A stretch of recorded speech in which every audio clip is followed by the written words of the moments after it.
All right, ladies and gents, boys and girls, welcome back. It's me, Addy, again, and I hope you guys are doing amazing as always. Today, we have a very, very special live stream, and that is because it is the 10-year anniversary of what is, in my opinion, the second greatest game ever made after Final Fantasy VII, that being Bloodborne, of course. It turns 10 years old today. You heard me right. Feel old yet, fellow Hunters? Yeah, I do too. Man, what an amazing, incredible, wonderful, terrifying, monstrously terrifying, and delightful, amazing game Bloodborne is. Big shoutouts to From Software, Japan Studio, may they rest in peace, Hidetaka Miyazaki, everyone involved with this masterpiece, making my second favorite game of all time. We obviously got to celebrate the occasion today. We got to celebrate the 10-year anniversary by, of course, playing it. I've streamed this game many times over the years on the channel, but it's been a little minute since we did our last stream through of this. It's been about, I want to say 2 to 3 years. I think the last time we streamed it was in 2022 when we were doing a fun no leveling challenge. But I'm always looking for a reason or excuse to play this game, because how can you not want to play this game, right? So here we are with what I think is the greatest reason to play it, the 10-year anniversary. So, as you could probably tell from the title of the stream, I am literally going to be playing this game until I pass the hell out. I don't know when that's going to be. Maybe it's going to be 5 hours from now, 7 hours, 12 hours, 20 hours. I have no idea, but literally playing this game, celebrating this game until I can't do it no more, until I can't celebrate no more. All right. And I thought what could make it kind of fun, we'll be doing a lore run, right? Because I've never actually done that before for Bloodborne. I am about 70-ish% aware of the lore and all of that stuff with this game. What the heck is happening in its world. You know, like in usual From Software tradition, everything is really vague in these games. You got to kind of piece together the clues to figure out what's going on and stuff like that. I've never actually sat down and played any of their games and actually read through every single item, really scrutinized every little tiny detail to figure out what the heck is going on in these stories. I always end up looking things up and figuring things out that way over the years. So I figured my favorite FromSoft game ever here, that being Bloodborne, we would do just that. Read through every little item, get every little thing as much as we can, right? Maybe we'll miss some things here and there, but we will do our best and put things together ourselves and kind of do a story playthrough, if you will. Story-focused playthrough. So it's going to be quite exhaustive. It's going to be as comprehensive as I can possibly make it. It's going to be a good time. So let's jump the hell in, man. I am just enjoying the heck out of the Bloodborne OST, by the way, while waiting to fire things up here. Literally everything is so perfect about this game. The world building, the gameplay, the music, I love it, man. But yeah, here we are. So it says I played 106 hours, but it's way more. This is 106 hours just on the second account. I think I have way more hours on my first account. Funnily, the reason I made this second account years ago was for the purpose of platinuming Bloodborne a second time, because this is the most fun game I have ever platinumed. This is the most replayable game for me. So I went ahead and made this account just to do it all again a second time. I have played through this game so many times, and I can never get tired of it. Truly. It is extraordinarily fun and replayable, and I think this occasion is going to be one of the most fun to replay the games on. So yeah, without further ado, let's go. I don't know, before I actually get started, if I'm going to be doing a playthrough out of this, because I know we got another couple of games we're going through at the moment, like Chrono Trigger and what have you. But we'll see, right? There are a lot of things I kind of want to get done on stream. There are a lot of games I want to work through. I might get really tempted, though, and not just make this the only stream of the game that we do, and do a couple more down the line and make an actual stream through out of this. Because, man, every time I go on the hunt, right, it just, the blood tinge, the blood gets to me, the old blood. I get this bloodlust, just like the hunter in the game gets consumed by the frenzy, the bloodlust, so do I. And I can't resist the hunt. So it might just end up happening, and we might end up going through an actual playthrough of this again. But we'll see, we'll see. All right, let's jump in. It's time, and thank you for being here, Joker. I'm glad you're enjoying your day off, man. I think I'm gonna go ahead and drag my face cam a little further down there because I know the health bar is gonna be on the top left. Okay. Also realized that this is my first time playing this on my current machine, the current PS5 that I got here. So I had to update the game because it was actually on the very first original version 1.0 that came out with the game way back in March 2015. Maybe I shouldn't have updated now, like, the more I think about it, because in a way we might have been able to celebrate the release of the game 10 years ago via version 1.0. It is what it is, though. All right, let's play offline. Wait, I don't have Old Hunters DLC? Save data cannot be used until the DLC is downloaded again? Okay, hang on. Alrighty, folks. Alrighty, sorry about that. Interesting start to the 10-year anniversary celebration. I kind of sort of figured out my thing here. So, yeah, there's some kind of a weird incompatibility between my PS4 disc that I have on the system and the DLC that I had for it before. So, yeah, I couldn't download my save data from back in 2020, the last time I played this game, from the PS4 onto the PS5 here, or something like that. So, yeah, we're just going to have to do a new game, which is fine. We're going to do that anyway. But, yeah, I was hoping to download my old save data to this. But that's fine. All right, here we go. Without further ado, let's get right into this. So, best way I can celebrate this, right, is by, of course, playing this, like I said, until I literally pass the heck out. And also by doing a lore run. I think that would be the best way that I could possibly celebrate this game, its legacy, its world, its story, everything about it. That is the goal of tonight's stream. So, let's frickin' mosey, guys. Alright, brightness as always. And yeah, man, you would think that today being the 10-year anniversary, there would be something about this game from Sony, but you know what? Over the years, my hopes and dreams for that kind of stuff has kind of dwindled, right? But it is what it is. You know, the fact that this game, I can still play it, I can still love it, despite it being at 30 FPS and all of that, it's a timeless classic to me, and, you know, just being able to experience it at the very least. All that ultimately matters. Yeah. Pale blood. But here we go. Our journey begins, man. 10-year anniversary celebration. You've come to the right place. Yharnam is the home of blood ministration. Let's lock in. You need only unravel its mystery. How's it going, Kiwi? But where's Thanks for being here, man. like yourself to begin? Easy, with a bit of Yharnam blood of your own.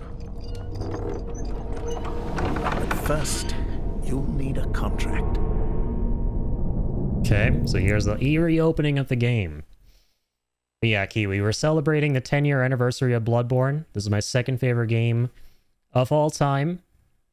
Played it a gazillion and one times, and I'm playing it for the gazillion and first time here. And here we go. Have you played Bloodborne before, Kiwi? Going well, thanks. And you looking fresh? Thanks, man. I appreciate that. Yeah, I'm glad to hear you're doing well. Yeah, the most important part of any Soulsborne, the character creator. Not relevant to the lore run. Not something I want decision paralysis over. I'm not one of those kind of gamers. But character creators. Let's do something straightforward. Let's go...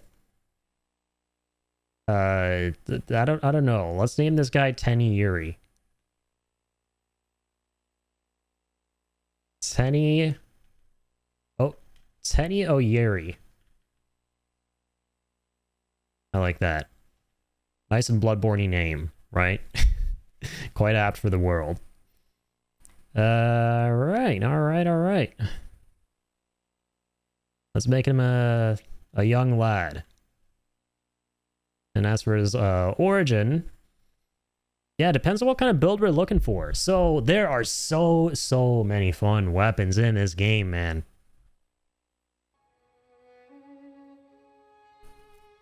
Also, my bad. And have I had my sound muted there. We're good now. I have his platinum trophy, and I'm an elite gamer of Souls Miyazaki's game. Same, man. I platinumed this game twice. It's the most fun game to platinum, in my opinion. But yeah, sorry, you were missing the audio there, but when I put this VOD up on YouTube, I'll be sure to go ahead and add in the little missing clip there. If you have any doubts, I can help you out. I appreciate that, man. Yeah, I played this game many times. So I'm hoping that I remember everything. And we're doing a lore run. So what that means is that we are going to be reading every single item description, finishing every single boss fight, doing every single side quest. On paper, right? I'm going to do my best to kind of cover everything that I can. We might miss some things here and there. And if I do, feel free to point those out. Yeah, don't worry about spoilers and stuff because obviously, like, yeah, I played all of this. But yeah, man, this is my favorite game by From Software. Second favorite game ever. That's great. I love lore runs. Hell yeah, man. Awesome. I love to hear that. Yeah, and don't worry. Once again, I'm going to edit out all the weird stuff at the beginning. I know it took us a little second to get this game up and running. Because, yeah, the last time I played this, it was on PS5. But for some reason, it was thinking that it was the PS4 version that I had still from, like, way back when. I was, like, looking at that data and looking for that version of Old Hunters and stuff. So I'll figure out all the compatibility stuff for the next stream. Let's at the very least get this started. Yeah, but so like I was saying, there's so many weapons, so many different builds we can do. My favorite weapon in this game is something called Bloodletter from the DLC. I think for this playthrough, let's do like skill and blood tinge. It's up to you guys. I'll let you guys decide too, if anyone has any interest in kind of shouting out ideas and stuff. I don't know, Kiwi, do you have any preference? I'll kind of go with whatever you guys want. I'll play this game so many times. Hey, how's it going, Ian? How are you doing, man? We are doing our 10-year Bloodborne anniversary celebration. We got drinks, we got snacks, we got H2O.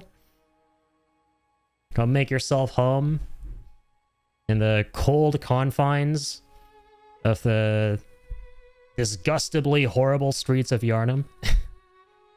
Blood build? Oh, blood builds are interesting. I like that. That's a bit of a challenge. And hey, that works out for me because Bloodletter, which is one of the rare blood melee weapons in the game, because usually blood is for the guns, is my favorite weapon, like I said, in Bloodborne. So, yeah. I will not object to that. Noble Scion. That's the one that starts us off with the most blood tinge. So we're Tenio Yeri, the young noble. My idea is to go for something that is both fun and flashy. I like that. I like that. Hey, man, at the end of the day, it's all about fashion, souls. I know nothing about Bloodborne. I got nothing. I know you said you did play a teensy tiny bit of it, right? Depends on what type of build you were looking for. Yeah, exactly. For me, I kind of just like to look at it as like, what weapon am I going to be using in the playthrough? Because unfortunately, Bloodborne doesn't let you respec at any point. So you kind of got to go in with an idea of what you're going to do, because you are kind of locked into whatever stats you're spending points on. But yeah, for this playthrough, let's do blood for funsies.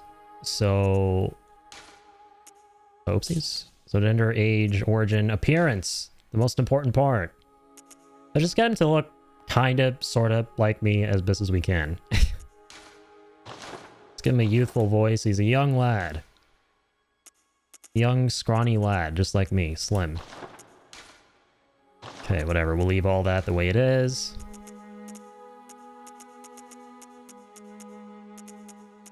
Okay, skin color. That's good. Leave it at that. Where's the facial hair? And the head hair. Okay, I love how by default he's already going through hair loss just like me, even though albeit a different kind of hair loss. Oh dear, oh god. This is me in the future, probably. Oh, this is super anime coded. It's kind of like the hair I got right now, kind of, sorta. Used to give these dudes long hair all the time, back when I had long hair. Yeah, let's go with that. Why not? I'm not as emo looking, obviously, but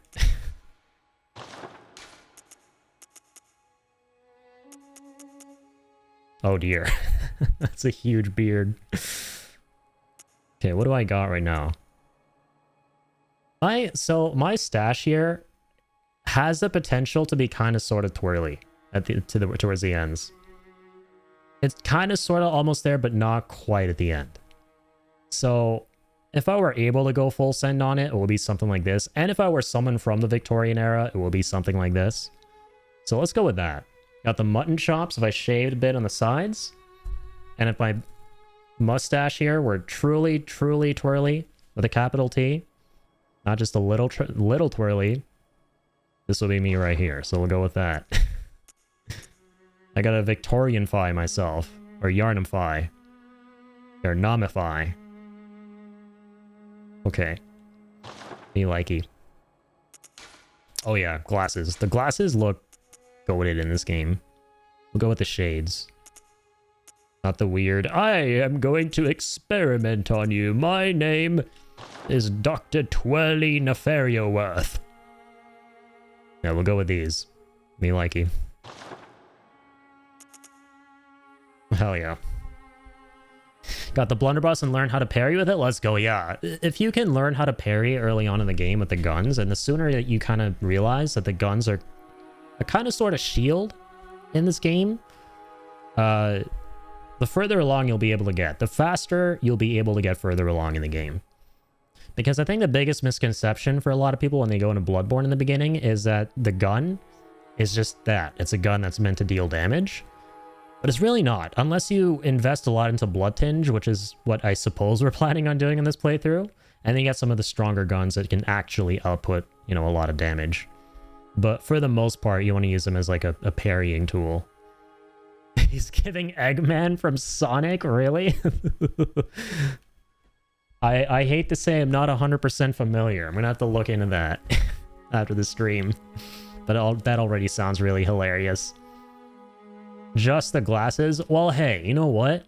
Considering the state of Yarnum and how not so photogenic everyone looks in town as of late, I can't be too mad if I look like Eggman from Sonic. Elden Ring's character creator spoiled me the first time I launched this. I was like, oh, good heavens. Yeah, it's kind of outdated, this character creator. It's crazy how far they've come. Bloodborne to me is a timeless classic, right? I played this when it came out all those years ago, exactly 10 years ago. I was so excited for this game. And to me, these graphics look nuts back then.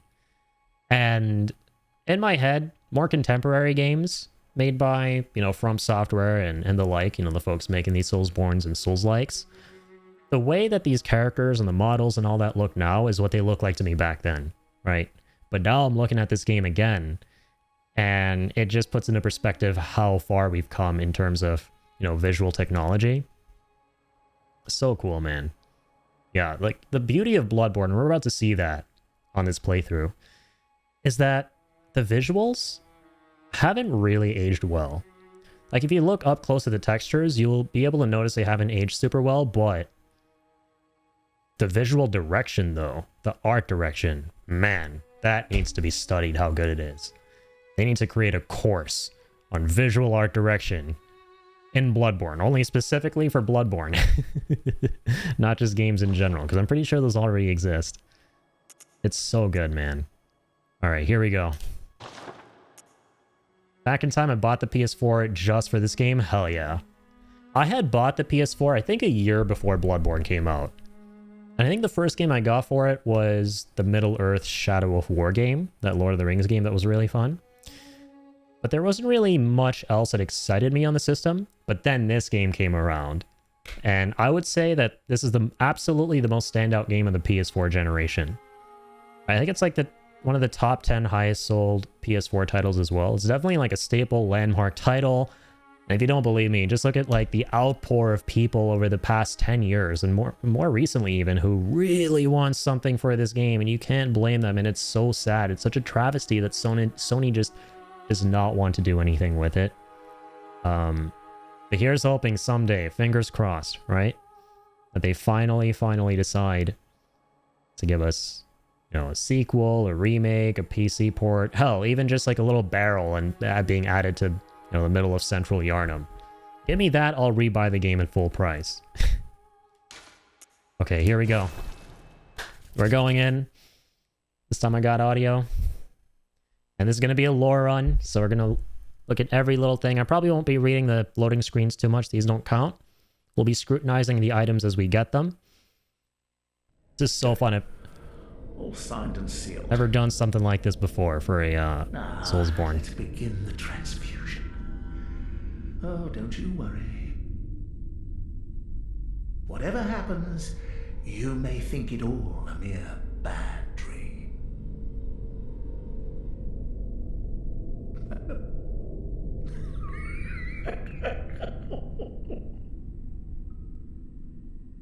So watch the cutscene, and I'll kind of give you my interpretation of what's happening, and kind of explain the premise of the lore as best as I understand it.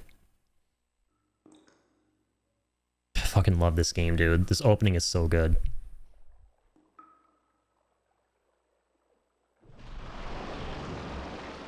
It is chock full of symbolism. Straight just gothic horror perfection, man.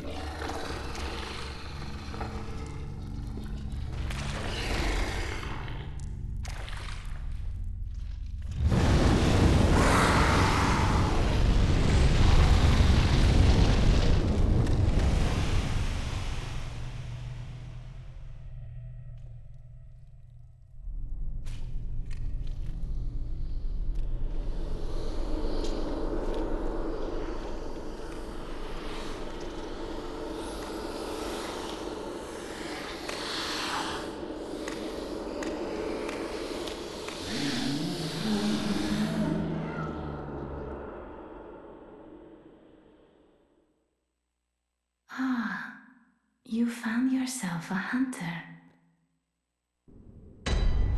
And just like that, the game opens. And we're now playing. So, what the hell happened? Basically, our character is a hunter who's come from a foreign land. Or let's not call him a hunter just yet. He's a foreigner from a foreign land who's ailed with something. He has some kind of a disease, some kind of something that you don't want to have. So, he travels to Yarnum, which is where we find ourselves right now. We can already tell it's not looking too hot. He's come here in search of a treatment for his condition, right? He's come here in search of blood administration because Yarnum has a church called the Healing Church, which doles out special blood that they discovered in tombs underneath the city belonging to an ancient civilization. They dole out this blood in order to cure all manners of illnesses and to cure all that kind of stuff. So this blood is essentially magical. It's ancient blood that has curative properties. And because of that, the church made a big name for themselves. Yarnum made a big name for itself. It became known for this blood. A bunch of foreigners came from far and wide. A bunch of travelers came from far and wide in search of this treatment from Yarnum. And the thing is, this blood doesn't just cure you up. It also has this horrible side effect of turning you into a big furry beast. And that's kind of what happened in Yarnum. It became overrun by these beasts, the scourge of the beasts, as the game calls it, right? So there are a bunch of different solutions, and we'll kind of like go over what those are as we play through the game and we explore more of the game, that the folks in Yarnum kind of came up with to deal with this outbreak, right? One of them was a big brain moron idea, which was, hey, how about we meddle with the blood ourselves to enhance ourselves to fight back against the beasts? And so that's what they did, and that caused even more problems for Yarnum, obviously. That was like the final nail in the coffin, was when the hunters in Yarnum decided to take the blood for themselves, or a certain group of the hunters, in order to fight back against the beasts. And so our dude over here, who's come to Yarnum, is one such dude who was about to be consumed by the beasthood, as we saw that werewolf kind of like approaching him once he took the blood. But he was actually saved by these little tiny beings from this place called the Hunter's Dream, which we're about to see, which was created by one of the great old gods that the ancient civilization worshipped. And we now are able to essentially survive and fight back against the scourge of the beasts. We've basically signed up for in exchange for in exchange for getting healed up, we're now going to fight beasts for the people who gave us the blood. That's kind of like what is going on right now with our character. And we're eventually going to be seeing what this dream is, the Hunter's Dream, which saved us from actually succumbing to beasthood, which is what normally happens to people who consume the blood. So, we're starting off here in the clinic where we were administered the blood. And we're going to read all these items, man. We're doing a lore run.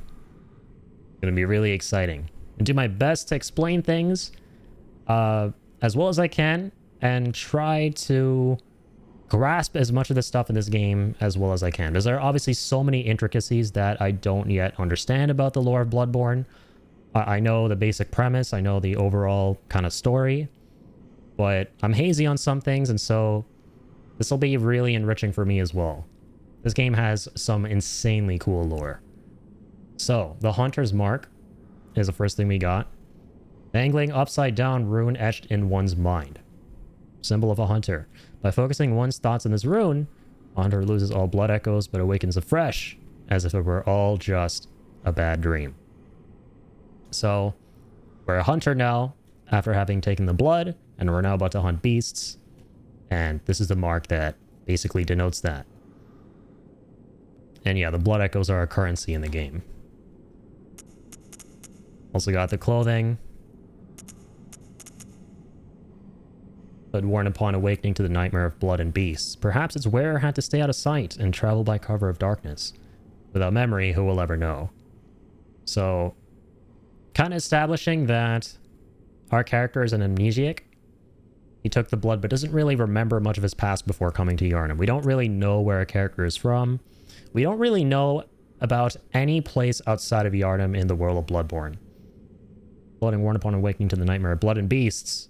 Not typical clothing for Yharnam, perhaps it is of foreign origin. It is said, after all, the traveler came to Yharnam from afar. Once again, without memory, who will ever know? The bandages. Terribly worn and unsanitary. A faint memory recalls blood ministration involving the transfusion of unknown blood. Not long after, the nightmare began. So, there is an actual nightmare realm called the Hunter's Nightmare.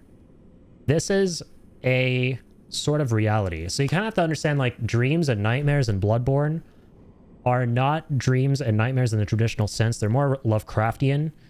They're more so different realities from the physical reality that we're actually in. And so there's this place called the Hunter's Dream, which we've kind of been conscripted to. And there's also the Hunter's Nightmare. And we're going to learn more about the Hunter's Nightmare as we go along with this. Important to note, though, I don't think that this nightmare that this description is referring to is the actual Hunter's Nightmare created by these great old ones to punish a group of certain hunters that we'll learn the lore of as we go. It's referring more figuratively to the actual world we're in right now, which is a nightmarish world overrun by beasts. And this disease that's gone rampant because of the blood. Worn trousers worn upon awakening to the nightmare of blood and beasts. Not typical clothing for Yharnam. Perhaps it is of foreign origin. Yep, pretty much the same description as the other thing. So that's all we got for now. It's going to be an interesting playthrough, man. Victorian medical conditions truly make me shudder. Dude, yeah, I love gothic horror stuff. This shit is my jam. Yeah, man, like, just look at this. Like, the visuals may not be as crisp looking by today's standards, for sure. They like the textures, but the direction, man. The frickin' art direction of this game.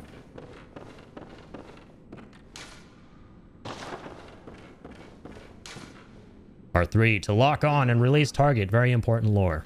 Just kidding. I mean, I did say I'd read everything. So yeah, we're in a place right now called Yosefka's Clinic. Yosefka was the nurse here. And there's our first beast. It's quite a terrifying beast here, one of the more difficult ones. Most players die to this guy right off the bat. Let me try and prove to you guys that I'm a seasoned Bloodborne professional. I hope. Alright. Will I, how do I go into, like, two-hand melee stance? There we go. L1. That's a trick variation.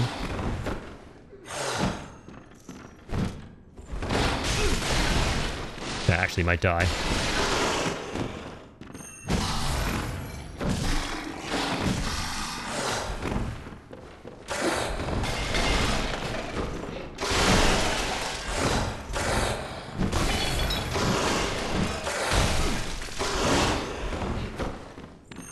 He's actually gonna kill me. I'm washed! I'm a fake Bloodborne fan!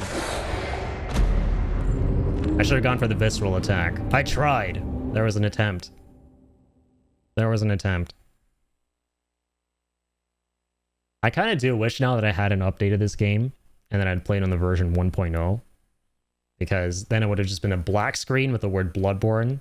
So we could save the suspense of the, you know, they eventually added item descriptions in later patches, but you wouldn't have had those and we could have waited in suspense for what they would be.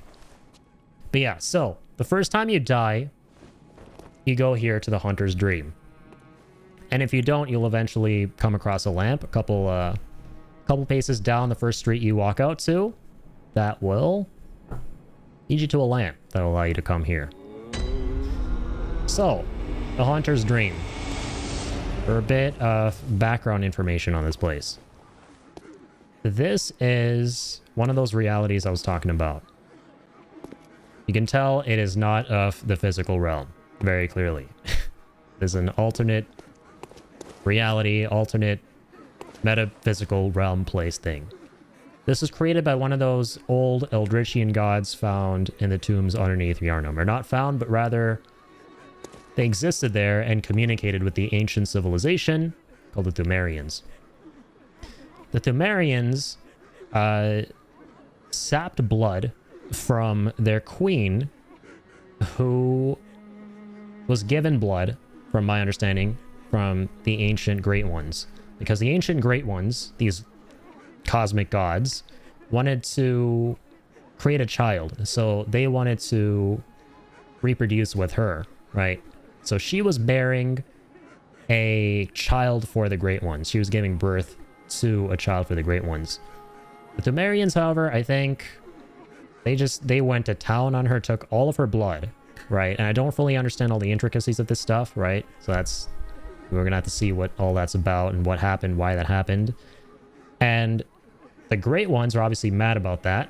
So they cursed the blood to do what it does. It not only healed them like it did innately, but it cursed them to become these beasts. And eventually we're going to see that these tombs underneath Yharnam have a bunch of these Thumerians who have now been driven mad by the blood, right? And obviously, the Yharnamites, as I like to call them, they discovered the Thumerians when they explored the tombs underneath, and their blood, and the rest is history, like I said. They ministered it to the people, and the same shit happened to them as well. They started becoming beasts on top of getting healed, you know, as a side effect. So these cosmic Great Ones are able to create these planes of existence, and this is one of them. It's called a Hunter's Dream. They've kind of been conscripted to it. We've been saved by it. It's the reason we haven't succumbed to beasthood and aren't these big furry things that want to go eating and killing everything in Yharnam.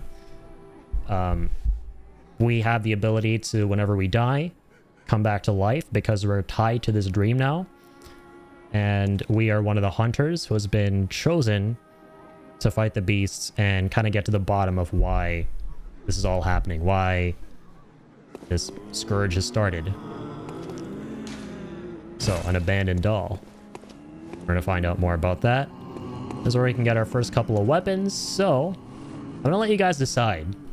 I'll let you guys decide all the way through if there's any interest. what weapons you want to use, all of that. So we've decided to go with a blood tinge build. We can start with the saw cleaver, hunter's axe, or threaded cane. So hunter's axe is more of a strength weapon.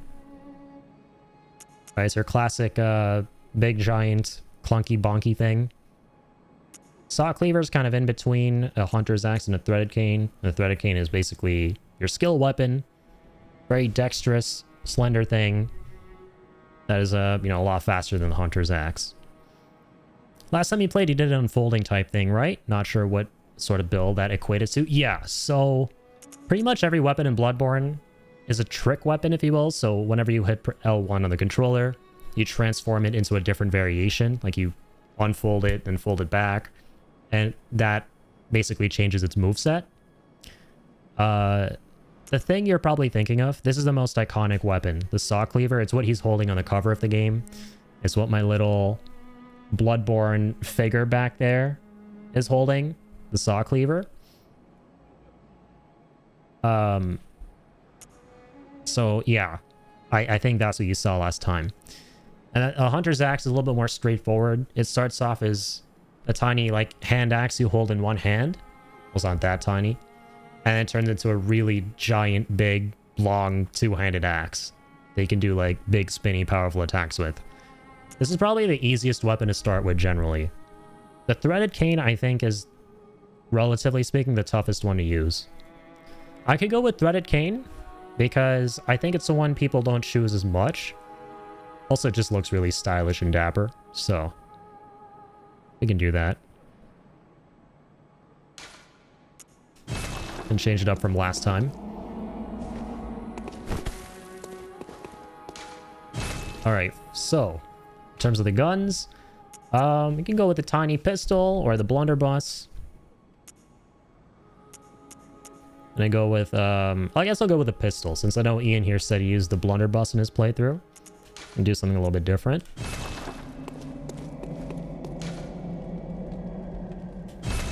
And we got the notebook. Now let's read the descriptions. So that's my bad. I wonder if... Oh, I missed out on reading the other two items. I thought you could only read once you had them in your inventory, but I think if I had hit square on the threaded cane and axe, I would have been able to read the lore. But that's okay. I think eventually we can buy them again at the messenger bath here. So yeah, these tiny little dudes are called messengers. They may look terrifying, but they're, I assure you, they are our friends. They are tiny, cute friends.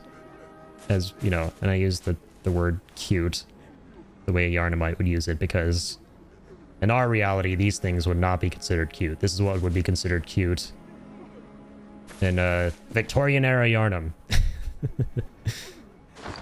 Okay, let me go ahead and equip the weapons and we'll read about them. Here we go. Oh, oopsies. So, threaded cane. What are the trick weapons of the workshop commonly used by hunters on their duties?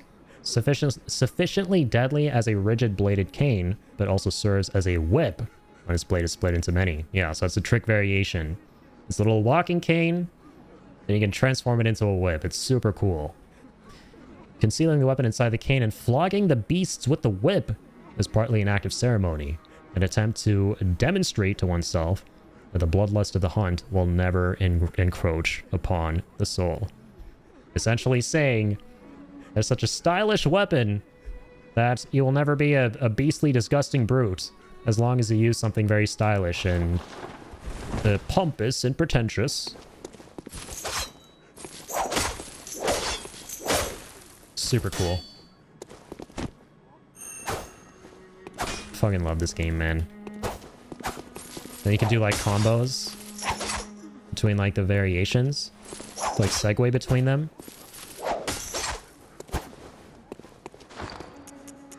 Our guy is super dapper. I love it. But yeah, so if we go back, it says one of the weapons of the workshop commonly used by hunters on their duty. So, the workshop. So the healing church was comprised of a bunch of different sects, if you will. And one of them was the hunter's workshop. These are the guys who got their hands dirty. They went out and hunted the beasts. Each different sect wanted to do something different with the blood. The hunters obviously when they would see that people would succumb to beasthood, went and dealt with them. And within the Hunter's Workshop, I believe, or just the Hunters in general, there were a couple of different groups, like subgroups, and one of them was the Workshop. So the traditional, get your cap on, get your mask on, get your weapons out, go out there and hunt, right? These were those dudes.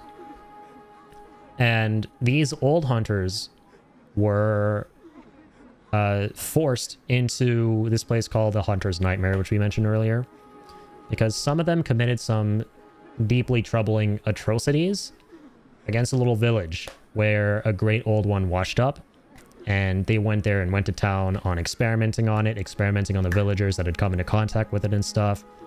The old ones are pissed about that, so they punished them by putting them into the Hunter's Nightmare. But yeah, those are the old hunters who use stuff like this. Now you look at the gun too.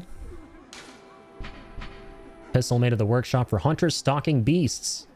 Hunter firearms are specially crafted to employ quicksilver bullets fused with the wielder's own blood, boosting damage against beasts. The pistol is a quicker draw than the blunderbuss, allowing for speedier responses to attacks.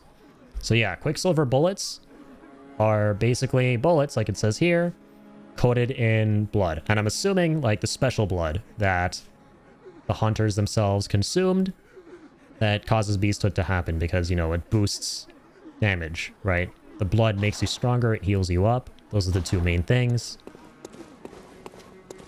And some of the hunters succumbed to beasthood, some of them didn't. Some of them, like the one that we're playing as here, the chosen one, if you will, was saved by the hunter's dream here. Right now this is closed.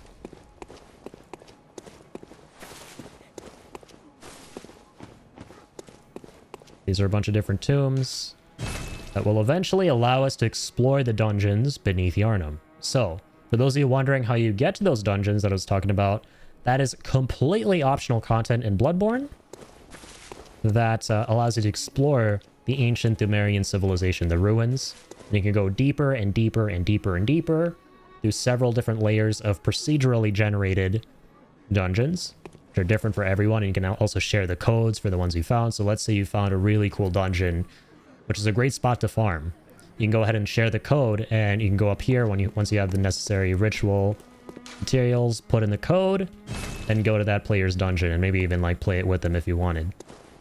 Such a cool concept, man, and they could expand on this so much if there were... I'm not gonna say it, if there were ever a Bloodborne 2. Alright, unless we talk about that, the better, because I'm gonna be sad. That's probably never gonna happen. So, that's it for now, and we'll eventually find out what's going on with that doll. I'm trying my best to, like, not get too far ahead of myself when talking about what I understand of the lore and everything. Sometimes I feel like I might have to when, you know, reading certain things, but I try my best to, like, keep it condensed as much as possible to where we're at. Alright, so now we can finally kick this dude's ass. Alright, hold on. Hang on. There we go. Ladies and gentlemen, I present to you the most fun parrying system ever made in any video game ever. Wondrous Yharnam. Oh, we're playing online. So you can see everyone's notes. I'm going to switch to offline if I can.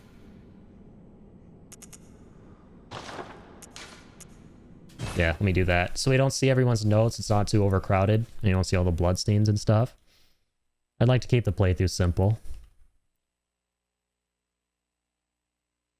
Also, fun fact. So Japan Studio, who, once again, may they rest in peace, the studio that made this game, also made, and I didn't know this until more recently, they also made Legend of Dragoon, which is, as you guys may know, another one of my favorite games ever. Okay, let's continue. I thought that was super cool trivia. I absolutely love that. Alright, back to it. Get these two blood vials.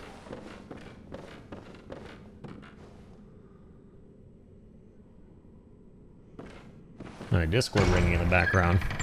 My friends are trying to play a game together.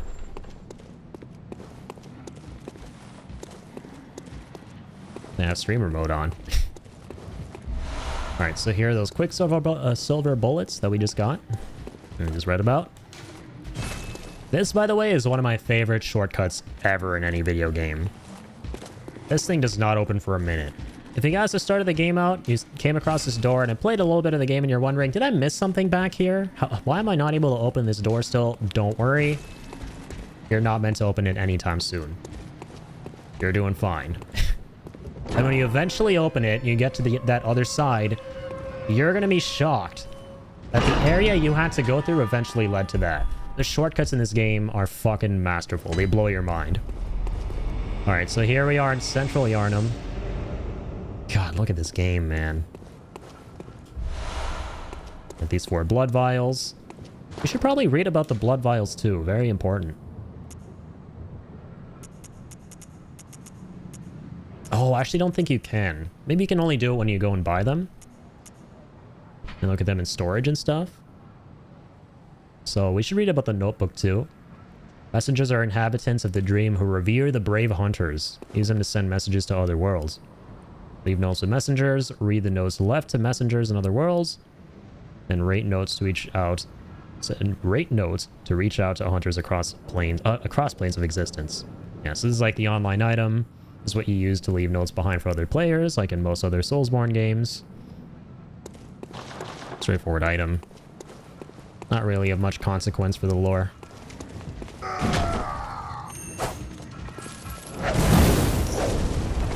Where's you? Hands off the dapper tiny Yuri. Ouch. Man, I kind of suck at this game now. I'm kind of washed, ain't gonna lie. Yeah, as you can tell, Yarnum has seen better days. The sky has seen better days. Oof, man, the textures from a distance have seen better days, but this, again, the visual direction. It's so good.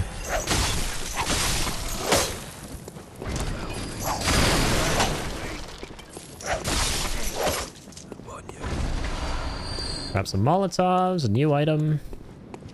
Gonna read about in just a second. Some more blood vials. Here we go. These are important items to use, by the way, here early on. Explodes in raging flames and thrown against an object. One of the oldest hunter tools available in the workshop. Since the tragedy that struck Old Yarnum, fire has become a staple in beast hunts and is thought to cleanse impurity. Certain types of beasts have an abnormal fear of flames. So yeah, the beasts are terrified of fire. And Old Yarnum, which we're going to come across eventually, was another portion of Yarnum, of the city that was separated from where we are right now, Central Yarnum, via a bridge. The bastards in Old Yarnum decided that, well, the church, rather, the bastards, they decided that the best way to deal with the horrible, horrible outbreak of beasthood over there would be to just leave everyone there to die and, you know, separate Central Yarnum from Old Yarnum, cut off access to the bridge. So Old Yarnum got fucked. Big Sag, and we're going to eventually see that.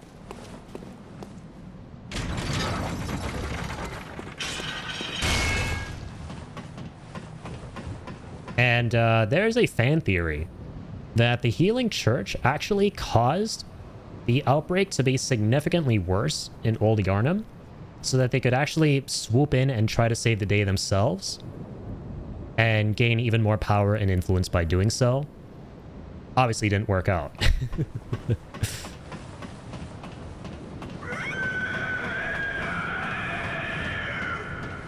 Don't worry, that's just our friend Ted. Trust me. Doing a lore run, I don't lie.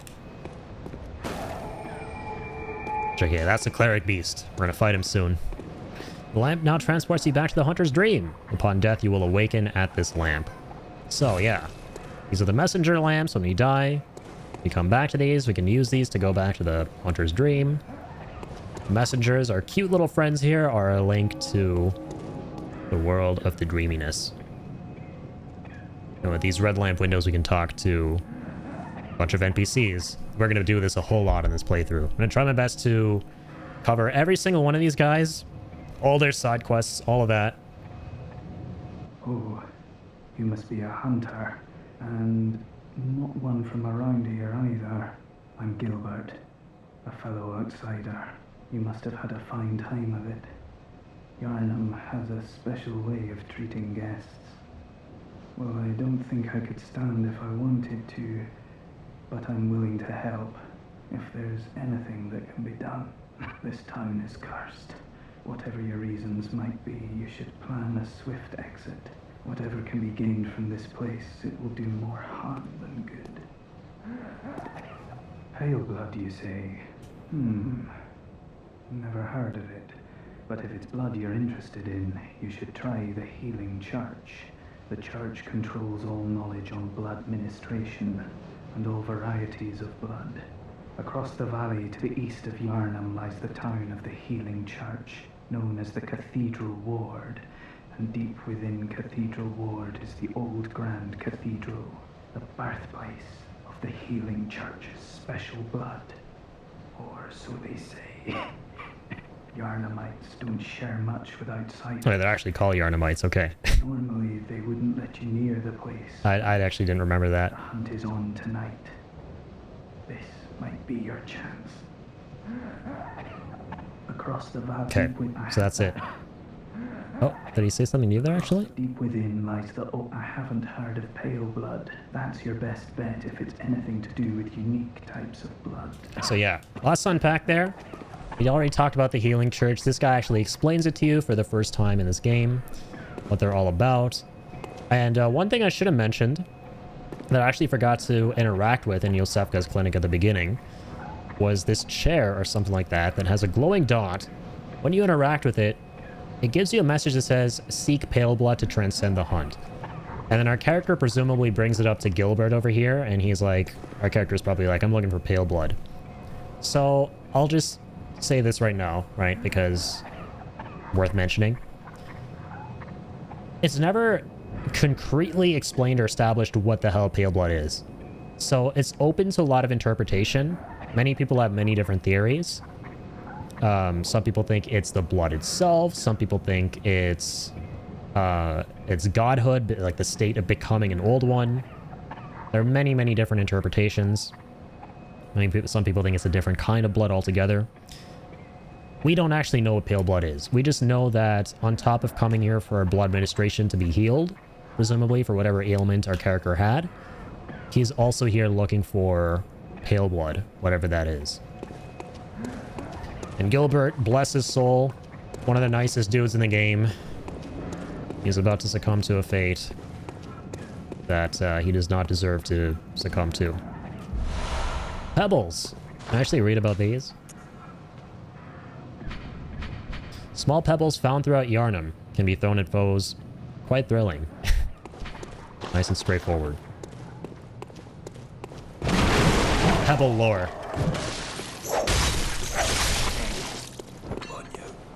A two-shotted bitch. Love how you like stomp this thing down with so much authority.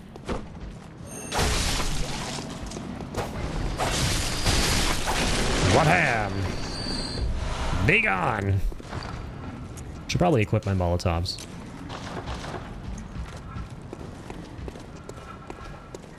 Alright.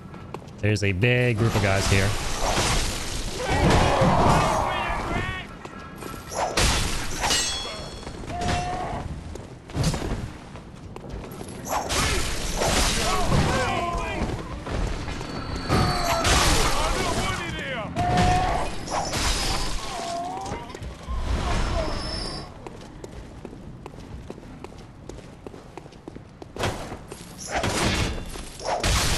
So yeah, the villagers that we're fighting right now, as you could probably tell, are halfway through their beasthood transformation. Right, they're succumbing to the plague, and they're losing their minds. What started off as townsfolk trying to fight the beasts themselves have started to become the beasts themselves. Really tough dude down there. Let's open this gate.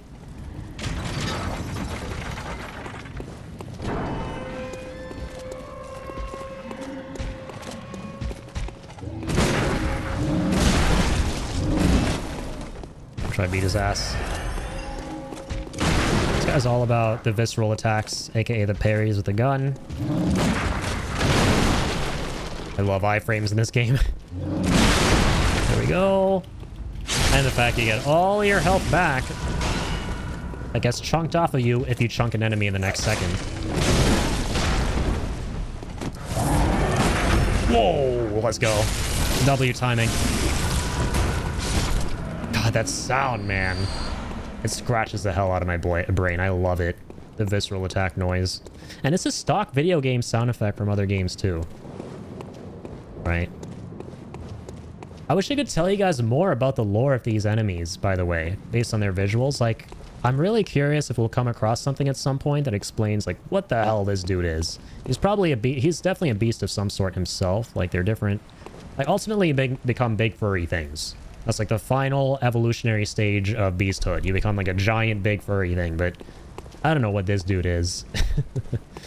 He's obviously a part of these dudes succumbing to all the bad, nasty stuff with the blood. But, oh yeah, I think we got some executioner stuff later on, so maybe we can learn about their lore via those. This is gonna be a fun playthrough, man. That was clean. Yeah, that was super fun. Oh yeah, and I missed that too. My bad. I love a blunderbuss. Yeah, the blunderbuss is a really fun weapon too. Like, literally every single weapon in this game is S tier. This whole game is S tier, man. So, yeah, we're gonna do our best to not miss any of these doors, by the way. All the townspeople. Are you that outsider? Well, sorry, but I don't want anything to do with you. Trot along, will ya? Are you that out? Well, sorry, but okay. Trot along. Relatively straightforward, surly old man. Can't blame him. God, imagine actually living here.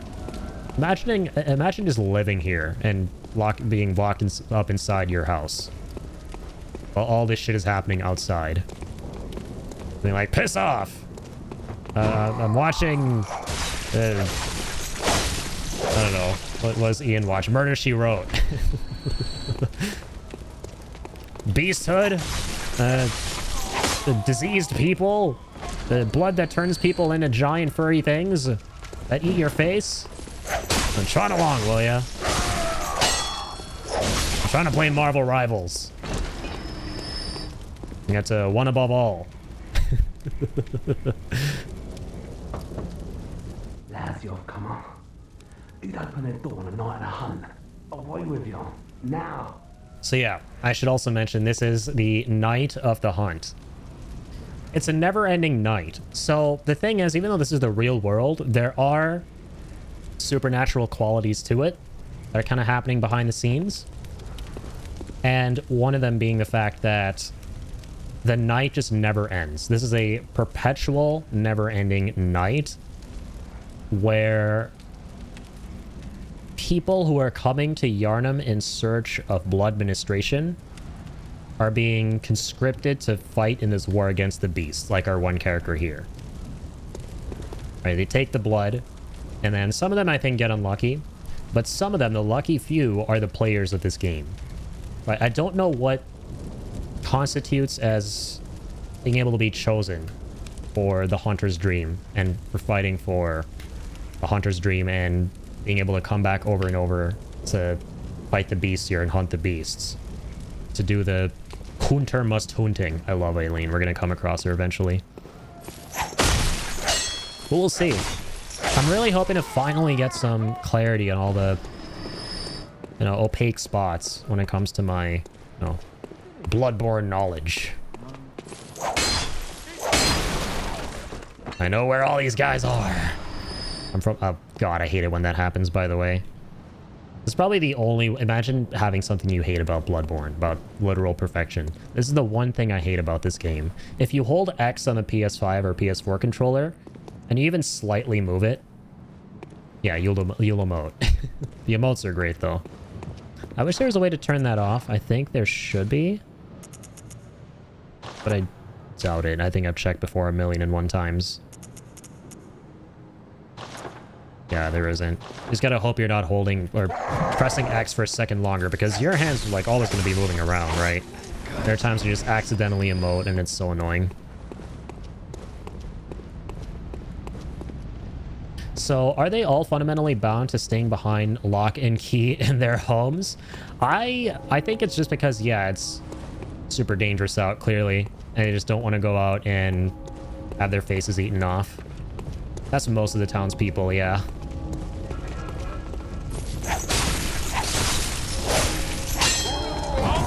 And the people who wanted to partake in the hunt are these guys who themselves got fucked.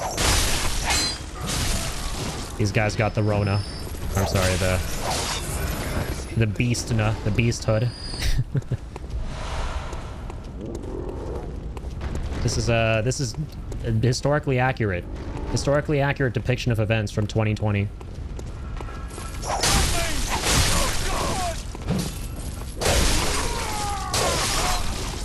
2020 in color.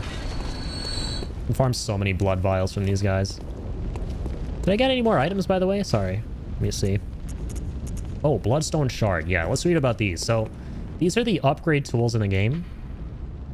A solid shard that forms in cold blood. After death, some substances crystallize, but most simply harden and form bloodstones. At the workshop, these bloodstones are embedded in weapons to fortify them. So, very obvious, right? That bloodstones will be used to make weapons stronger. Blood, which makes you stronger in this game, will be used to make things stronger. But it's not until you actually read these descriptions that you truly register all that stuff that should be obvious, and I think that's really cool. I don't know if that makes sense. You kind of just like the first couple times you play these games, you're really only focusing on the gameplay and trying to get your ass to stay alive because, you know, it's a freaking Soulsborne game and it's going to be tough. So you kind of just passively autopilot through what the items actually are. So it's really cool right now to be reading about them, you know? This is as far as I got in the game, died in this exact spot and never got back to it. Dude, it's not just you, don't worry. The first time you play this game, it is brutal, right? Because you're still learning the ropes, trying to understand the pacing of it, all of that. I tried running this with my two Bloodborne virgin friends, if you will, a couple months ago. So I played this with Jacob and another one of our friends. And yeah, I gave them like 15 or 16 turns over here, and then they eventually gave me the controller. And I was like, are you guys sure you don't want to like go through this? And nah, this is painful. I can't blame anyone for getting stuck at this part, because look, there's just so much going on right off the bat. So the trick is to kind of just like bait them out one by one. And the game kind of hints at that by giving you the pebbles. Pebbles are a great way to like get the attention of one enemy from a group. And kind of like split them off and then finish them up. But you don't have to use them. You can kind of just go about it like this. Aggro one guy. Get him to follow you.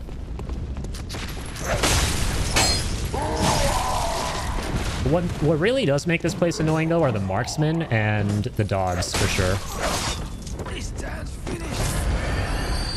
Also love their little lines, dude. The fact that these guys talk. They're some of the only mobs in Soulsborne to actually have English comprehensible dialogue other than just guttural screams and ancient demonic chanting and stuff.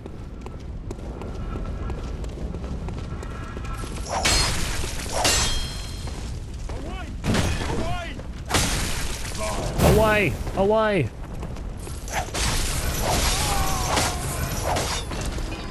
Also love how while they're dying, you can still hit them a couple more times just to get a tiny bit of your health back.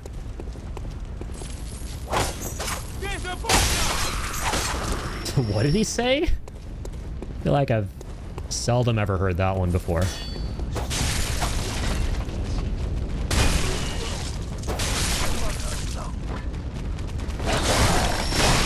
Calm down, pupper.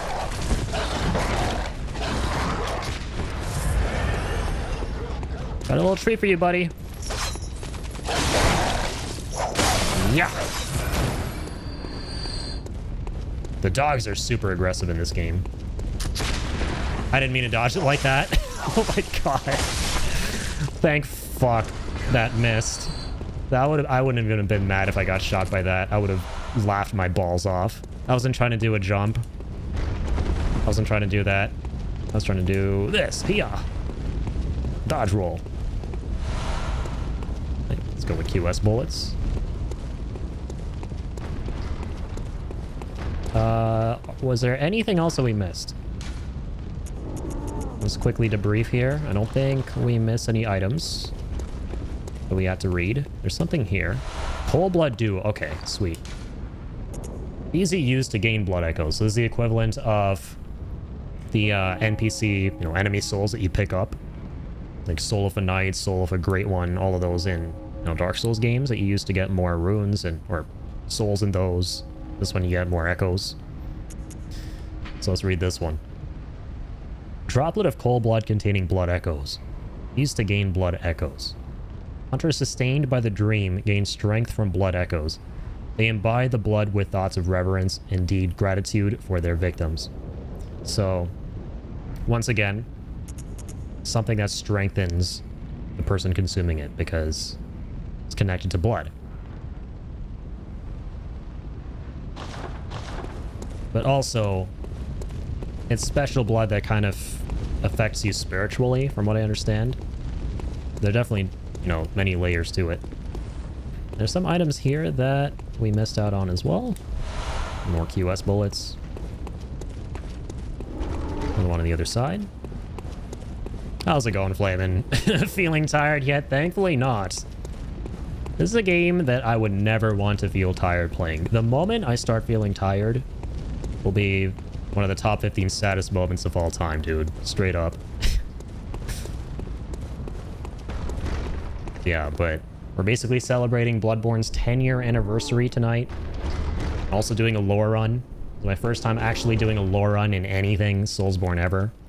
It's been really fun so far. Although we just started. So basically I'm reading every single item description. Looking at every single tidbit. One of the creepiest sounding areas in the game. Old lady in here. Well, stuck outside on a night of the hunt. Oh, you poor, poor thing. I don't reckon you're well. That's all she says right now. Classic surly old lady. Wants to make a mockery of you. There are a lot of witchy bitchy old ladies in this game. It's like a complete... It is a pure, unadulterated love letter to Victorian Gothic horror in the best fucking way possible, man. I don't know how they got it so perfect. Oil urn. Forgot about this. I don't know if you guys hear that. Very eerie. You hear a lullaby of sorts. Like a music box. Makes sense, actually. My bad. Never registered this. And you'll see why in a second. Every single time I thought it was eerie because the tune being played becomes very significant at the end of the game when you fight the legit final boss. Before, you know, there's the optional final boss. And I always found it eerie how you hear it so early, but now it kind of just hit me that there's an obvious reason for it, which we'll see in a second here. So, interesting thing about this guy, he will never turn around. He actually did. Had to be quieter there. Wow, I didn't visceral that? There we go. So sometimes, so if you approach him really quietly here, you can get the critical attack on him. But what's really spooky, this game does horror so well. If you ignore him and you're like, I don't want to fight this guy, he's scary, and you go up these stairs, if you turn around, he'll be right behind you. Have fun sleeping at night. Alright, the torch, Molotov cocktails. Exactly, an old crone. I was looking for the word for it.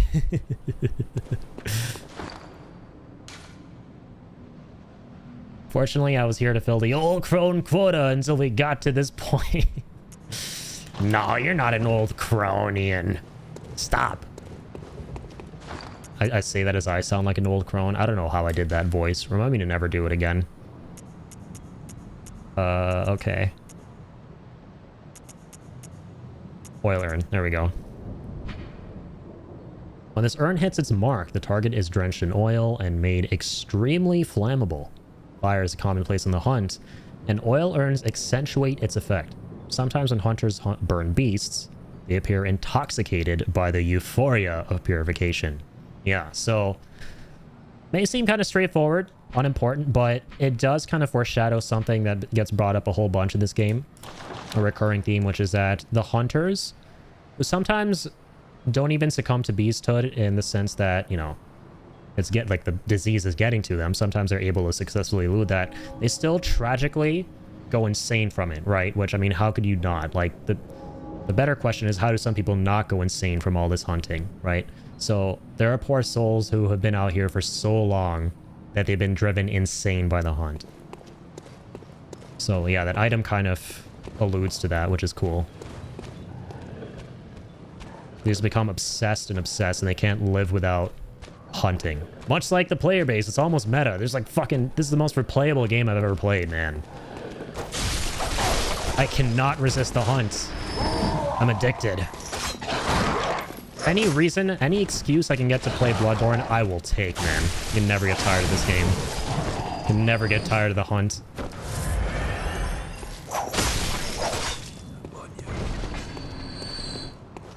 And yeah, if you guys got any questions at all, please feel free to ask at any point. I will do my best to explain about the lore, the game, story, anything.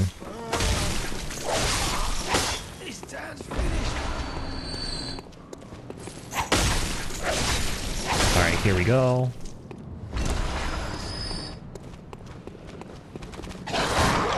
Ooh, that was pretty anime coded.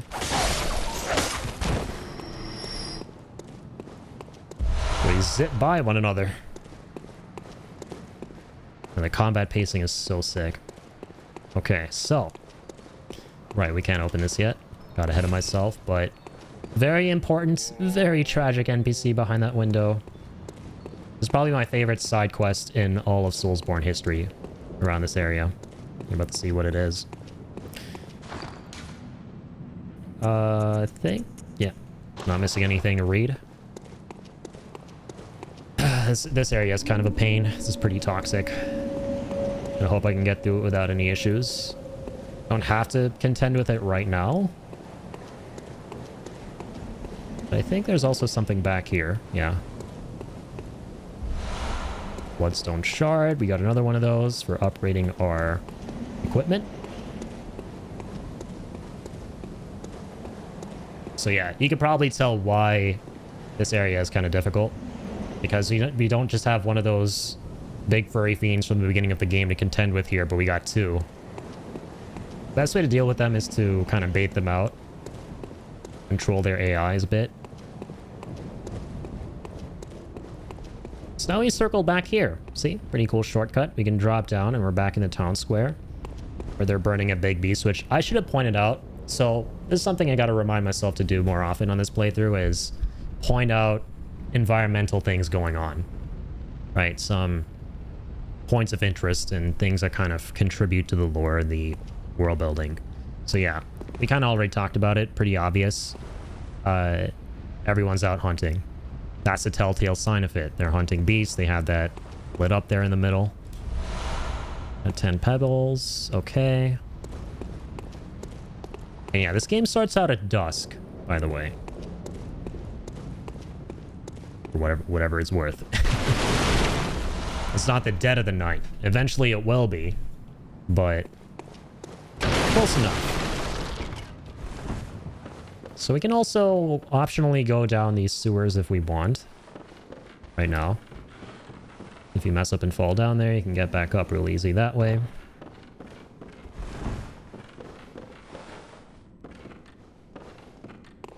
So yeah, if you're going through this game for the first time, anyone out there, I highly, highly recommend you explore as much of Yharnam as you can. Stock up on as many souls as you can, or blood echoes rather. Because the thing is, you're not going to be able to level up until you beat the first boss. So stock up on everything you can from killing these enemies. So we're gonna pancake this guy. Waboom!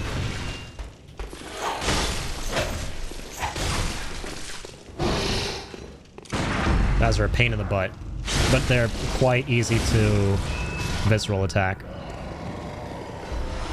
compared to some of the other fiends. I didn't mean to do that, but that works out.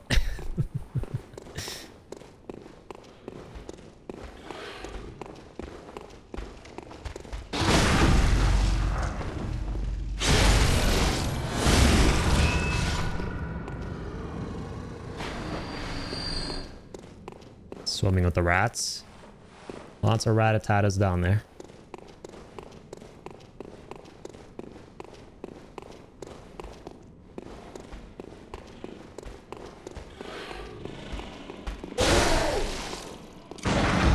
Bye-bye.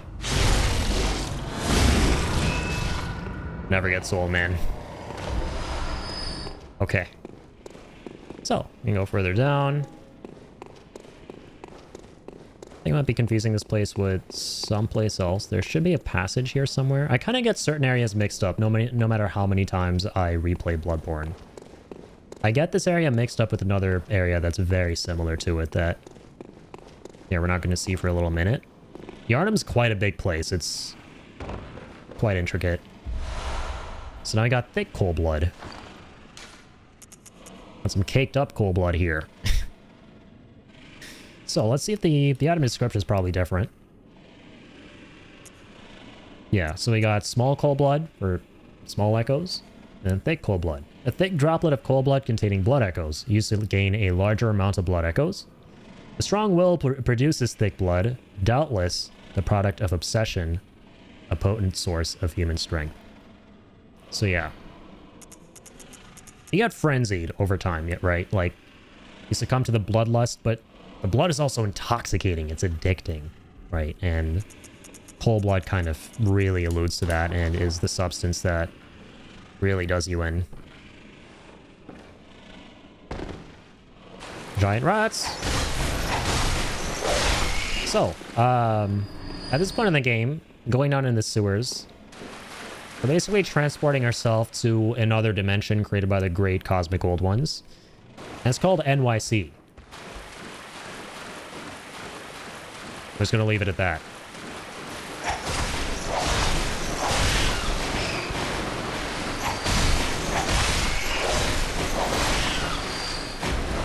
Bloodstone shard.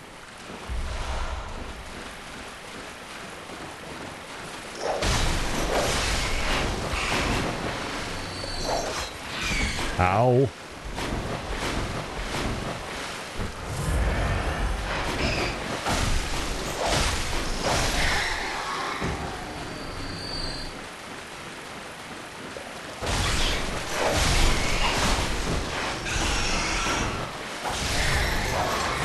Very nice. All the rats down here. Let's keep proceeding down this way.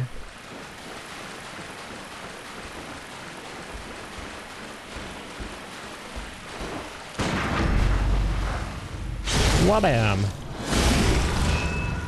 Oh damn, he's still alive.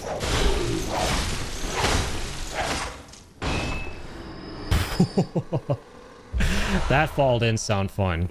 Ooh, okay, yeah. So now finally, we have, ladies and gentlemen, the thing. We have the thing. The thing! Fashion, period. Oh my god, my guy looks so sick with the shades. MC Energy 100. We finally have the Hunter's set. Balenciaga with a capital B, indeed. So, this is probably the most exciting thing I'm going to read so far on our lore run. Read about the Hunter's set. This stuff is to be ripe with lore. One of the standard articles of Hunter attire fashioned at the workshop. A fine piece of Hunter attire that provides stable defense to anyone facing Yharnam's beastly threat. Recognizable by its withered feathers, this cap is fashioned after one of the old hunters. So yeah, the old hunters, like we established before, were a group of hunters that were punished thoroughly by the great old ones. Those are the first of their kind to go out and hunt the beasts, the first of their kind to deal with the plague. And even before any of that happened, They were the ones who went out and found a great old one washed up ashore on this in this area called, well, we don't know what the name of the actual area is, but it was a fishing area. It was like a little fishing hamlet hut place, and they did some horrible atrocities there. And this is the stuff that they wore. So let's read the garb. One of the standard articles of hunter attire fashioned in the workshop, accompanied with a short cape to wipe away blood. A fine piece of hunter attire that provides stable defense. Yep, we read that. Allows one to stalk beasts unannounced by cover of night. So yeah, these dudes went out and hacked and tracked things under the cover of darkness. So initially, when beasthood started to spread, not everyone knew about it, right? And that's because these guys would put the kibosh on it. They would go out in the middle of the night and 86 the beasts before anyone knew they were around. Before any of it got out of control and eventually led to what we have here now, which is the post-apocalypse. Or rather, the apocalypse itself.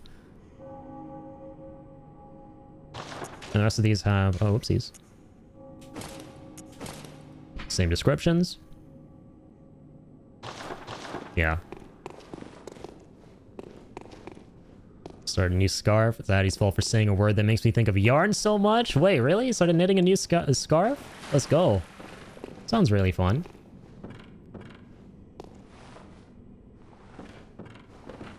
Was it because of all the talk about a wrist brace? Normally I'd apologize, but it sounds like you're having fun with it.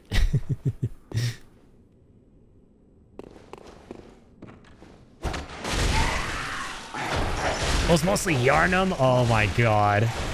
That's even better. I love that. That's what I should have thought of at first. Knowing how much you're into like wordplay and all that kind of stuff. What's funny is I've never actually thought of yarn until now. Whenever I look at the word Yarnum. I don't know why. It sounds so obvious that... it seems so obvious that you would. But... never once made that connection. Thanks for that, I guess? I don't know if that's a bad thing or not yet. The fact that I'm always going to be thinking of yarn now whenever I think of the word or say the word Yarnum. You know, as like the first thing.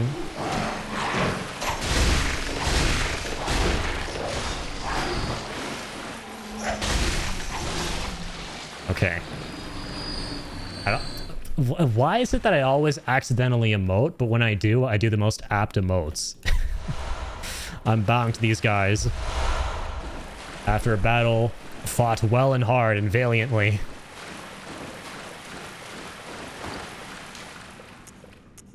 Throwing knives. Okay. Didn't read about those. Okay, so good thing is that you can't accidentally discard things. You have to go out of your way to select that. I'm always nervous for some reason. I don't know what game is making me feel nervous about pressing square on these items and actually throwing them away. Because there's a game that's like that, I'm pretty sure. A bunch of games. Throwing knife with a finely serrated blade. One of the old hunter Henrik's favorite weapons. Okay, name dropping Henrik already. We're going to see who he is eventually. Does not cause a great deal of damage to beasts, but with deft use, can distract attackers and keep them at bay. Found a few stray balls of yarn I hadn't used this week, and I was like, alright, I'll kick back and watch and work on this. Hell yeah. That sounds really, really fun. I tried knitting once a very long time ago, and yeah, spoilers, it didn't end well, and I never looked back. Well, you know what? I'd much rather watch other people knit and make amazing things, or have someone knit something for me, but never be knitting something for me, or God forbid, someone else.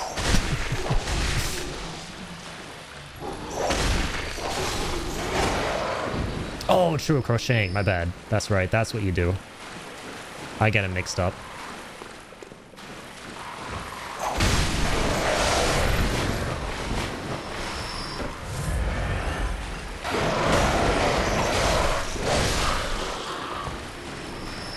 So yeah, one thing worth pointing out in this game Pretty much every species is affected by the blood, right? Not just humans. It irreparably fucks up everything. So you got the birds tripping out, the doggos tripping out, the rats tripping out. Everything is messed up here.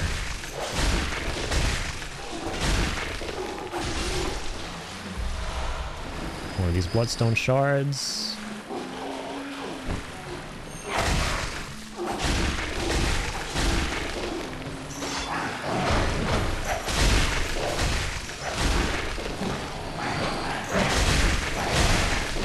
Whoa! I actually died? I'm sad. I'm a little bit sad. I've never ever actually died there. That death just snuck up on me. Sad, dude. I actually went through quite a bit, and oh no, you know what? I could have opened this shortcut, but I didn't do that. The goofers. It's gonna be diabolical to run through again, but I can. Very much so doable. Dip, dip, dip, dip, dip, dip. Spent a lot of time reading things. Also missed this item here. Cocktails. Oh.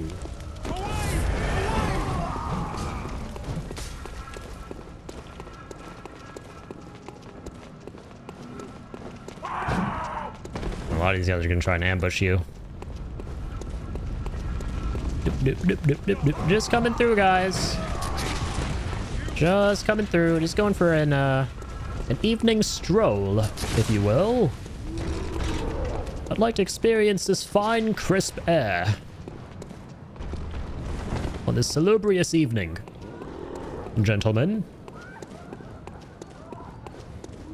But I'm afraid all of you here must insist upon yourselves. So I must take my leave. Or the fuck not. Or the fuck not. Holy shit, bro. Holy shit. Holy fuck balls. Holy fuck balls and fuzz balls. Oh, sorry. I'm okay. You know how it usually goes. You think you're gonna fall and die in these games, but you actually aren't. You're like, oh, false alarm. Sorry if I'm giving anyone out there a heart attack with this. This probably looks like one of those Minecraft shorts where, like, the dude is running through all 7 layers of hell but somehow surviving. Except in Bloodborne.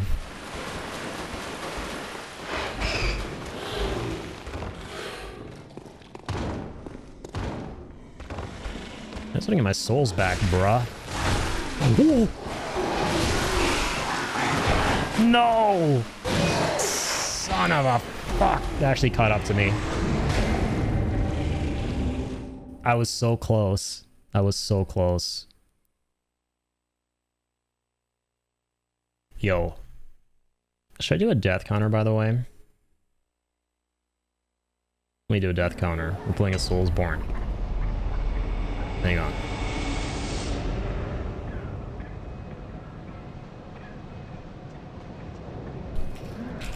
You died like 3 times. God, this is not going. This is not it for me tonight, man. This is an interesting start to the playthrough. Not one of the finest starts to a Bloodborne playthrough.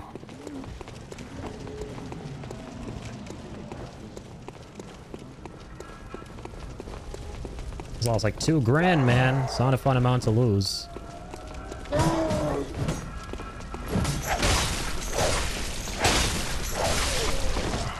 Okay.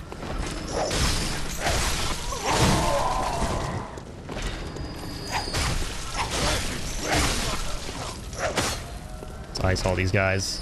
I'm just sad I lost $2 grand. I'm still sad I lost $2 grand.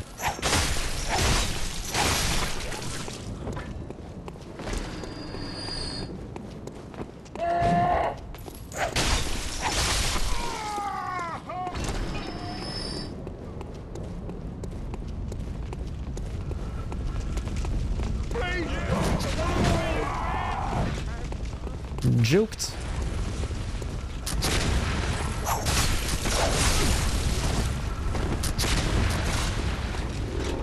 I'm gonna try and kill some guys so I can get some money back. All the fighting I did.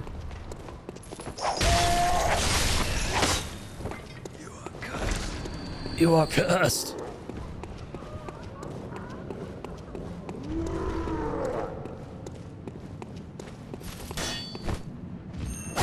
Damn it, almost had him there.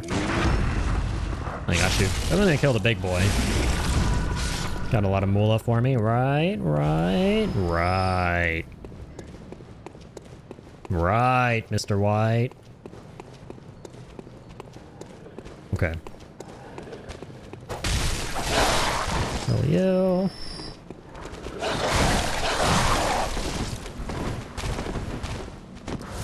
Sort of fuck if I die again.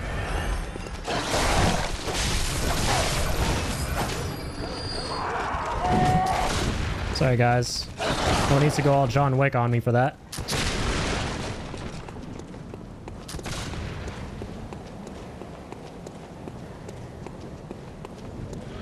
Alright, you know what? Fuck it. I'm gonna go ahead and open that shortcut up. If I can. Holy shit, holy shit. Whoa! Okay. Forgot about that guy.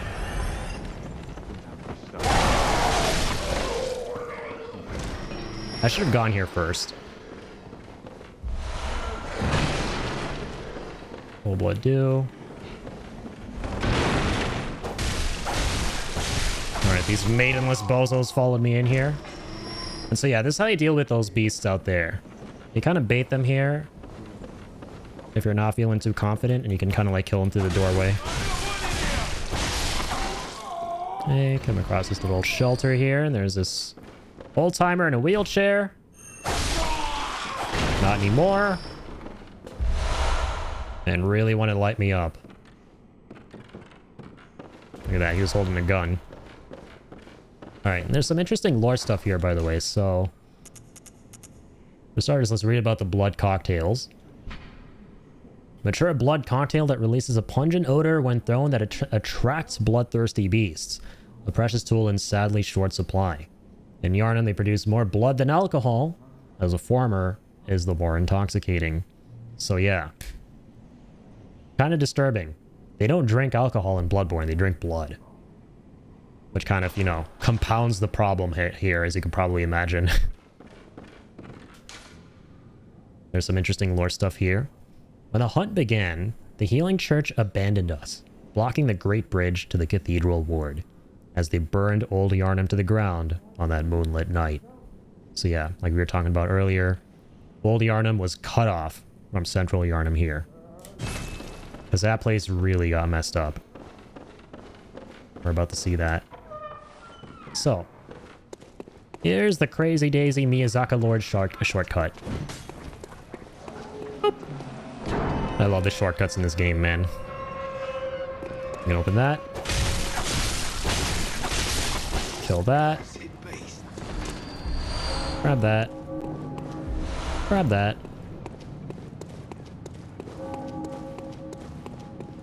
And kill these two big boys here.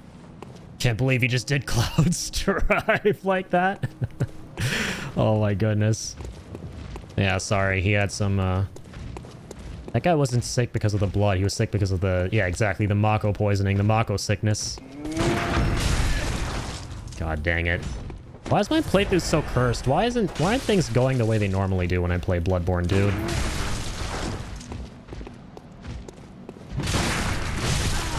Oh my god. You have to be shitting on me. Come on. Come on, game. You made me look bad out here. I'm a Bloodborne pro. I'm a seasoned Bloodborne veteran. Make me look not that way. Not cool with that. Not one bit.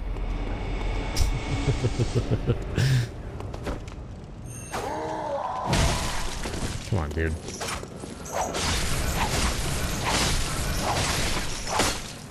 Okay.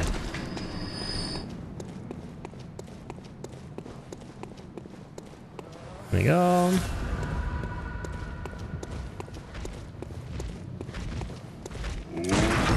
There we go. What's up, Ryan? Skill issue? I think so, man. Hey, what else could it be? I'm washed. I'm just a washed Bloodborne player. Get away from me, bitch. There's still a lot. Dude, this playthrough is so cursed. Fuck out of here. Taste my whip. Give me that. Give me that. Give me. Mine. Yeah, we can't access that yet. That'll take us to the first official boss. We don't want to fight yet. We want to fight the first unofficial boss.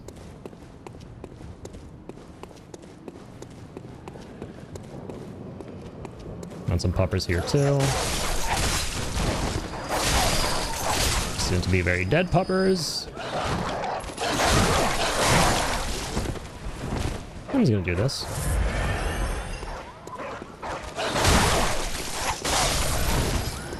Probably this too.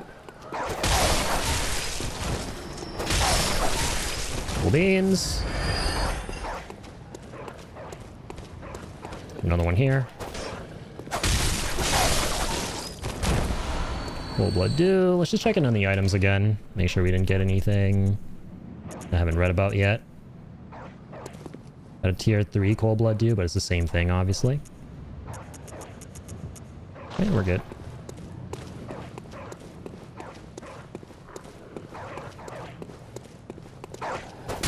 Hey you! Stop bothering the old lady. You're a hunter, aren't you? Then, well, do you know of any safe places? Anything else to say? I've heard I have. Shutting up indoors isn't always enough. Well, if you hunters got off your asses, you wouldn't be in this mess. You're obligated to help me, you hear? So what'll it be? Are you going to tell me you're not? No. Not yet. You're good for nothing. No respect for the elderly is what that is. Fat little good you outsiders do. Go on. Admit it. You think we're all mad, don't you? Well, Kinda. well, stop it. I know all your tricks. Okay, Boomer. So what is it? Are much better ways to pass the time. Unless you found me a nice safe place. Not yet, Boomer. I'd admit, though, this lady has cojones. She was the only one of the townspeople here who was willing to get the hell out of there. It was probably going to be for the best, as we'll eventually see, but not really in the long run. That's all I'll say about that.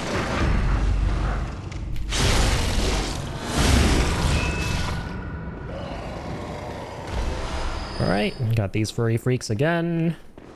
Oh, I've missed them. Let's actually not die. Let's make them die.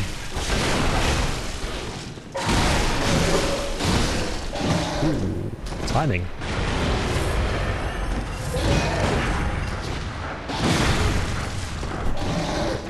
Brother, how is that second one not a visceral?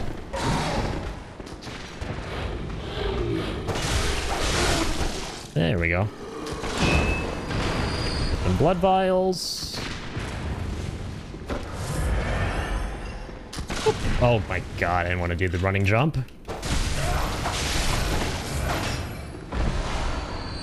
Speaking of things I do want to do. We want to get them items. Gimme, gimme.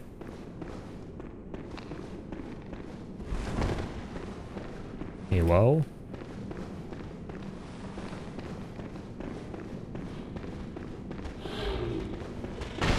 Hi.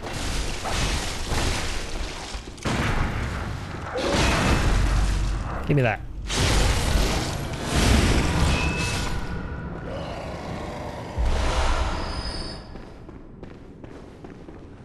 True. And jump down on the sides here where the rats are. And there's like a, yeah, there's a pretty good item there. From what I do recall.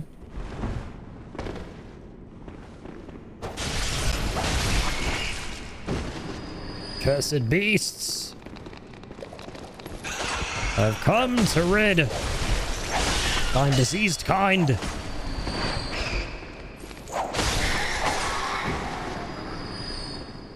I shall cease Your salivation for this once great nation.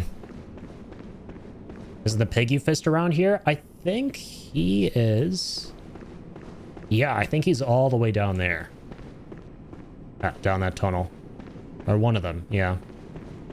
And you take the ladder up to, I think, Gascoigne's daughter near that. We'll eventually come across him. It's either this tunnel or another one. Yeah, it's probably another one. This one. Okay, gotcha. This one leads to back here, where we were before.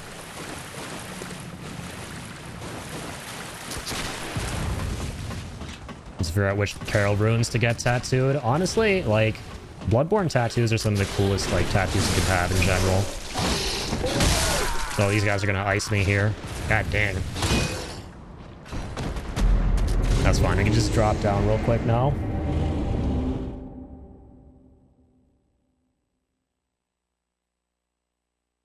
Yeah, I've seen some really cool Bloodborne tattoos, like the sigils and the symbols and stuff in the game, the Hunter's Mark and all of that. Super tattooable.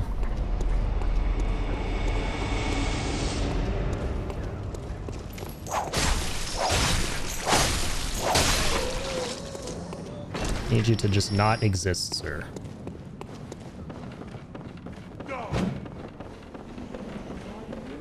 Oh, this way this time. If I may.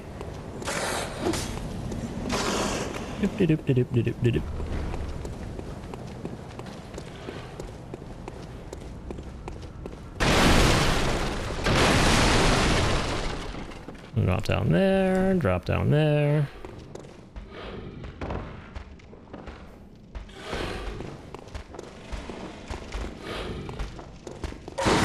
Get this guy deaded. Look at the art book recently and it's dope. Let's go.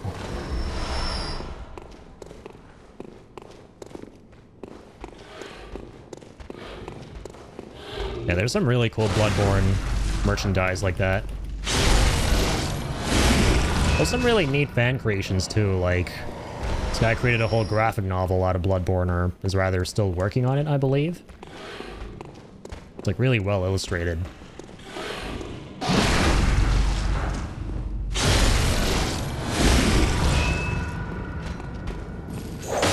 Nope, nope, sit your ass down, man.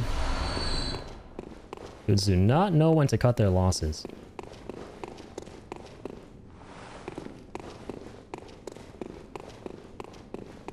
How pathetic.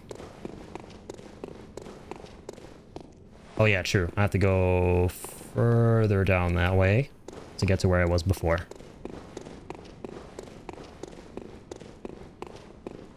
Already contended with those before. I want to go through all that again. Let's drop down here. Apparently missed that.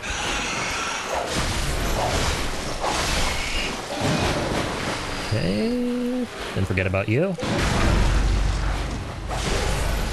Oh, that's not good.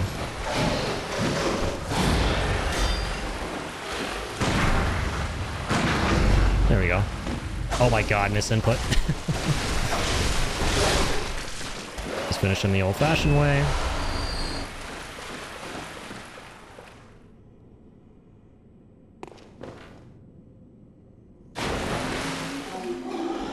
Nice. Gotta love how I'm missing all the beams.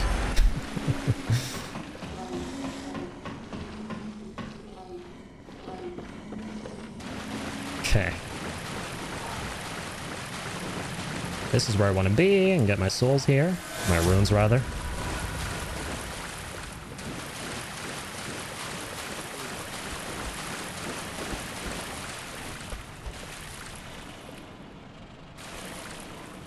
What's up, man? You know, let me talk to Ryan here in the chat. Yeah, he's cool. He's just a chill guy. I helped write a book about the lore. Reddit project? Oh shit, let's go, man. I'm gonna check that out.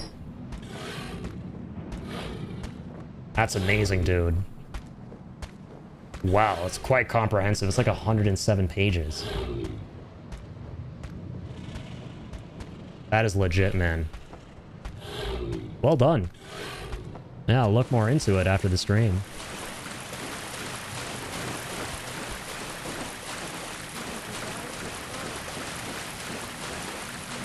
A hunter must hunt. Exactly. That's my favorite line from the whole game. I love Aileen. Probably my favorite NPC in anything Soulsborne ever.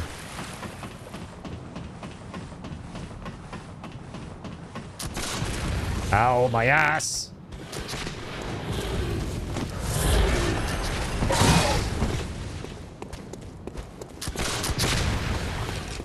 Fuck you.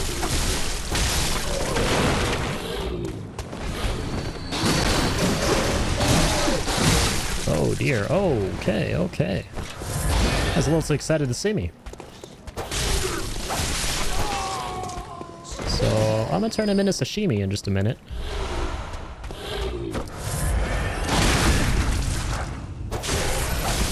Head down there, bitch. Want to play? Here I am.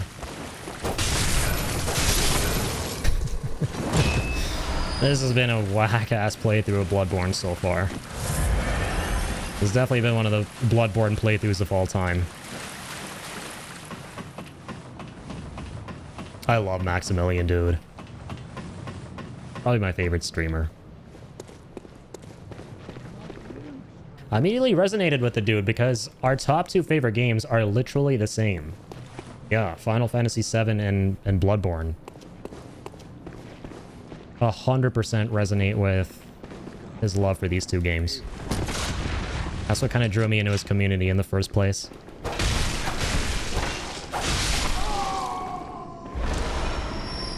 My god. It's not the time to rest, Hunter. No rest for the Hunter. None at all. Okay. Grab this.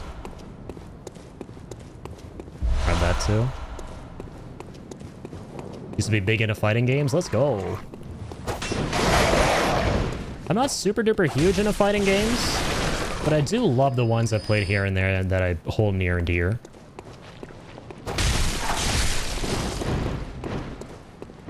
Okay. Bye, birds.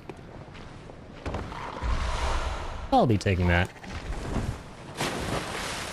Bye-bye, droidies. Okay, can I finally complete my lovely, salubrious, productive stroll through this Yharnam sewer? Finally, without being absolutely reamed out by these guys. Oh, here's the pig. Yeah. We're not going to tangle with him just yet. That'll be a bad idea. Let's let him vibe. Let's let him vibe. Because Tenio Yeri here doesn't believe in pig slaughter. Believe in beast slaughter. Until I need to believe in the pig slaughter. Which isn't at this given moment. Imagine the smell. I'd rather not. I mean, that's why I have a mask. Wow, teabagging? Toxic. Yeah, teabagging in the most posh way possible. Most posh, sophisticated, dapper way possible. That's what that animation was. Very Bloodborne coded way to teabag. So I forgot this item here. But yeah, here we go. So we got this shortcut back to the lamp. That is how you access that lift.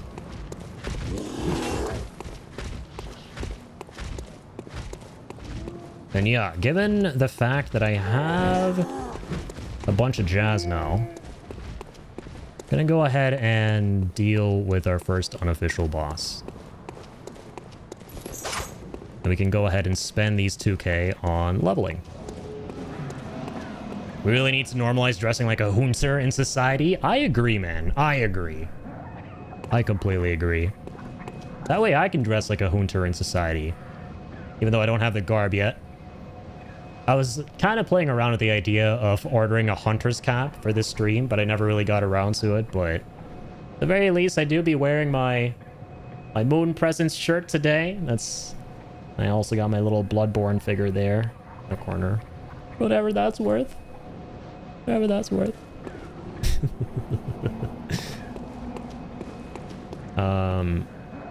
Okay. Here we go. We're about to fight a boss whose name has 2 words, begins with a C, and rhymes with Derek Yeast. Probably got a lot of yeast, not gonna lie. Probably got a couple infections, not just a yeast infection. Alright, here we go. Can I please get on my first attempt like I normally do and not incomplete ass baboonery of myself on stream?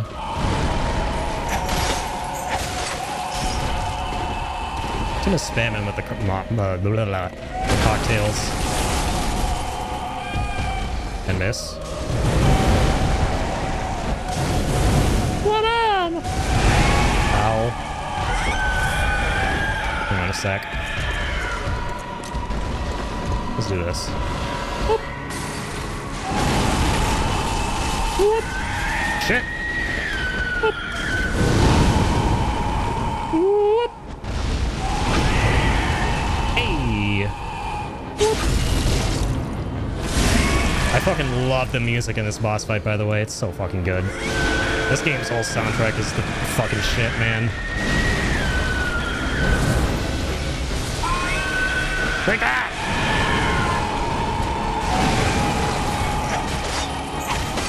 Die, cur!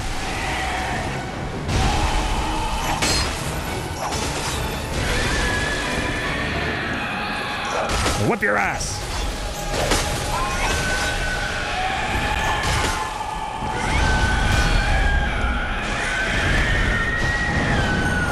Yeah! Poke your ass!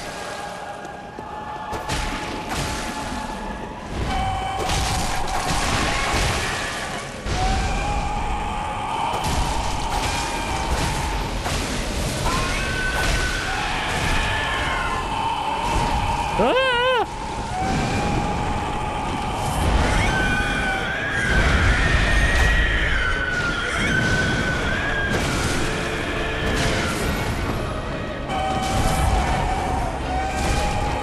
Fuck you.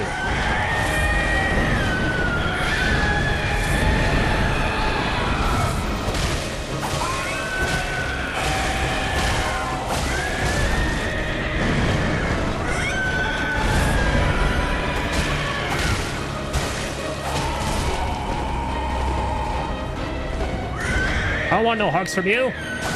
Away! Away!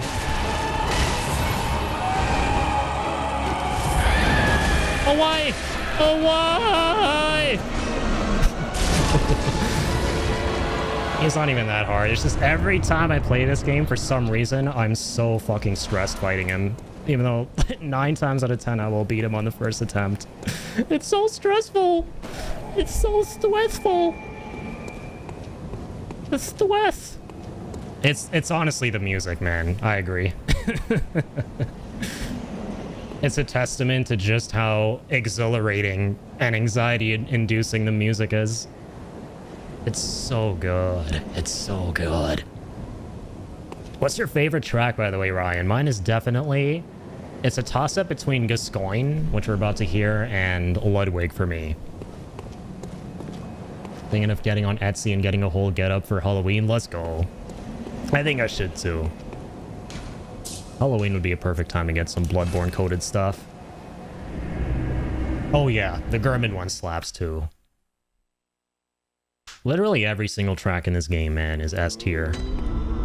Okay, so I should probably go back to War Run mode. Got a couple of things that I forgot to check in on. So, Madman's Knowledge. This is gonna have some important stuff. Skull of a madman touched by the wisdom of the great ones. Used to gain insight.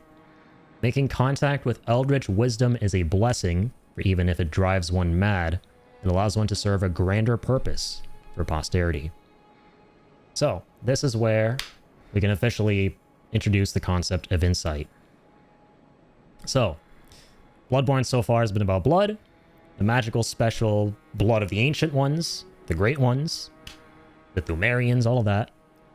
But there's also this stuff going on. You got the knowledge of the Old Ones, the Great Ones that we can consume to gain insight and start seeing a bunch of things on their plane of existence. And we're definitely going to see more stuff pertaining to this as we go through the game, especially when we get to the part that kind of shows the divide between two very important people in Yharnam. One who believed in the blood and one who believed in the insight and literal eyes. So yeah.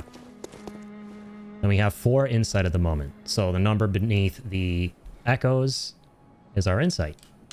Stuff you get from consuming the madman's knowledge. The knowledge of the Great Ones. Consume insight and ring the beckoning bell to enlist the cooperation of hunters from other worlds. So this is how we do co-op. And now the doll has come to life. But she's still a doll. Lady Maria at the Astral Clock Tower. Great timing on that, by the way. This doll, without really going into too many details, was modeled after a character named Lady Maria, for the purposes of our lore run here. And she was one of the first hunters, and maybe not tonight, but at some point in this playthrough, way down the line, we're gonna see more about that. I am a doll, here in this dream to look after you. Honorable hunter, pursue the echoes of blood, and I will channel them into your strength. You will hunt beasts, and I will be here for you, to embolden your sickly spirit. Okay, so she allows us to level up. Before we do that, though, let's get some more intel. Did you speak with Gehrman? He is obscure, Oh, I'm sorry, I missed that. unseen in the dreaming world. Still, he stays here, in this dream. Such is his purpose. Ah, the little ones, inhabitants of the dream. The messengers. They find hunters like yourself, worship and serve them. Speak words they do not. But still, aren't they sweet? Ah, Okay, they so that's it for speak now. words. So, already been over the May messengers. you find your worth in the waking world. Also important here, establishing that if you hadn't already caught on to it, should be kind of obvious by now. Or in this dream reality realm, created by one of the great old ones, and then there's the normal waking world, as it's called in Bloodborne, where we're hunting down the beasts in Yharnam. And every time we die, or every time we so desire, we can come here to kind of debrief and catch our bearings, get items, level up, all of that. Other things she mentioned, besides the messengers which we went over, they're the guys who brought us here, is this dude here, Gehrman. Other co-op item. We can probably read about these two before we go in there. Read the actual descriptions. So this is to call people to your world to get help. Great old bell discovered in the underground labyrinth. There we go. The first time the game is acknowledging the underground catacombs, the underground civilization, the Thumerians. Its ring resonates across worlds, and the first hunter used it as a special signal to call hunters from other worlds across the gap and cooperate. The human must use insight to ring this uncanny bell, but the benefits of cross-world cooperation are many. So, kind of sort of straddling the line between explaining co-op mechanics and actual in-universe lore here. Obviously, if you kind of try and put 2 and 2 together, the reason, if you really want to read into it, in gameplay terms, obviously you need to use some form of currency to do this, so that it's fair. But if you really want to read into it, you would probably have to use insight in order for this to work. Because the Thumerians were in contact with the Great Ones. Insight is like the knowledge of the Great Ones, right? And this was found down there where the Great Ones were. So it's all about insight with this thing. All about the knowledge of the Great Ones. And to use it to employ this tool that was found in their domain. Hunters are linked, and this is to stop cooperation. Linked by the resonance of bells and special encoded timbers. This inaudible burst disrupts such resonance. Okay. And that's everything for now. Consumables. Oh yeah, we got some got this other bell and the badge too. And the badges usually allow us to buy more things in the store. Old Hunter Bell, one of the resonating bells that cross the gaps of worlds. This bell is cracked and stained with the blood of beasts. The human must expend insight to ring this uncanny bell. Now there's a lot down here. The old hunters who have long passed from the dream but cannot forget the feeling of the hunt rely upon messengers to relay their thoughts. Ring the bell at their side and they are certain to give a listen. For the night of the hunt is long and unchanging. So yeah. There's the basically the bell, but the one that the old hunters used. And then this is like the badge, like I was talking about. You get these over the course of the game to get new stock, buy new weapons and stuff that have a certain theme to them, have to do with a certain sect or cult in the game and in the world. So one of the badges crafted by the Healing Church, the silver sword is a symbol of a church hunter. So now it's introducing the concept of other kinds of hunters, which we kind of briefly touched on. So there were the workshop hunters and then the church hunters. Ludwig was the first of many Healing Church hunters to come, many of whom were clerics. As it was, clerics transformed into the most hideous beasts, and we're about to see that. So Ludwig was, yeah, he was the first church hunter. And they had like a slightly different approach to, like we were talking about, they all had different approaches to dealing with the scourge and dealing with the blood. Yeah, the Healing Church was one of those. We're look at the torch. Common torch formed by wrapping a pine resin-drenched cloth around the end of a long stick. Hunters choose torches not only because the hunt leads them to the darkest nooks, also because certain creatures they encountered are possessed by deathly fear or flame. So we already know that. Okay. So we're up to speed for now. Now here's Gurman. One of, if not the most important characters in the game. Aha. You must be the new hunter. Welcome to the Hunter's Dream. This will be your home. For now, I am... Gehrman. Friend to you, hunters. The pause he takes there, man. It's nice actually listening. Fine haze Implies so now, much. But don't think too hard about all of this. Just go out and kill a few beasts. It's for your own good. You know, it's just what hunters do. You'll get used to it. This was once a safe haven for hunters. A workshop where hunters used blood to enhance their weapons. And flesh. You're welcome to use whatever you find. Sorry, I missed something there. Even the dog. Should it please you. Creepiest line in the whole game, by the way. This was once a safe haven, a workshop. Here we go. Don't have as many tools as we once did, but that's what we missed. well even. So, this is a place that actually existed. And we're eventually going to see that. So this existed in the real world, but we're viewing a version of it that exists within this weird alternate dimension Hunter's Dream place, created by one of the great old ones. And Gurman was one of the first workshop hunters. And Gurman here was sent to the Hunter's Dream. From my understanding, and we'll eventually see this and get more clarity on all of this stuff, and maybe I'll be corrected on some of this if I'm not 100% on the dot with it.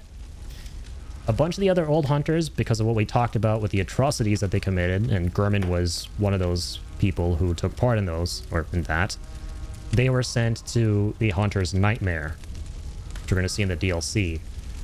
But Gurman here is a part of the Hunter's Dream, and the voice acting is really good too. If you actually listen to the way the lines are delivered, you can kind of like pick up on some subtext. He almost forgot his own name because, and that's basically implying that he's been here a very, very, very, very long time.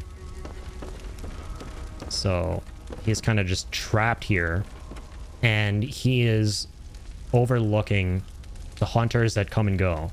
including our own character here, right? Who are kind of like conscribed to this hunter's dream to go back to the waking world every single time, come back here every single time to carry on the fight against the beasts and the scourge.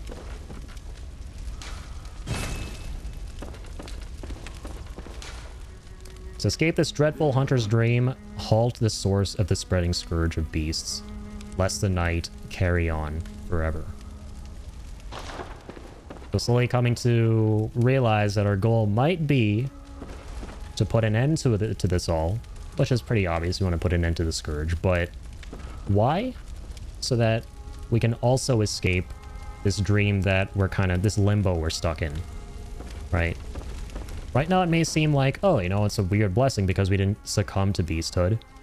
We have to keep fighting the beasts, and when we die, we get to come back here, but it may not actually be a good thing, right? You don't want to be living this life forever. So you kind of want to escape this loop, if you will, this limbo. We can upgrade our weapons. Repair shit too. I keep forgetting there's durability in this game. I'm not gonna lie. Every single playthrough I have to remind myself of that. So weird. It really doesn't impact like or hamper your experience in any way. It's so easy to kind of deal with, like contend with and repair weapons. Honestly makes me wonder why it's there in the first place. I feel like if they were ever to remaster this game, which we shouldn't talk about this because it's never going to happen. We're going to be sad it'll never happen. But if, and I'm never going to stop talking about it, it's definitely one of the things I can see them doing away with, on top of adding things like, you know, being able to respec and what have you. Yeah, we can also buy items. And this is where we can finally read about blood vials. Special blood used in administration restores HP.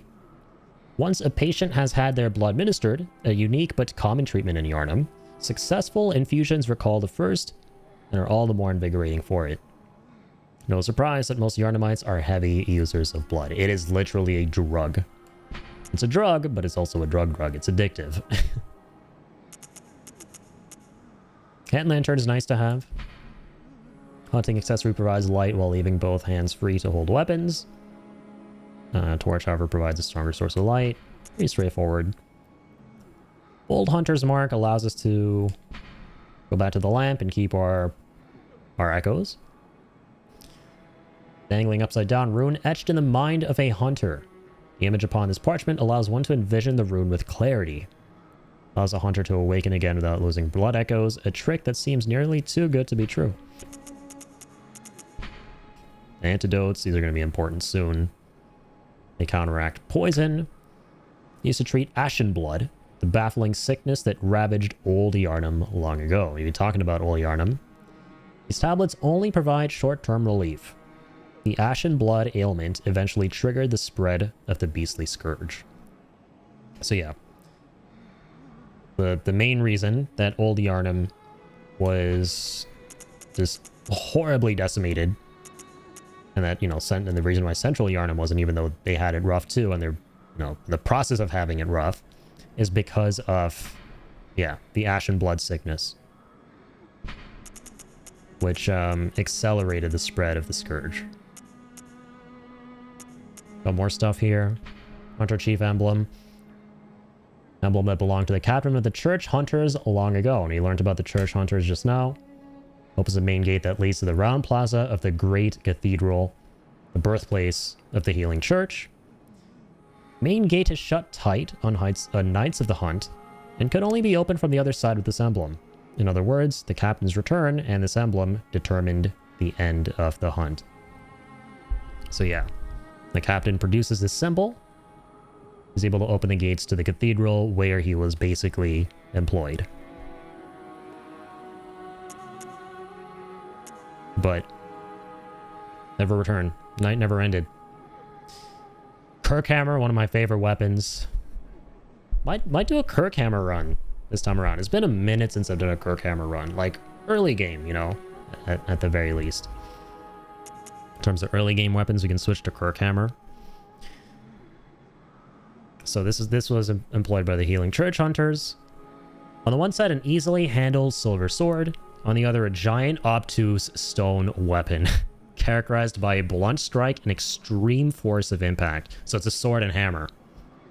Trick Hunter weapons forged in the Healing Church workshop, said to be hidden somewhere in the Grand Cathedral. Beautiful. Oh, yo, also, Seb, thank you so much for the sub.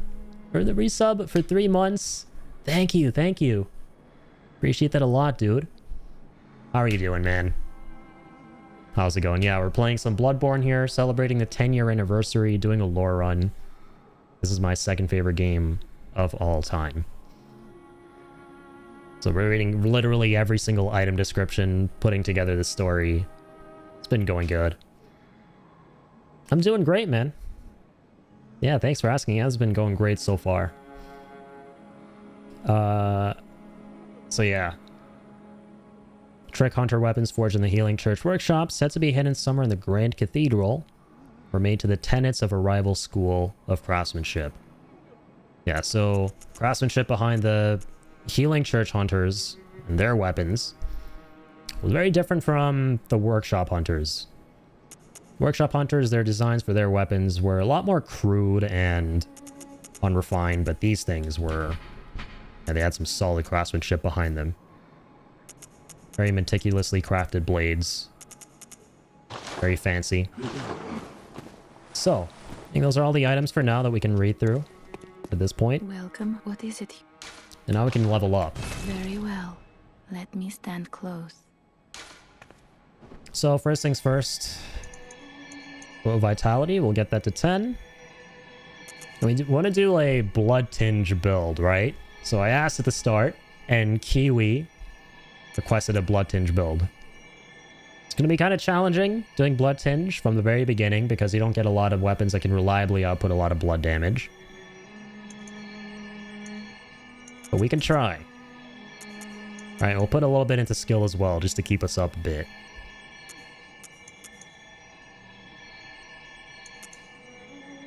Let's do that. Actually, endurance is fine for now.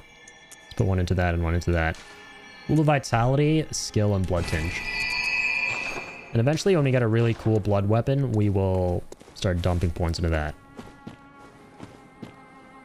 I love watching other people play From Software games. Vicarious living. Let's go. Yeah, they're really fun to watch. They're really fun to play. Absolutely. Soulsbornes are my favorite subgenre. My favorite anything when it comes to video games.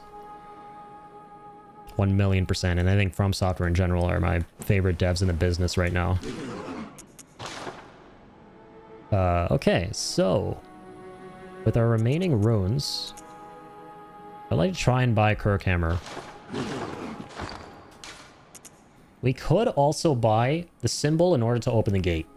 There's a way to get around that though, where we don't have to buy it. There's like a long route that takes us through an entirely different area of the game, entirely separate area. So we can explore that. We'll use some of the cool blood. And how much this gives me. Good amount for now. Yeah, this is 3,000, right? Use the tiny one.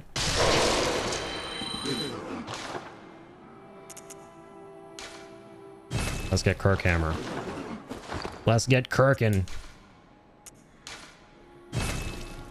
Oh, shit. Yeah, I forgot this is a pure strength weapon because... yeah, I just thought of the sword right off the bat, but yeah, the hammer part of it makes it strength predominantly. Right now, the only skill one is Threaded Cane. I know Ludwig's sword, which will eventually get as a skill weapon too. I don't think we read the repeating pistol, did we? Crafted with mostly metal parts and exhibiting a complex design, the repeating pistol fires 2 shots at once, making it a ravenous consumer of quicksilver bullets. Should be used sparingly compared to his workshop counterpart as a trump card in one's arsenal.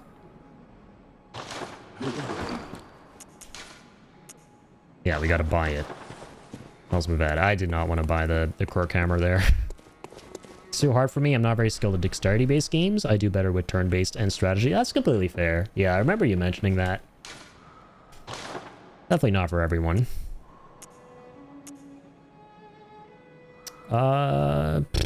Do we upgrade the threaded cane right now? I want to like save my shards. Well, like we get so many of these later on. We can literally buy them.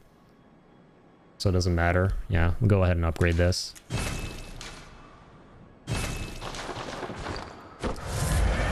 Did not mean to do that.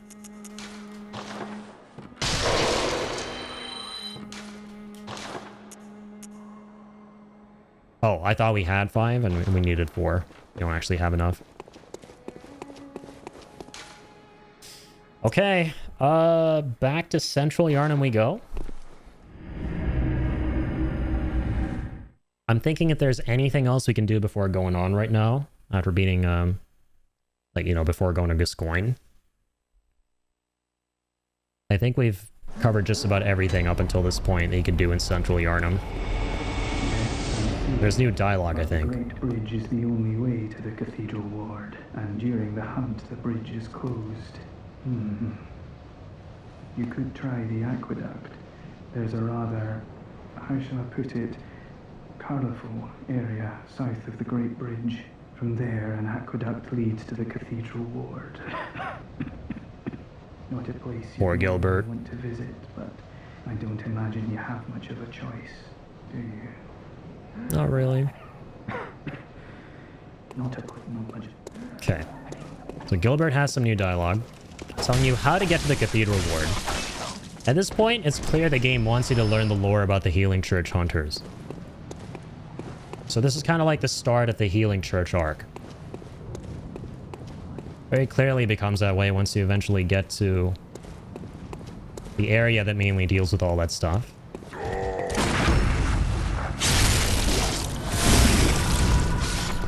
Oh. I just realized, my mistake.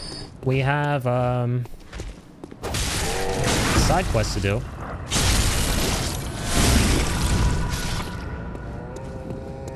Before we head on to the next boss. And one of the saddest and baddest side quests in any game ever.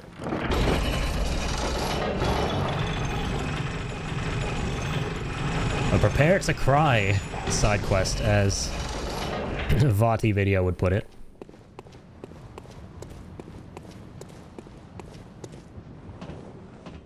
So, first things first. Let's head down this way.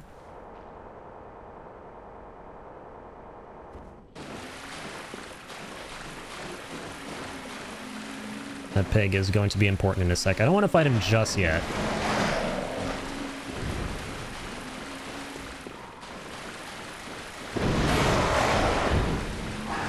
Sort of forget how to go about this and where I have to go.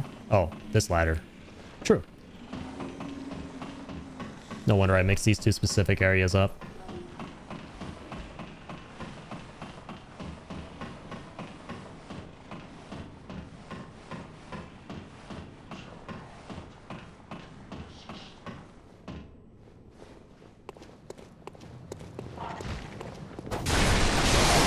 Birds.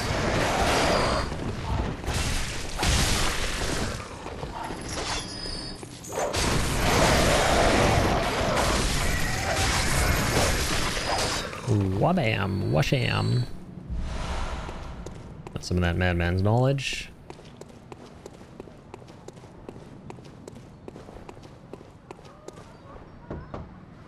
Wretched outsider, trying to fool me to open this door. Heavens, the depths of depravity. Wretched outsider. Okay, that's all she says. So you can tell, like, all of the NPCs who have locked themselves up behind their doors for obvious reason have zero trust in the hunters, right? They do not jive with them. They're not on the same page as them. Don't jive with this guy either. Oh my god, I miss poking his ass.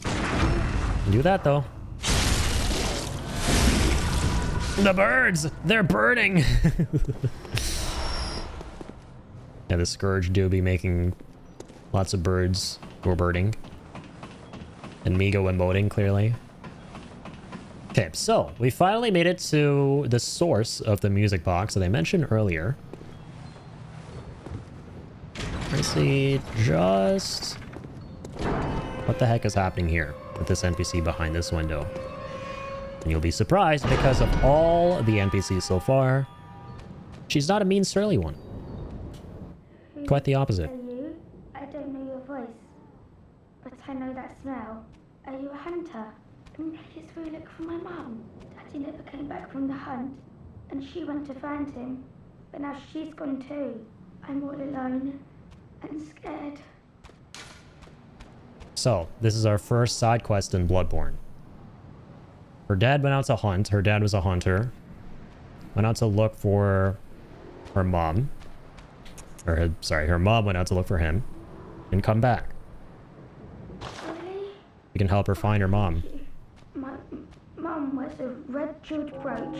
It's so big and beautiful. You won't miss it. Oh, I mustn't forget. If you find my mum, give her this music. There's the music box that we were hearing. It plays one of Daddy's favourite songs. And when Daddy forgets us, we play it for him so he remembers. Mum's so silly running off without it. My mum wears a red jeweled brooch. It's so big and beautiful. You won't miss it. Oh, and if you find her, give her this music box. Please, I know you can do it. Alright, so. Nice wholesome side quest. Obviously gonna find the mom. We're gonna give her the music box. And we'll find the dad too, and you know, they'll live happily ever after. At least these birds don't have the fire barrels. Oh god. Thankfully. So her mom is totally alive and well, right? Oh yeah, absolutely. I mean, I'll just spoil that right off the bat. She's completely fine. Completely. A world like this, where everything is succumbing to a horrible plague that makes it want to eat people's faces off? Yeah, she's totally fine. You know? So, I'm actually really excited for this. This is probably one of the most, one of the items I'm most compelled to read about on this lore run. And that's the music box. A small music box received from a young Yharnam girl. Plays a song shared by her mother and father. Inside the lid is a small scrap of paper, perhaps an old message. 2 names can be made out, however faintly. Viola and Gascoigne. One of these names is going to be very, very relevant and pertinent in a moment here. So, now we're going to go back down this way.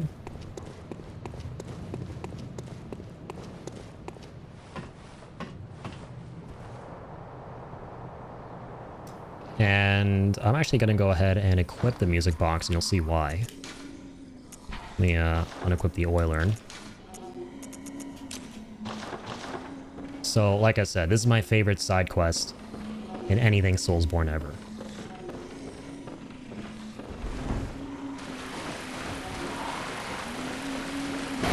Gonna run it back through here. Ow.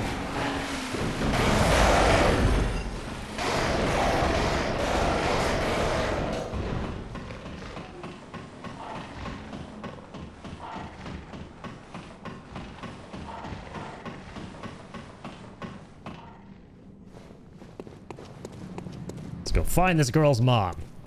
Gotta be up this way. Alright, you goons. Goons and gooners. Give me your best shot.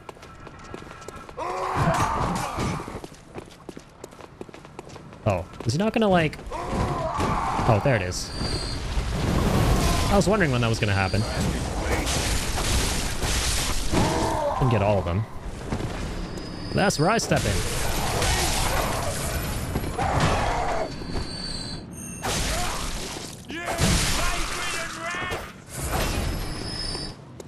Okay. Dip, dip, dip, dip, dip, dip, dip, dip. Hey, big guy. Oh, crap. Really? I couldn't visceral him there?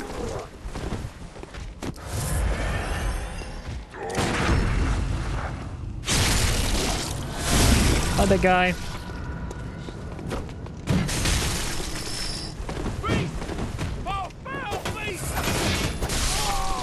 Beasts! Foul beasts! Alright, let's go.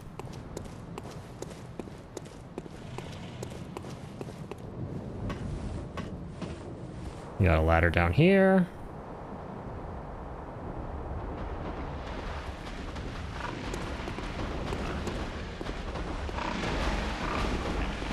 I believe, yep, this is how you get behind the pig. Nice and easy does it. Cover your eyes, kids. This is about to get inappropriate.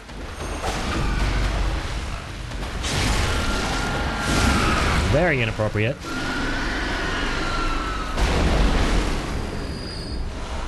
I'll grab those blood vials. I'll take the Saw Hunter badge. I'll take some cold blood, too. How do you? Whoop. Whoop. So yeah, that's how you want to deal with the pig. Never take the direct approach. Never, ever, never take the direct approach. If you value your life, your precious, fragile life, in this once precious and very fragile world. Dear heavens is right. Honestly, that's an understatement. Okay, these two guys here.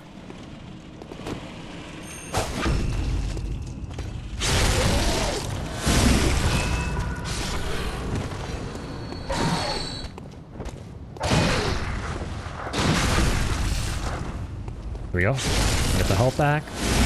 Gotta be really careful with these two guys because we're right outside of boss room. Take the blood vials, and I'm actually gonna do that. Even more? No, I can't. It's only +5 bullets. So, cool thing about Bloodborne, you can sacrifice some of your health to get some bullets back, which we just did. I'm gonna get my health back for that. So we have 17 bullets now. Bullets are very important in this fight that's coming up. I was hoping we can get some from around here. Okay, I'm gonna hope for the best. I'm gonna let Jesus take the wheel here. So this is the first main boss fight of Bloodborne. Believe it or not, the cleric beast we fought was not a main boss. He was actually optional, but it's highly, highly recommended that you take him on first. Drawing a total blank. What is your favorite game again? If this is your second favorite, it's Final Fantasy VII. So my top 3 are FF7, Bloodborne, and Death Stranding. All right, so here we go. Got the music box. You guys ready for peak? This is my favorite boss fight. Or one of my favorite boss fights is definitely up there in the pantheon of all time. The music, the lore, everything. And this connects to the side quest we just started. I'll let you guys figure out how.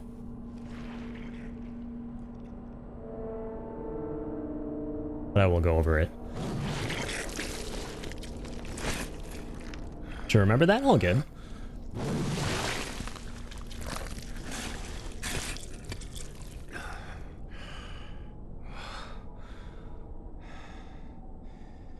Beasts all over the shop. You'll be one of them, sooner or later.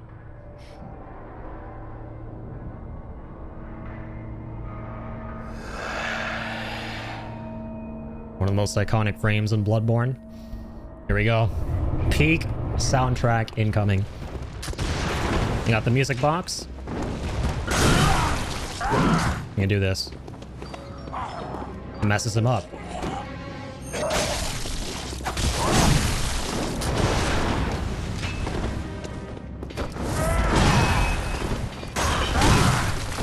Oh, Jesus. Come on, Gascoigne. Done this before. You're old news. Don't scare me. It's all about parrying in this fight. It's all about parrying.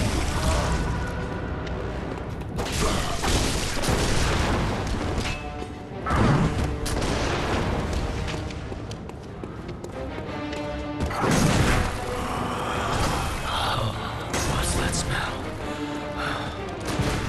The sweet blood. Oh, it sings to me. It's enough to make a man sick.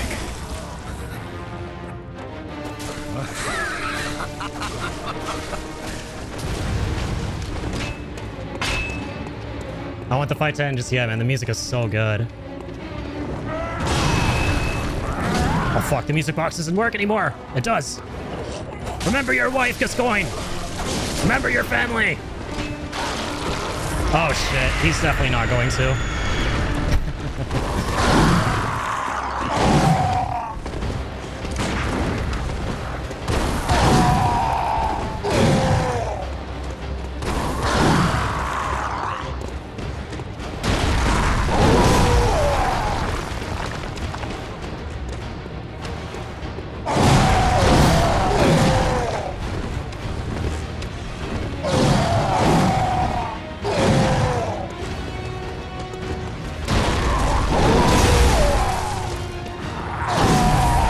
dodge that.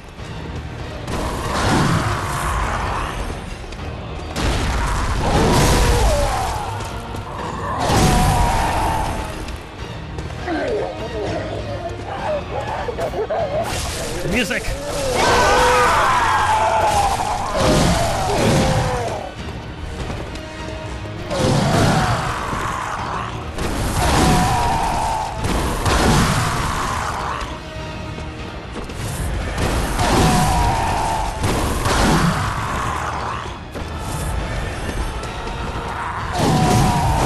Get the fuck out of here.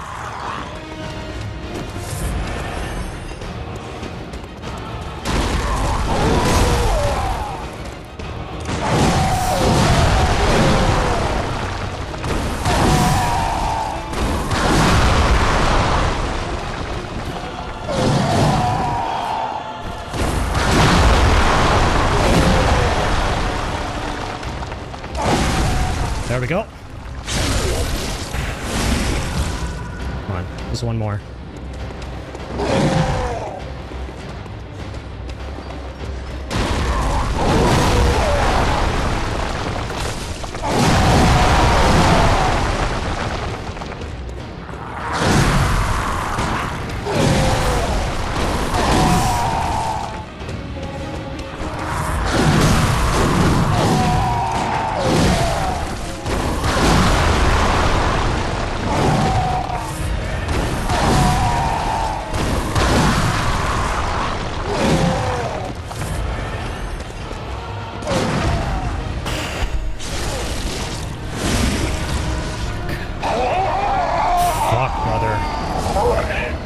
Never gets any less stressful, dog. Ooh, okay, there we go. Oh man, Jesus Christ.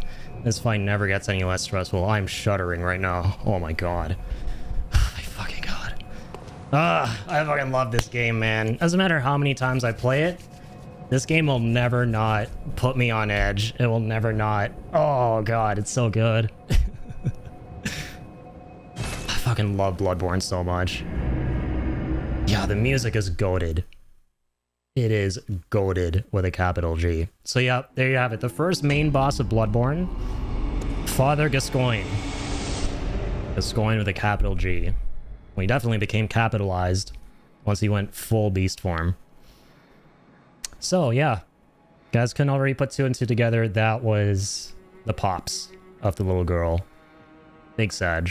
He went out on the hunt, and he's prime example of one of the hunters we're talking about who becomes intoxicated by the hunt, but also at the same time the beasthood gets the best of them, and you kind of lose your humanity completely. And it's just so good how it all comes together, because you could tell he has a little bit of his humanity left because of the music box, and how that reminds him of who he once was and his family and his ties to them. It's so good. And now, we still haven't finished the quest. We gotta... The whole thing that set us off in the first place was looking for the brooch, right? So we still have that to do. I'm gonna go ahead and buy the other gun.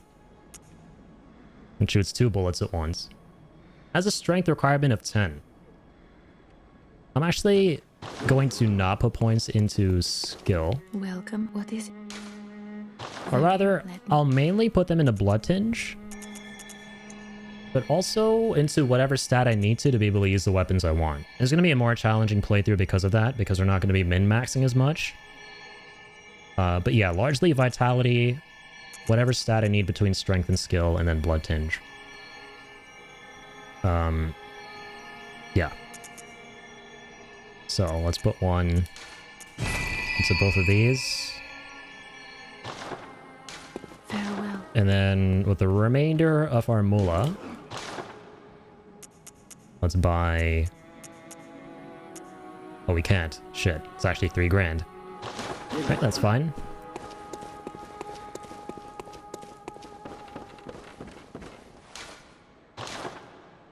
Can't fortify the threaded cane yet. Her camera needs 16 strength. Dang. Maybe we can do strength blood. I don't know. Depends on what weapon we want to use, right? Really depends on what weapon we want to use. So yeah, back to the lore stuff. Gurman's gone. You will seldom see Gurman in the Hunter's Dream. He's either here or somewhere... Like, sometimes there's a little clearing off to the side, by the way. Some people go their entire playthroughs without noticing this. I can't blame them. Secret little area. And you guys are going to love this one if you're into Fashion Souls. Oh, sorry, I can't do it yet. But this is where you can decorate the messengers. You can give them little hats and stuff. It's super cute. Sometimes he's here, I think. But sometimes he's nowhere at all. It just depends on what stage of the game you're at. It does kind of beg the question where he's going. Like, oh, you know what?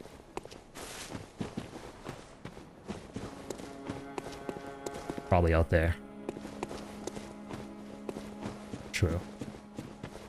See if there's more dialogue. Welcome. What is it? Ah, the little ones. They find hunt, speak word. Okay, nothing new here. Farewell, good may. Look at our inventory. See if we have any new items to read about. We don't. Okay. So, let's go back to Tomb of Odin. This is where we fought Father Gascoigne. And this is where we can... Let's in a sec. And this is going to be... If you catch the implication, quite sad. So we fought Gascoigne here, right? They went out looking for his wife and her brooch. See a lot of blood here. See this item. We got the jewel brooch. And we see a woman. Covered in blood. So yeah, Gascoigne went crazy and killed his own wife.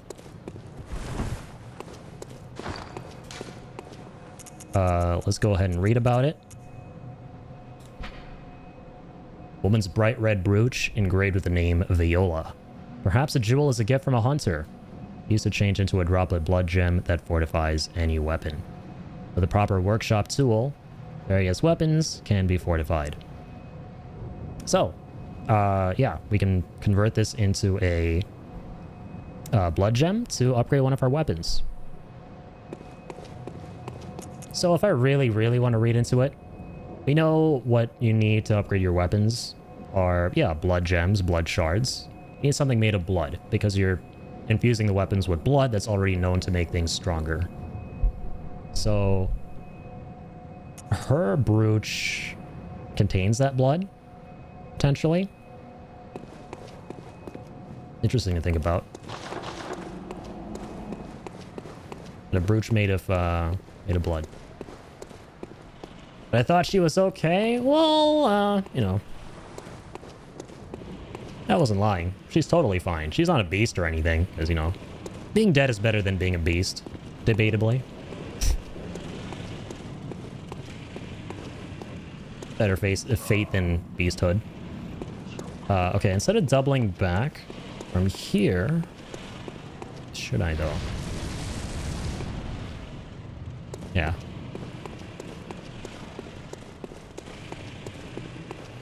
Yeah, actually... Let's go down this way. So yeah, let's go back to Gascoigne's daughter, because we got the brooch.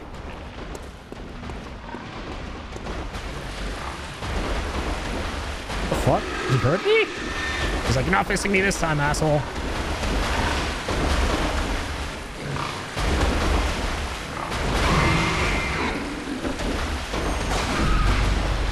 I think I am, though.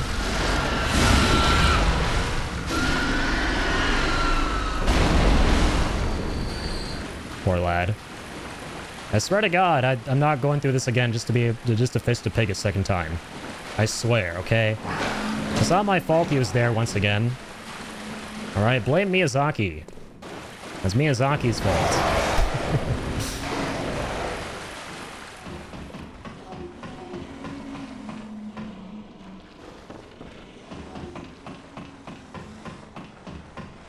I'll not accept any of the propensity to fist pigs allegations from you guys.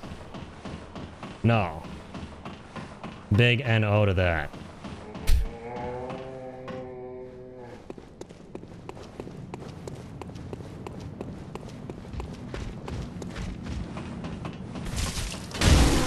Oh my god, he's actually gonna get me.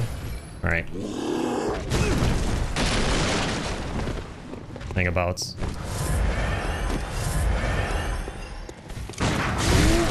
Ow.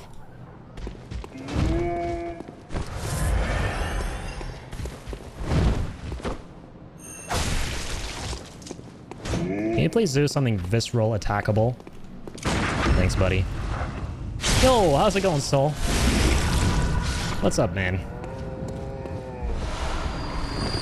Playing some Bloodborne here, my second favorite game for the 10-year anniversary. And having a blast. Alright, so we're back. We are now going to turn in the brooch. Still can't find my mom. I found her. She was in maybe not in one piece, maybe a couple of pieces. But I found her. Mr. Hunter, was it really her? Mummy? Mummy? Leave me alone. So sad. Voice acting is so good.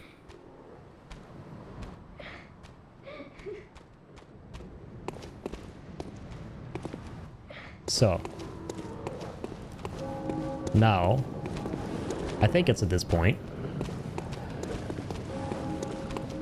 I think with a capital T. That if we... Okay, what's the best way to go about this?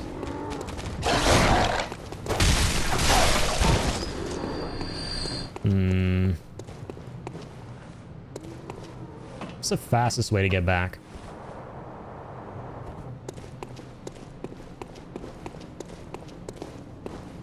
And go from here again. So if we reload this area, I think it's at this point in the game where she's no longer there, and there's some other interesting stuff that happens. Because that's definitely not the end of it.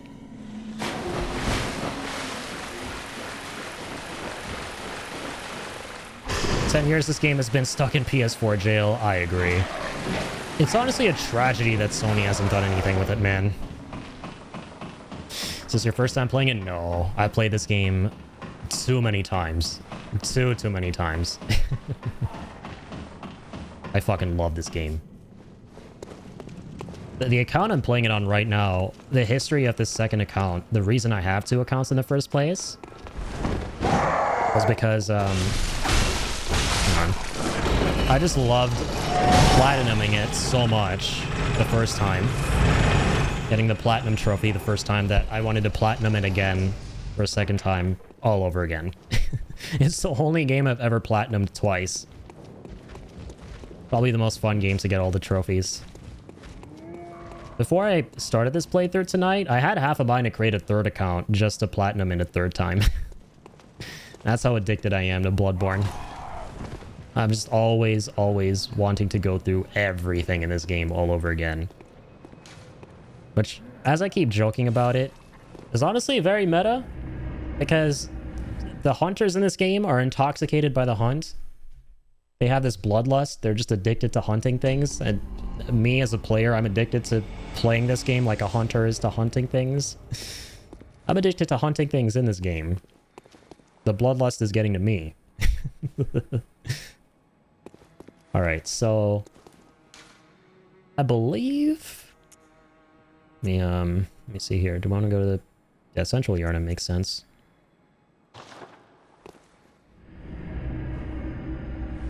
I believe if we reset now and talk to her again, it quote-unquote progresses a little more. If we can't talk to her, I'm pretty sure there's something else we can see. Which, if you thought it was already pretty dang twisted, it gets even more twisted. Just you wait. That quest line. That quest line is the complete antithesis to a happy story, happy ending scenario. An aqueduct, not a place you'd not much of. Okay, so Gilbert's dialogue doesn't change after you kill Gascoigne, the first main boss.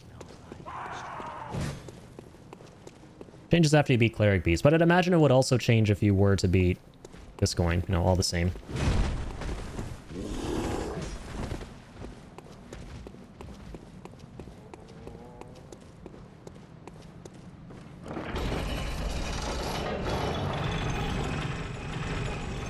Okay, so there are two things I want to check, and just want to make sure I haven't gotten anything new. I'm playing for a minute, I might have autopiloted. Oh yeah, we have the Saw Hunter badge. Forgot about that. Yeah, we get this from beating Gascoigne. Should read about this. So now we can not only buy new things at the store, so, you know, thereby creating more items for us to read about. Can read about this as well. Badge that allows us to get all that stuff, all the old Hunter's workshop tools, or workshop weapons. Badge crafted long ago at the workshop attests to one's prowess as a hunter of beasts. The workshop is gone, and no group recognizes this meaningless badge except the messengers in the bath who understand its profundity. Certain things can only be entrusted with a hunter in possession of this badge, or so they believe. So yeah, workshop is gone, and we're going to eventually come across the real workshop. We see a dream scenario version of it in the Hunter's Dream, but we'll eventually come across the eerie, desolate, abandoned workshop. But yeah, these were the OG original hunters who were sent out in the darkness of night to annihilate all the beasts before there was actually an apocalypse scenario and they ran rampant.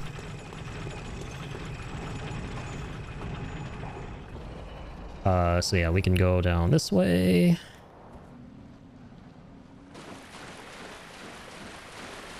Oh, I don't know why I'm going that way, my bad. I want to get the hell out of there now because he charges you the heck down.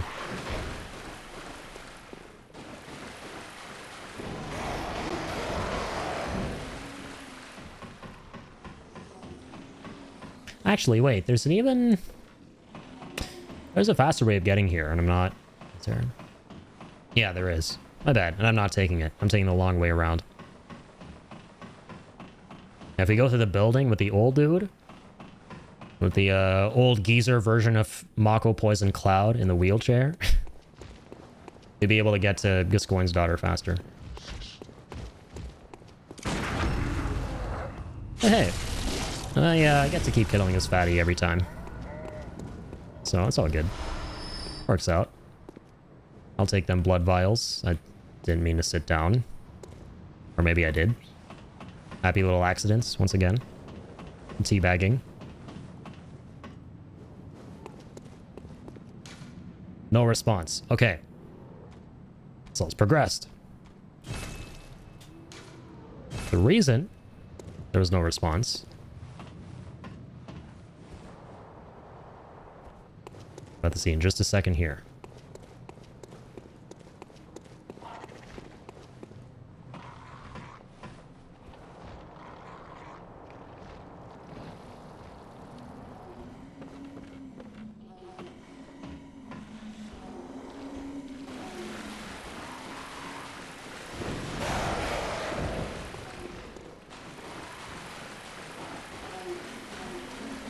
Don't hear her crying, you don't hear her back there, nothing. So, wonder what's going on. I wonder how, I wonder why.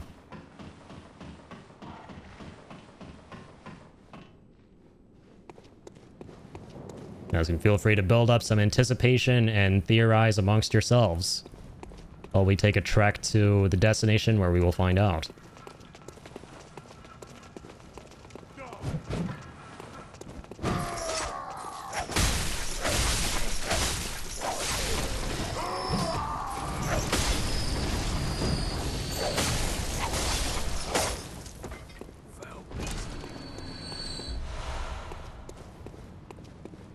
Gilbert adopted her? I like that theory.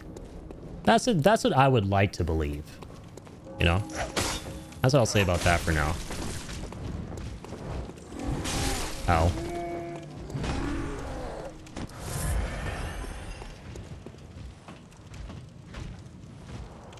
All crones adopted her into their coven. Kind of like that theory too. I like the Gilbert one a little bit better because it sounds like a happier ending than the Crohn's one. The Crohn's one is a kind of sort of happy ending, as happy as one can be in a world like this.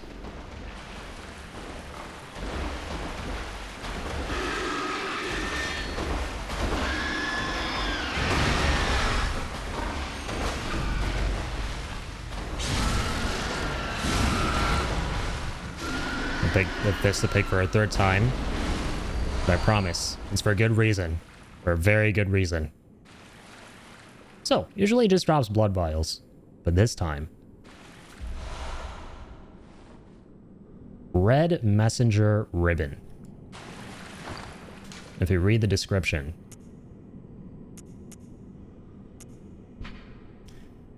Red ribbon that messengers are oddly fond of.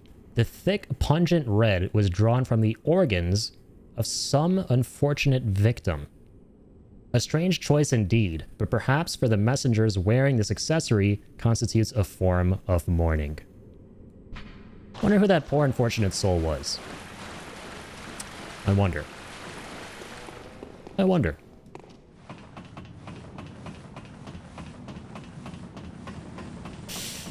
Yeah, I think the piggy may have seen the movie Red Riding Hood and got a little bit inspired. I think he looked up to the wolf. I think he put himself in the shoes of the wolf in that one. No, and he wanted to do a dramatic reenactment of it. So, yeah. Chicanery aside. That is the ending to Gascoigne's storyline. There are a couple more things that happen, but I think you have to progress the game a little more. It's kind of interesting, but that is, for all intents and purposes, the end of the story for now. What a tragic storyline. Literally nothing happy or no silver linings, no none of that in that storyline. It ends with everyone dead. His daughter left the house with the red jewel brooch. Unfortunately found herself down there. And the pig was hungry. Rip in pepperoni. I mean, literally. Let's go ham on that pig. Get it? Get it? I think Ian can definitely appreciate that one. That time, though, that third time was literally for research purposes, okay? Had to research some stuff for you guys. It was for science. I'll also admit, I think this might be the first time I've actually ever killed that pig to get that ribbon. I don't think I've ever done that on any of my playthroughs. I know about it. This is the first time I've actually done it. And Pong is gonna make me go hog wild. As they're keeping it going. I love to see it. Oh my god. This is the most wholesome thing I've ever seen. Seb and Ian are going... Dude, these guys are anime duking it out with the puns right now. I've never seen that happen before in the chat. I've never seen someone get on Ian's level with the puns. To keep the pun wagon going. That pun was bacon in my noggin for a while. That is so good. Ian, are you sure that's not your alt account? Okay, so after beating Gascoigne, come across a little library here. Some juicy tidbits of lore. The Bergenworth spider hides all manner of rituals and keeps our lost master from us. A terrible shame. It makes my head shudder uncontrollably. So, a lot to unpack here. A metric butt ton. I don't think I'll go too much into detail about what all of this is referring to, but for now,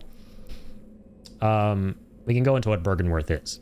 So Bergenworth was a school. It was like Hogwarts. It was a school of scholars who found the tombs underneath Yharnam that belonged to the ancient Dumerian race that made contact with the Great Ones. And these Bergenworth scholars were the ones who, by extension, discovered the Old Blood. The blood of the Dumerians and the blood of the Old Ones, by extension, right? And so they decided to go about their business once they found the blood. When they discovered that the blood had healing properties. The rest is history, like we talked about. They founded the Healing Church. There were a couple of different members. One of those dudes founded the Healing Church because he believed that blood needed to be ministered to Yharnam, and he grew the power and the influence of the church that way. That was Lawrence. We're going to learn about him more eventually. The headmaster of Byrgenwerth was Master Willem. And Master Willem had a different agenda. He had a different school of beliefs, a different school of thought, different philosophy towards evolution. Lawrence believed the next evolutionary state for mankind could be found through blood. He believed differently, though. Remember, we were talking about insight before and the knowledge of the great old ones and how, you know, it's literally a stat in the game at the top right. The more of it we have, the more shit changes. Yeah, Master Willem believed in insight. So they went their separate ways as a result, and lots of stuff came about as a result of that. So all this started in Byrgenwerth. These were scholars in Byrgenwerth, the school. And the spider, we're going to see what that is. Won't go into that for now. But also very, very important.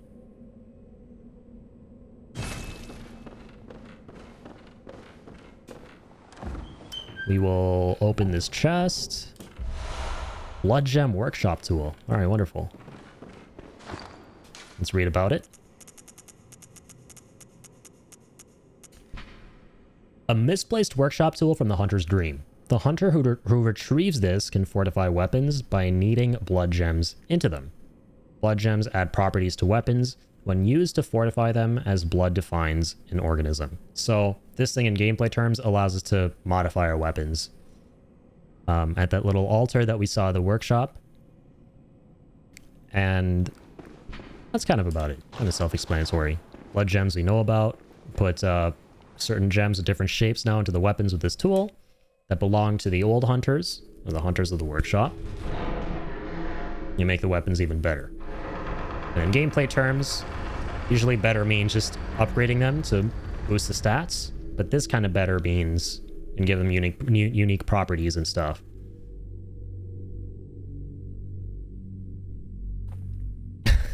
Oh, extensively sure. I love that.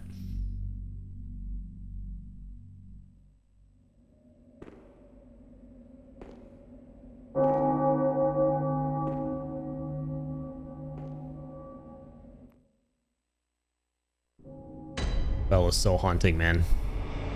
So, for the bell, obviously time has progressed. Every single time you do something significant in this game, be it beating a boss or what have you, the world state changes.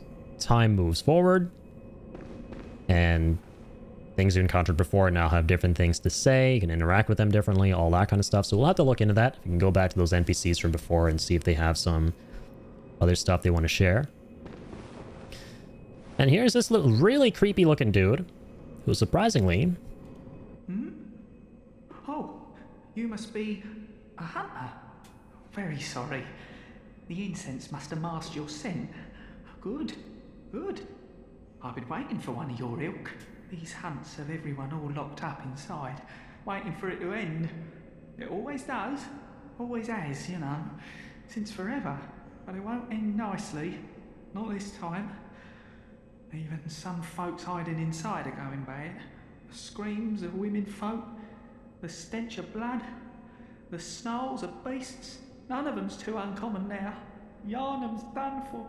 Tell ya. That's actually funny. Spot anyone with their wits about them. Tell them about this here Erden Chapel. They'll be safe. I love this dude. The incense wards off the beasts. Spread the word. Tell them to come on over. If you wouldn't mind. So yeah, as you can tell, not very creepy at all. Quite friendly. I know I shouldn't be asking you, but if you happen upon someone while hunting, tell them about this here Erden Chapel, if they seem worth being told, that is. What do you apologize about? Shouldn't be asked. If you happen upon if they seem worth... Oh, and I do sincerely hope they are. So, I'll just go ahead and say it. You should send everyone you come across to this place with the exception of one dude. I won't spoil who that is yet. We'll come across him eventually. I kind of get what they were going for, making this guy all creepy and a little bit ominous. But I can actually assure you, he is 100% friendly. He is 100%. He's one of the friendliest dudes at this entire goddamn world or city that's gone to shit. This is the point in the game where we can start sending people here to Odin Chapel. It's like a safe haven. So we can now start going back to those doors we were knocking on Specifically the ones that had people interested in moving the hell out, and we can send them here.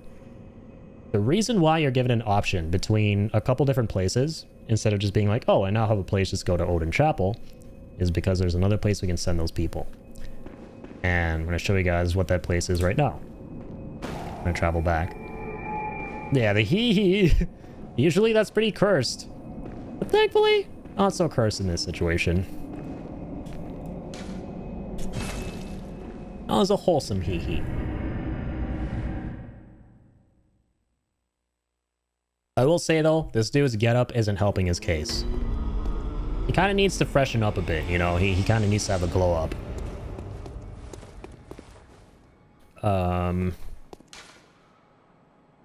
So, we're gonna go back to where this all started. You guys are gonna notice something really interesting.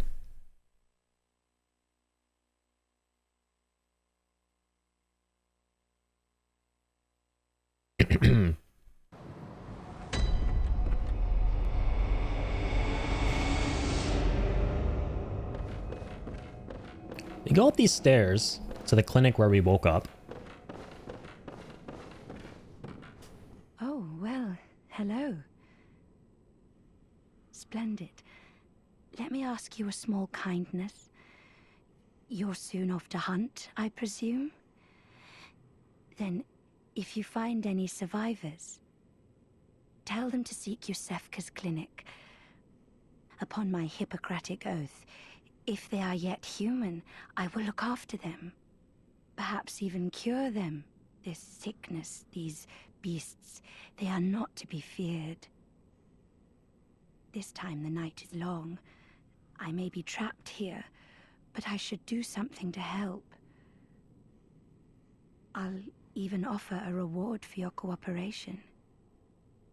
Tempted? Well, off you go then. If you find anyone who's still human, send them straight to Yusefka's clinic. You can assure them there's no place safer. Please, do me this service. So, this is my bad. I think there was another interaction that was slightly different with Yusefka that we missed before. And this is the one after that. Well, long story short, yeah, I don't want to send anyone to Yusefka's clinic. And that's all I'll say for now. So this is the other place you have the option of sending folks to. But if we had seen that first encounter with her before, gave off a very different vibe, and I'm pretty sure she says don't send anyone here, or that everyone's beyond saving, or something like that. But here her demeanor is very different. She actually wants you to send people to the clinic because she believes she can cure the folks at her clinic and actually help them out. So now we have our two places we can send folks to. It's kind of cool how you can kind of see her there too. On like the little crack at the bottom left. Get him on the next season of Queer Eye for the guy, and they'll give him a makeover. Honestly, doesn't sound like a bad idea. Okay, we have 3 grand now too. That's great. So we can actually go ahead and buy the repeating pistol, right? Let's go ahead and do that. Also, let's take this opportunity to read about the other weapons that we could have started the game with that we didn't read about yet. And we have these because we now have the Hunter's badge that we got from Gascoigne, who was one of the workshop hunters. One of the trick weapons of the workshop, commonly used in the hunting business, the saw effective at drawing the blood of beasts, transforms into a long cleaver that makes use of centrifugal force. There we go. The saw with its set of bloodletting teeth has become a symbol of the hunt, and only grows in effectiveness the more grotesquely transformed the beast. So yeah, the workshop hunters loved sharp, serrated things. And this is like the epitome of that. This is the iconic Bloodborne weapon that you will always freaking see, regardless of how into the game you are. And there's a saw spear, which is kind of adjacent. Saw is effective at drawing the blood of beasts, transforms into a medium-range spear. With a set of bloodletting teeth. Yeah, symbol of the hunt. Got these like sharp teeth to them, right? Even the cane It's got those sharp teeth when you transform it into the whip. Then there's the Hunter's Axe. This is the weapon I always recommend people start the game off with if they're playing for the first time. It'll make things a lot easier. Retains the qualities of an axe, but offers a wider palette of attacks by transforming. Boasts a heavy blunt attack, leading to high rally potential. No matter their past, beasts are no more than beasts. Some choose this axe to play the part of executioner. So just a really blunt weapon. I mean, literally. Literally and figuratively. Cane Whip to Castlevania? Yeah. Cane Whip gang. Gotta be hunting out there in style, man. I gotta be dapper. The one with Anthony Peroski. That's pretty great. Dang, yeah, I think you got some competition here, Ian. I think you got some competition here with Seb. Quick, you gotta outpunt him. Don't let him take your spot. Okay, so I think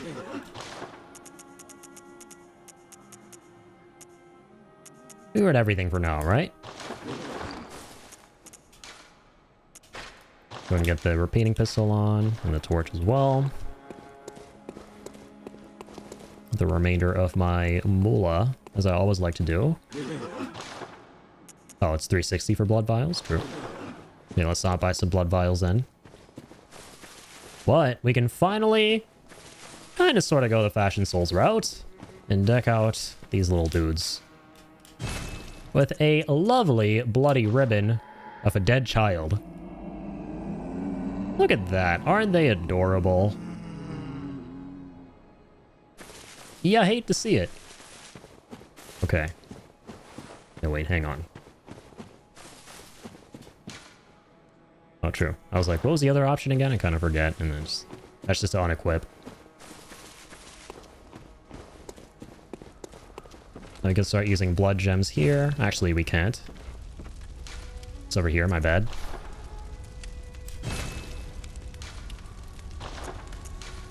And we don't have any blood gems right now. Let's go ahead and repair.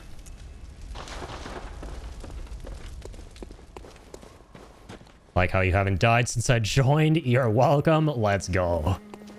Yeah, we got the Juggernaut buff.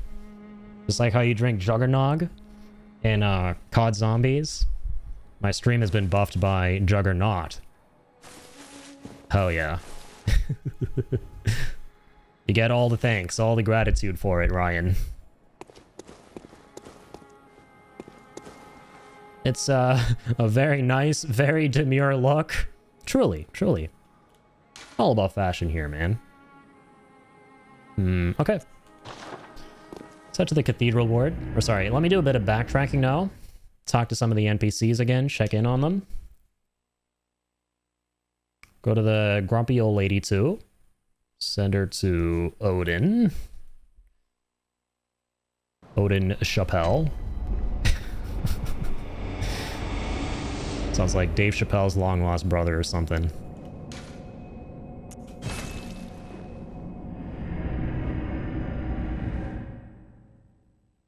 I think we could add in like a Bloodborne remaster, or remaster make, or whatever someday, would be the ability to actually transport yourself between locations via the lamps. Not having to go back to the dream every single time. I think here.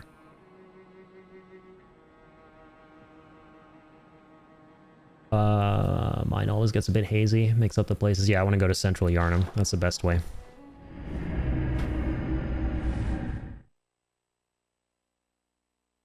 It's been a fun lore run so far, man. I'm enjoying this. Surprisingly, like, going through Bloodborne, reading the items in the order that you get them as best as you can, helps you piece together a whole bunch of things more easily than I thought. Like, granted, I know, like, 60 to 70% of this game's lore and premise, but even then, right? I don't know why Sony doesn't give it to Bluepoint Games to remake like they did Demon Souls, maybe PS6 launch title. Right, and that's what everyone was hoping for. Literally everyone and their moms were hoping for that. Right, everyone was so hopeful that the rumored Bluepoint game was going to be a Bloodborne something, a Bloodborne anything, for it to only turn out to be a cancelled God of War live service. Thanks, I hate it. Yeah, man, that would be the dream. Like, Bluepoint did a hell of a job with Demon Souls Remake. I know there were some people who didn't like it stylistically, some of the diehard fans of the OG, but all things considered, I think they did a stellar job. And I still wouldn't be upset if, like, I by no means would be upset if they were to handle a Bloodborne remake of some kind. I'm clicking this thing you sent, by the way. Another year, no Bloodborne. Yeah. Sag. The memes, man.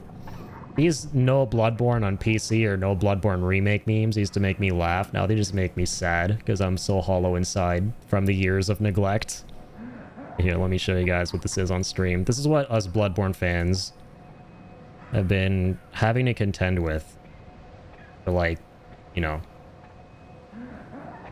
the past 10 years.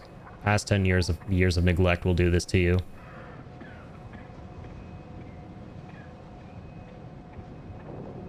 Yep, but Sony plays favorites. Horizon Zero Dawn will get 2 remakes, 5 different Lego games, well, 7 different VR games, all that. But nope, not Bloodborne. You guys asked for too much. It's not all about you Bloodborne fans. Simmer down, okay? Oh, what? You're getting sad you don't have the game? You're making your own little mod for it? Oh, look at you. Pathetic little worm trying to have fun. Stomps all over the sandcastle that was, oh, Lance McDonald's 60 FPS patch. Don't you hate to see it? I swear, Sony is allergic to money, dude. Ah, you needn't concern yourself with me. I'm afraid I'm of little help now. But before I take this... Okay, so Gilbert has new dialogue. The absolute Chad. Our bro, dude. This is our BFF in the game. He gives us a flame sprayer. He's down to his last couple of dying breaths. He's still helping us out. Goat. You guys are thinking about, you know, maybe you need a friend like Gilbert? No, you gotta be the friend like Gilbert. I made no use of it, but perhaps you.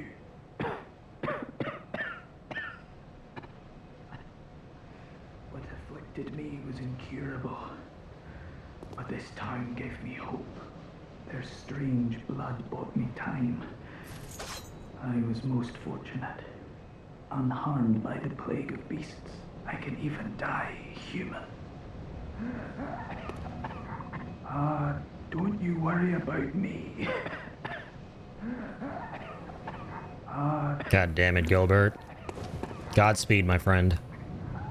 So he left us with the flame sprayer. Let's read about it. This is parting gift. A special weapon used by certain members of the Healing Church. Spits searing flames by using blood-imbued quicksilver bullets as a special medium. Not the most efficient weapon by any stretch, but sometimes a sea of flame is just what the doctor ordered. Besides, the beasts of Yharnam can always use a good cleansing. Yeah, so he gave us a flamethrower to burn these beasts who are deathly afraid of flames. They're crisp. What a legend. So, if you really want to read into it, right? It's fascinating that Gilbert had this. Right? It says it's a Healing Church weapon. Begs the question, was he a member of the Healing Church, or was he, like, you know, was he affiliated with them in any way? And if he mentioned that at some point, I apologize if I missed it.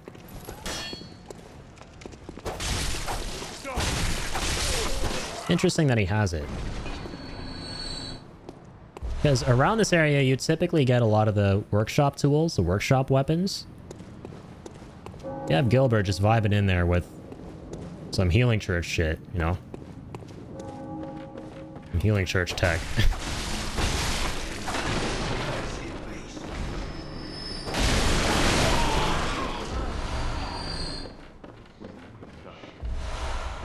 me grab that. Oh, really? We haven't opened that from that side? Guess we forgot to do that. Here, rumors from my contacts at Halo Studios about the next Xbox being able to run Steam in order to have Sony titles on their platform. I have heard about that, and I've also heard about people just like generally wanting that, right? Just like speculating that the next thing that Xbox might do is create a system that essentially ends the console wars,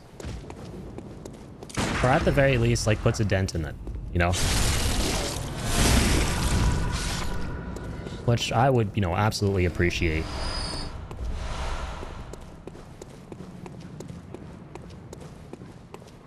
Like, the more games from different developers and platforms a system is able to play, the better. Like, that's just a good universe to live in. Like, I'm of the opinion performance is, of course, really important. The bells and whistles are really important, but accessibility is the most important thing. 100%.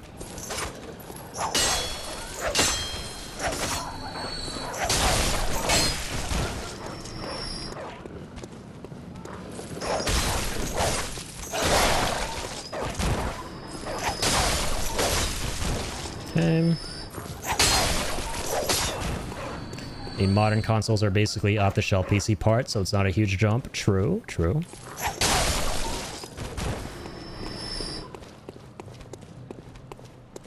Consoles just getting more and more powerful, and they're getting more and more titles that were previously inaccessible on them. So the reason to actually go out and shell out for a really good system is, you know, becoming a little bit less justifiable now, right? In my opinion, like, consoles are getting up there. They're getting up to par. Like, PCs will obviously, like, the potential for them to be better than consoles is like a gaming system. You know, they'll always be higher than like an actual console, but consoles themselves at this point are very, very powerful too, and are like getting really strong, and in most cases preferable, because a lot of developers as of late, they haven't been, you know, they've been working with stuff like Unreal Engine 5, and generally in conditions where it's kind of difficult to optimize games well for PC. But then obviously consoles are never going to have the optimization problems that PCs do. They do have their fair share of problems here and there sometimes, but nowhere near the same scale as PCs do. So there are legit some reasons to go out and buy consoles like that. Some really, you know. I'm back. Yo, Pickle. Dude, thank you so much for the 13 months. I appreciate that. How's it going, man? Yeah, I like the bells and whistles of Unreal Engine 5, but they're not worth putting up with due to the metric butt ton of problems you have to contend with, right? Like, there are all these, like, really fancy things like lumens and boomins and woomins and doomins that, you know, Unreal Engine 5 has to offer, but you kind of seldom notice developers actually knowing what the hell to do with them. They kind of go, oh, shiny, and then, like, put them in the game, but they don't really think it through that much, how to make sure that systems are able to contend with what you're putting them through when it comes to the engine, all the, like, special aspects and special features. They don't optimize well enough for it. So, yeah, as long as the game just looks decent, but mainly is optimized well, that's the main thing. Yeah. PTSD I'm having, yo.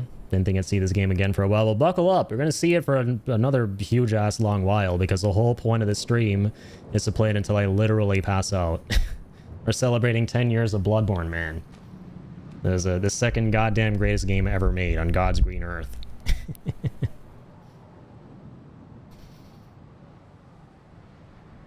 All this stuff to play at 30 FPS since the human eye can't see above 24 FPS. Facts. So what is it now? Are much better ways to pass the time. Unless you found me a nice, safe place. Okay, so, sitting here at Odin Chapel. What do you know? An outsider worth a lick of salt. Well, don't just stand there. Don't you have work to do? Go slit some throats. Get this mess done with. You're welcome, Boomer. Oh, enough with you. Trot along. Chop, chop. Sweet. Okay. So that's her. I also forgot to hit up Aileen here. That was my bad earlier on in the playthrough. One of the most important quest lines. To me, at least.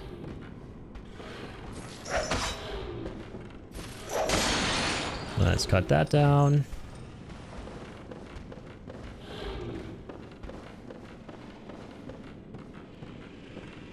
Oh, I'm gonna cut that one down too.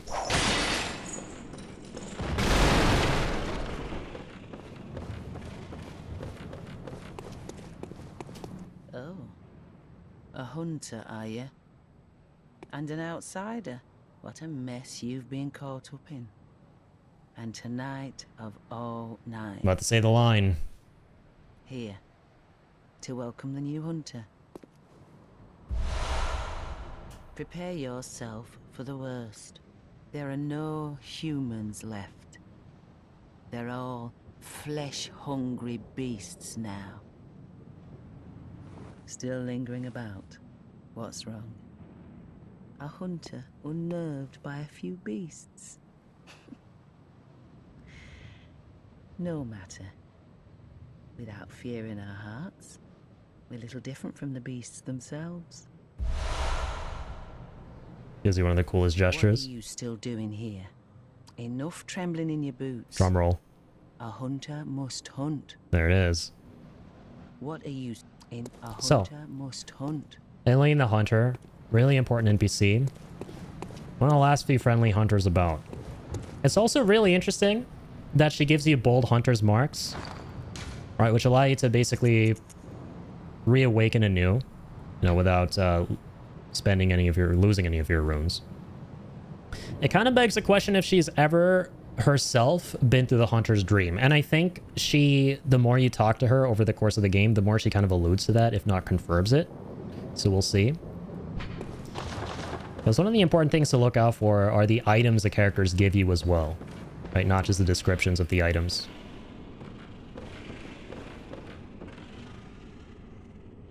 Now that you played it again, the remaster will be cancelled for another 10 years. Well, you know, joke's on you. I stopped hoping for a remaster because, you know, at a certain point, you're just sick and tired of deluding your own self. So, you know. Take that, sucker. Can't break down a man who's already broken down.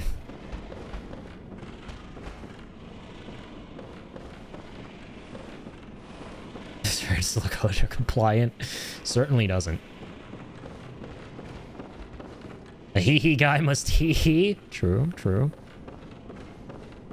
Well, until he dies. Rep Michael Jackson, I suppose. Oh.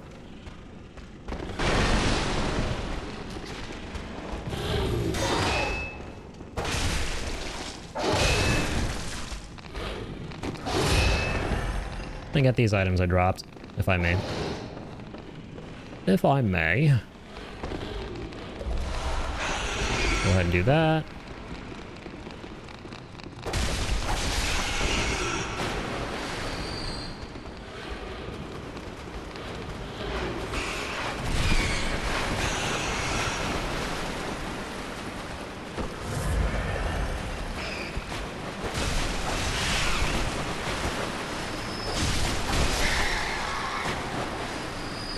Okay. Bold feet assume he can't he in heaven. That sounds like a pretty cool power to have. I'm not gonna lie. Ow, ow, my ass.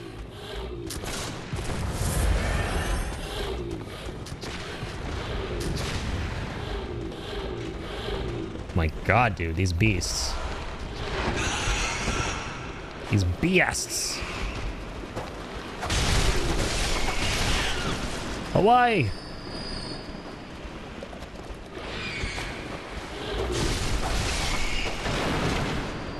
Curse you! Curse the whole damn church. Sorry, gave that away too early. You guys are gonna hear that line soon. No, praise you. That's the line. Sorry, not curse you. Oh, big fan. That's how we got something. I think, yeah, it was a saw spear. Right, that's where we get this. We already read the description of that. Okay, read everything. I am about ready. Go and use this. About ready to move on. Yes, we can check in with each and every single individual NPC that we've talked to before.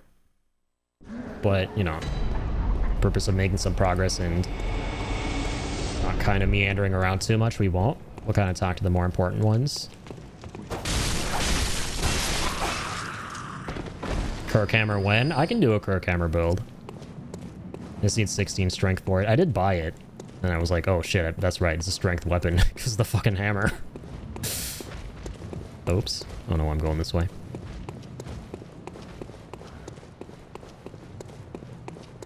Yeah, Kiwi at the start requested a blood tinge build. So we're mainly going to be putting a lot of points into blood this playthrough. Which I won't object to because my favorite weapon in this game is Bloodletter from the DLC. But yeah, we can also mess around with some of the other stats too for, you know, strength and skill for whatever other weapons you want to run. I would love to get 16 strength soon to be able to mess with Kirkhammer. Can we get a level here right now? No, we need 2 grand at the moment. Be like 6 strength. Farewell. Do I have the repeating pistol on? I do. Okay. That's why we're kind of burning through bullets sometimes here. Oh, and Gurman's back. So he returned after we, got to the chapel. The moon is close. It will be a long hunt tonight. If the beasts loom large and threaten to crush your spirits, seek a holy chalice, as every hunter before you has. A holy chalice will reveal the tomb of the gods, where hunters partake in communion. So, holy chalices are tickets to the underground labyrinths. Most of the holy chalices lie deep within the tomb of the gods, and the few that found their way to the surface were lost again in the hands of men.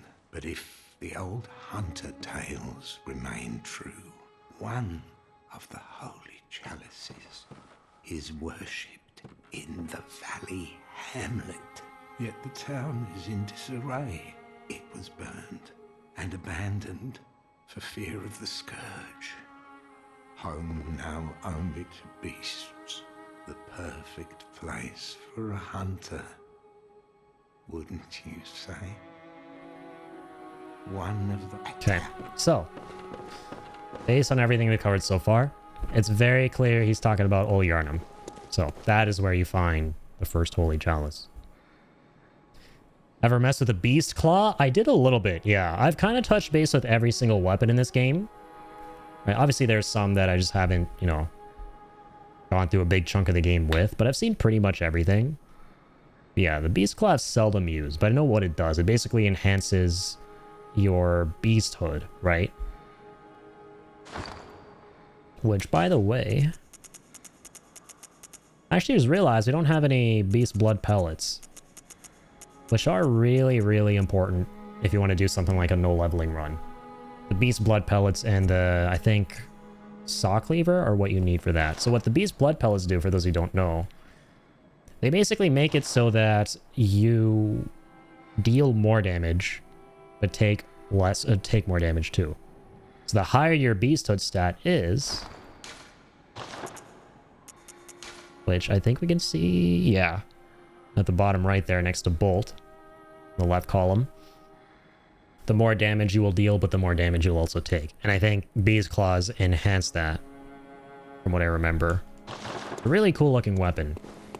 So there's a Beast Claw that transforms you, kinda. Unless you do all those like beastly attacks. But then there's also the other one, right? That gives you like a crazy alien head or something. That turns you into like a semi-old one. Yeah, there's some really dope-ass late game shit that you get in Bloodborne. Okay, so let's go to Cathedral Ward again. And yeah, we'll do Kirkhammer. I'm 100% take requests. I'll let you guys in the chat during this playthrough kind of decide what we use and what we don't use. Or actually, just what we use, because don't use will give you guys too much power over a already really difficult game for me. For everyone. Mikolash Tentacle Fetish? Yes! Augur of Ebrietas gang. That's what it's called, right? Fuck yeah. Augur of Ebrietas is so goated. It's my favorite of the Great One attacks. It's so busted. Yeah, I did an Arcane only build one time. I min-maxed and did Arcane. Arcane is the most OP thing in this game. From what I remember. Bloodletter is a strength weapon? No, so Bloodletter, I think, yeah, it might scale a bit with strength too, but it's mainly blood. Because it's that giant thing that you stab yourself with, and then you coat it in blood, and it gets all these like crazy spikes at the top. It's a giant lance. And it has like a lot of blood damage. It's that one. I just love how crazy, wacky, funky it is. You gotta like fucking chunk off a whole bunch of your health by Sudokuing yourself. You just go straight up Senpoku mode and whip it out, and a bunch of your health gets chunked. And you can actually kill yourself if you don't have enough health. That's a trick variation of it, and then you start dealing a bunch of damage with your own blood. Familiar with the YouTuber Yimfa, YMFAH? I don't... Maybe I am. Maybe I've seen some of the videos, but I don't actually know the name. Done some ridiculous runs. I gotcha. Interesting. I'll have to look into that. I don't watch crazy cracked runs as much as most other people do. I kind of catch some here and there. But... yeah. Is on some nutty runs like gun only? Okay, that's cool. I know Zeus is toast. I saw that dude quite a bit. You know, play through Bloodborne and do speed runs and stuff. There's some crazy cool skips in this game. Yeah. Gun only sounds really fun. Oh no, I haven't forgotten. So here's the old lady. Do you think I owe you something? Well, that's a fine lark, I'd say. This whole mess that Yarnum's in, it's all your fault. You put it to the outsiders. Our blood's ruined, tainted by your ilk. Don't you come near me. I know your type. You. Stay away from me. I know all your tricks. You. Still grumpy. Nothing's changed. Same shit, different place. New cosplay found. Love me a bonnet. Yeah. She's a, you know, all things considered, sweet old lady despite the grumpy sourness. Got a cute little bonnet. What does our friendly pal Casper the Freak have to say about her? Ah, the hunter. Thank you. So that old girl, you told her about this place, right? Well, she don't offer me much in the way of conversation, but still, I'd rather see her alive anyhow. Sweet. Got a new emote. Send him along. Okay. Found a way to do a pacifist run. Okay, that sounds interesting as hell. Yeah, you gotta definitely send me that. I'll 100% throw it into the Discord. Yeah, please feel free. Pacifist run sounds so interesting for Bloodborne. Like, how would you do that without icing any of the bosses? Don't tell me. I'm gonna have to see. I'm gonna have to see. Okay, so here's where you come across some of the spookiest enemies in the game, in my opinion. These church hunters. But sorry, before we do that, I know we kind of walked through here a little. Just want to see if we missed anything. We read the Odin tomb key, which got us here in the first place. Only today the church is abandoned, and some say that the residents of Odin have all gone mad. Okay, that's kind of important. So we know what to expect here. People do be freaking crazy.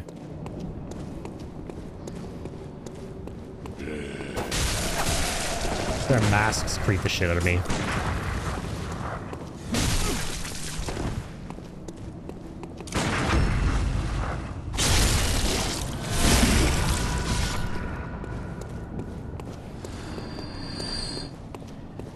So we'll kind of do a once-over of everything we can in this area. There won't be a crazy amount.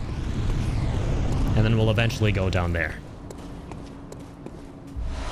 And we got their garb. We got their attire. The church hunter's attire. Top hat. Love how that starts off the description.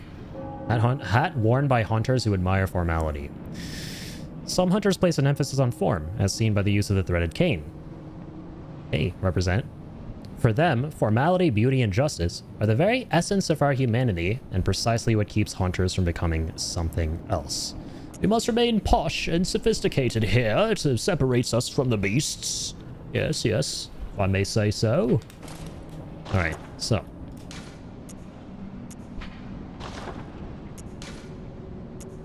Oh, the rest of it is the same. Okay.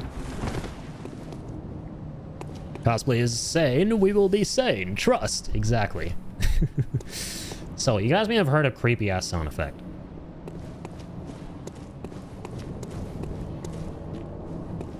See if I can replicate it. What was that? You might be wondering. Well, let me just say, the more insight we have, and we only have 8 right now, the more we will know. So, this is the most Lovecraftian aspect of Bloodborne. There is shit going on beyond our comprehension,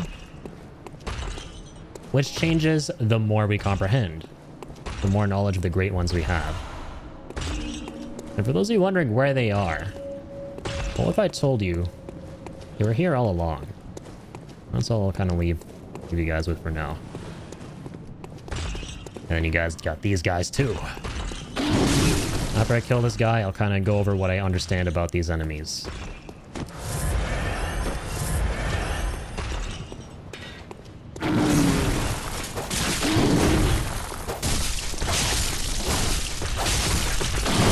Ow.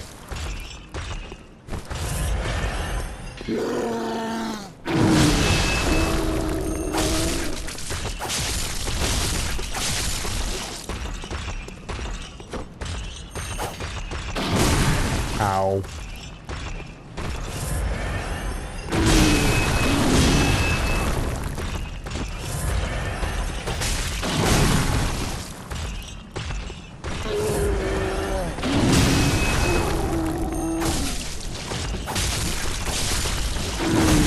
Ow. This guy's hurting me, guys. This guy's hurting me a lot. Can we ban him? Permanently. Run this nightmare. Pew, pew. Yes, we can. That's the longest it's taken me to kill this guy. I'll admit, I've been kind of turning my brain off when it comes to upgrading things and the like on this playthrough, because I'm just really kind of laser focused on the lore stuff. But yeah, so first thing we notice when we come out here out of the chapel are some really interesting, distinct looking dudes, and we'll notice more of them in this area. They're wearing these masks. They're all decked out in white. One of them is a straight up fucking giant version of these other two guys. My understanding of this, and we'll get more clarity as we go, these are like the Healing Church's boys. And the Healing Church, I think, were known to experiment with the blood themselves to turn themselves into freaks in order to fight back against the more traditional, like, big furry beasts. And those are some of the freaks we just fought against.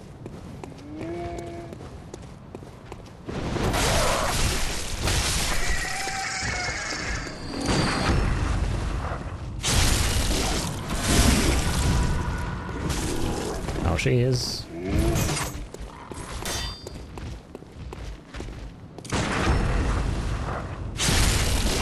Sorry, I'll catch up in a sec. I got you.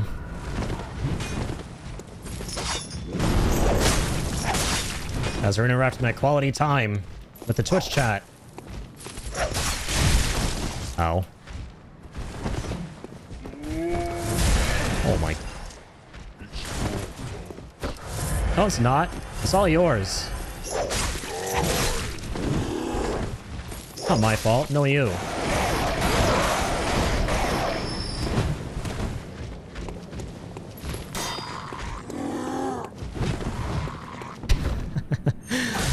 I admire the tenacity in that. Man put all his gusto into those swings. Holy shit balls.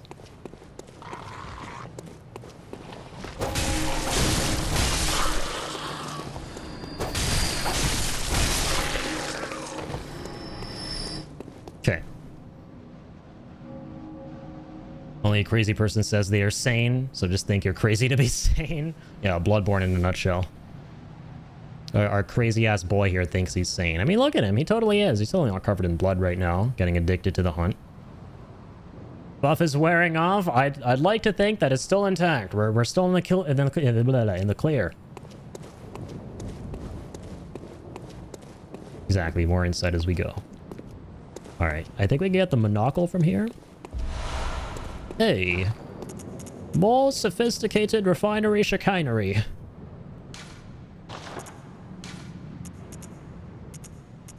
Let us partake in comprehension of said item.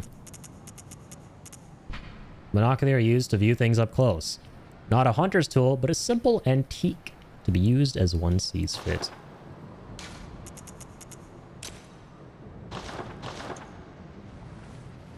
I can see things from far away. I can now make VaatiVidya styled videos. To help in the lore run. Actually, though, it unironically might. Unironically, it might be the first time I use that shit a lot. Cleric Beast being a good example of church dabbling in blood augmentation. Oh yeah, true. I forgot to mention, yeah, the Cleric Beast, it's in the name. He's from the Healing Church. Yeah, they did all sorts of stuff with the blood to mess themselves up, to try and fight fire with fire. And yeah, we're going to see more examples of the Cleric Beast, for like Cleric Beast-like things for sure. With the Healing Church. He's not the last of his kind. Well, this guy can be a real pain in the rectum. Oh, whoa. The first Crystal Lizard. I'm never going to stop calling them that. Even though it's Bloodborne.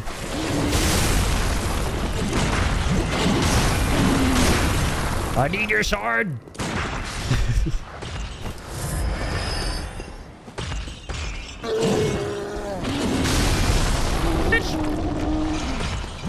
Bye! I'll BRB.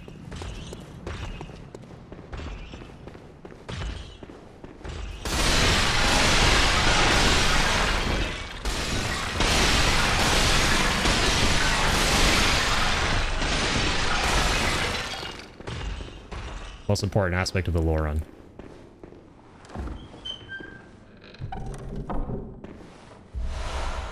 Sampling blood gemstone. So, there's our first blood gemstone.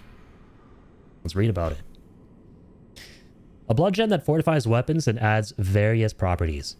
Blood gems are especially rare bloodstones that grow on cold blood. Blood gems are kneaded into weapons using workshop tools, but only when of matching shape. Most radial blood gems have effects that bear upon physical attacks.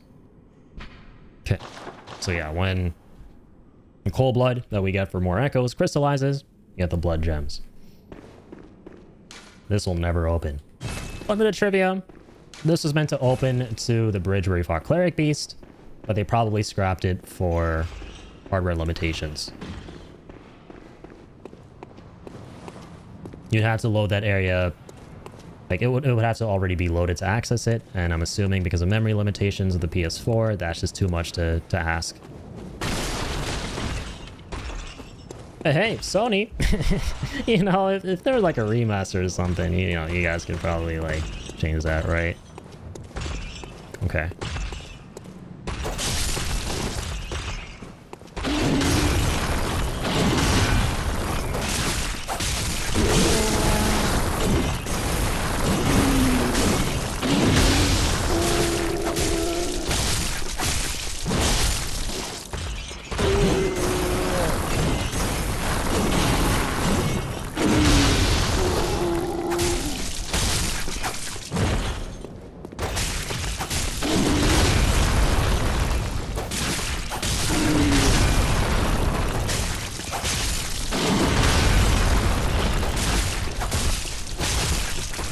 With my walking stick.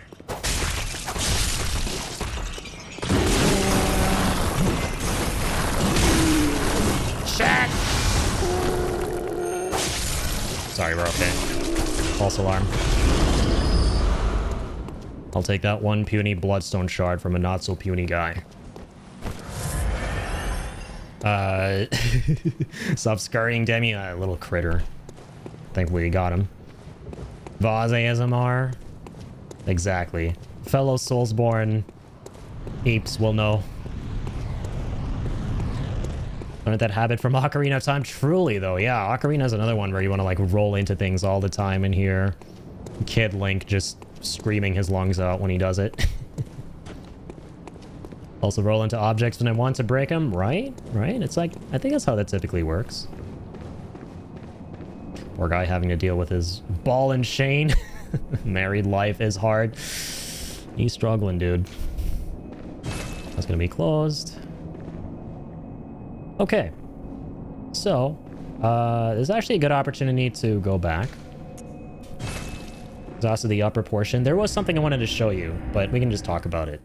Not really anything too significant. So, the captain's symbol, we would have had to produce it. We would have had to have it in front of that giant gate where we fought the first giant dude to go through it and then eventually get to the cathedral ward, which was being referred to earlier. I'm gonna go ahead and take some levels. Let's go for Kirkhammer, sure. Put 2 into that. 4 more points, and we should be cooking. Planning to do any chalice dungeons? I should throw some in, because yeah, there's some important lore stuff there too. There's a whole ass, like, storyline getting to the bottommost layer.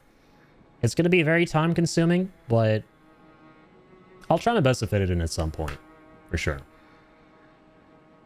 It's time for me. Have a good night and good stream, everyone. Thanks, Seb. Have a damn good night, man, and I really do appreciate the sub for 3 months as well. Thanks for tuning in, man. Very, very kind of you.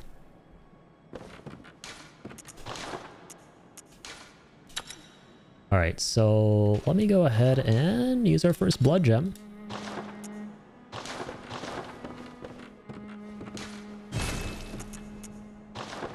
I should have jack shit when it comes to Quicksilver bullets on this playthrough. Oh, man.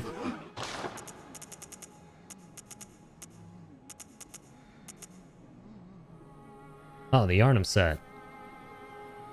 I think we have just a regular Hunter set, right? Yeah. Let's read about the Yharnam set. Ludwig, the first hunter of the Healing Church, once recruited Yharnamites to serve as hunters. This hunter's attire was made for new recruits and has excellent, straightforward defense. This is not nearly enough, though, to allow an ordinary man to stand any real chance against the beasts. So, what we have equipped right now is the old hunter set, right? And we talked about the old hunters. This was the old hunters 2.0 set that Ludwig pretty much spawned in. And yep, everything has the same description. We talked about Ludwig as well. First hunter of the Healing Church. So there's the workshop, and then the workshop hunters, the old hunters, and then the Healing Church, which we're kind of getting more lore on right now as we go through this next part of the game. My pleasure. I always enjoy your streams. Thanks, man. Means a lot.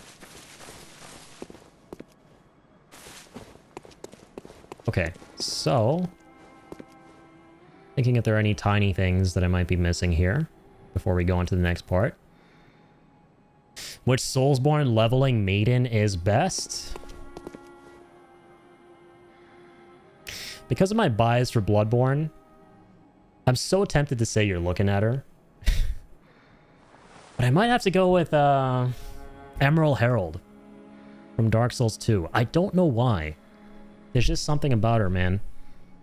You're just really soothing. And dolls are just creepy, dude, in general. I think... Wait, did I mention, by the way, that this doll... Yeah, I mentioned how she's the image of Maria, one of the first hunters, but Gurman spits a line early on, which we did kind of get creeped out at.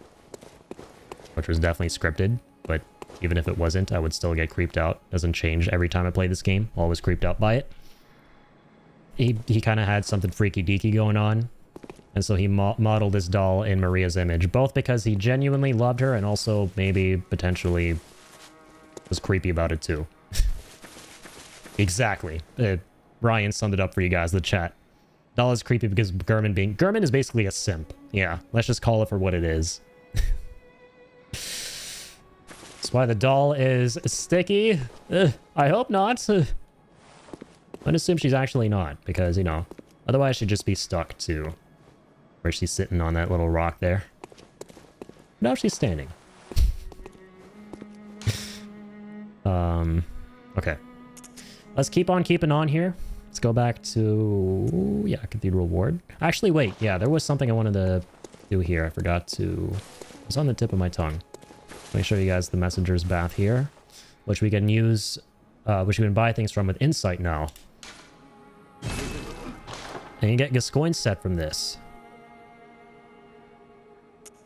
We have these already. Yep. Here's a Gascoigne set. We can read about it. Hunter attire worn by Gascoigne. Similar to Hunter garb created at the workshop, only these are tainted by a pungent beastly stench that eats away at Gascoigne.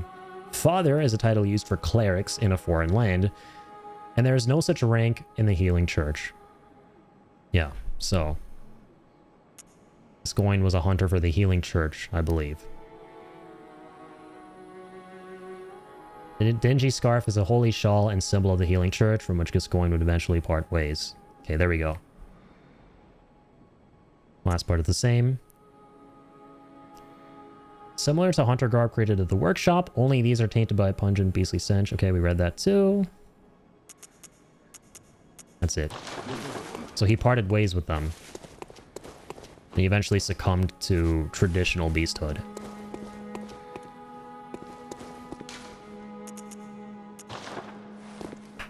Okay. Keep on moseying on. Not a filthy casual take. I mean, I can't blame folks. No one wants to be maidenless, right? Melina helps you not be maidenless. Can't blame folks for that take. Yeah, for me, I'm a bit of a Dark Souls 2 simp, I'm not gonna lie. It's the first Soulsborne I ever played back when it came out in 2014. I have a very soft spot for it in my heart, and I still think Majula is my favorite of the home worlds because, to me, home hub areas should be really soothing and comforting, and Majula is the epitome of that. It's so nice. I love Majula. And so, by extension, I love the Emerald Herald. Emerald Herald is the educated man's pick. Hey, I like being educated. The Firekeeper is pretty cool, too. In DS3. How many of your deaths are bosses and how many are randoms? So, none are bosses. Unfortunately, all 5 are randoms. We had a bit of a weird scuffed start before Ryan here showed up and gave us a Juggernaut buff. Did you replay it when Scholars of the First Sin remixed everything? I did. It was amazing. Scholars adds so much. It basically has all the DLCs, right? And it's 60 FPS if you're playing it on PS4. Because I played DS2 originally on PS3. And then I played the PS4 version with Scholars. And I honestly didn't have too many issues with DS2 originally. Even though, yes, retrospectively, having played all of them, I get why Sue isn't as loved by, you know, the community. But yes, I would agree, like, Scholars is like the best definitive way of playing DS2. It'll be weird folly not to play Scholars.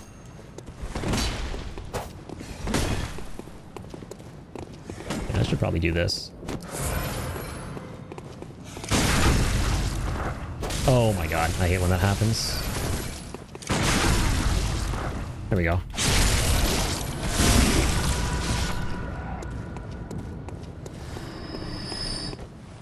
So, we are now on our way to Old Yarnum, which we've kind of spoken about before, where shit hit the fan, and there was the ashen illness that made the Scourge of the Beasts a million times worse.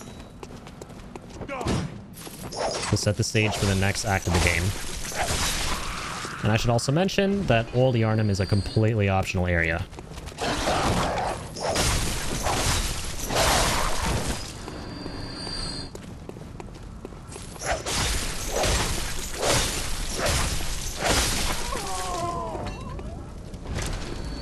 I do love the cane because of its range.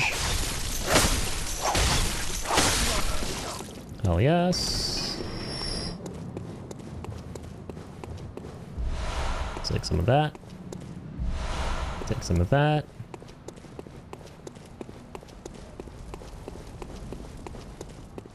Who goes there? You there. Hunter. Oh shit. You there. Doggos. Come play. Come play. Fetch the bullet.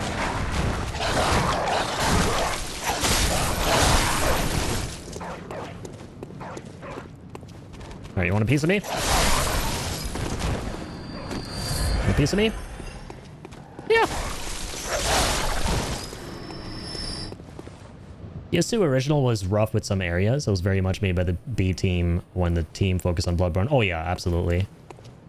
PS2 was the only one that wasn't Miyazaki's baby. And it definitely shows. But not necessarily in a bad way. Like, I think that the most amazing thing you can say about this series through Dark Souls 2 is the fact that Dark Souls 2, even though it's quote-unquote the worst of all of them, that still doesn't make it a bad game. It's still a solid game on its own. And that just speaks to how good these games are in general. But relatively, like, yes, it is not the finest of the bunch. To me, though, just like on a personal level, I will say it's my second favorite Dark Souls game. It's not my least favorite one. I would say my favorite one is Dark Souls 3, and then this is going to strike a nerve with a lot of people, but Dark Souls 1 is probably my least favorite.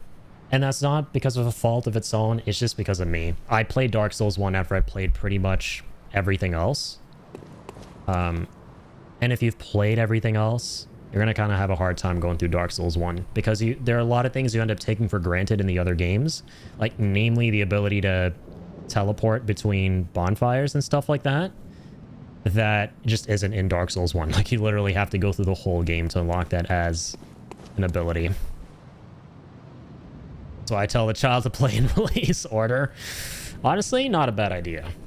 Because then you don't have anything to, you know, take for granted from the other games, and you can kind of appreciate DS1 more and not compare it a whole bunch to the other ones.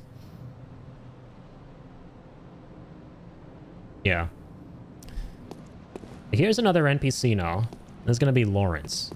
You're a beast hunter, aren't you? I knew it. That's precisely how I started out. Oh, the dude with a crazy quest line, by the way. You may call me Or, I'm sorry, Alfred. Lawrence is... of Master Ligarius, hunter of vile bloods. So, what Big say fan. you? Our prey might differ, but we are hunters, the both of us. Why not cooperate and discuss the things we've learned? Oh, sure. Very good. Very good indeed. Take this to celebrate our acquaintance. Gives you some fire paper, gonna be very important. Beast hunting is a sacred practice. May the good blood guide your way. There must be oodles for us to share. Go on. Just tell me what piques your interest. Okay, for a lore run, this dude is a goat. We can learn more about shit. So we can talk about the Healing Church or about Bergenworth. Just take it from the top. As you know, the Healing Church is the fountainhead of blood healing. Well, I'm a simple hunter, quite unfamiliar with the ins and outs of the institution. But I have heard that the holy medium of blood healing is venerated in the main cathedral, and that counselors of the old church reside in the high stratum of the cathedral ward. If you seek blood healing, and the church is willing, you should pay them a visit. Amazing lip sync tech on display. Yeah, dude, literally unplayable. His lips aren't moving. God damn it. I don't know what people are on about when they're talking about how this is one of the greatest games ever. I don't know what I'm on about. I'm like, this is my second favorite game ever. Blasphemy.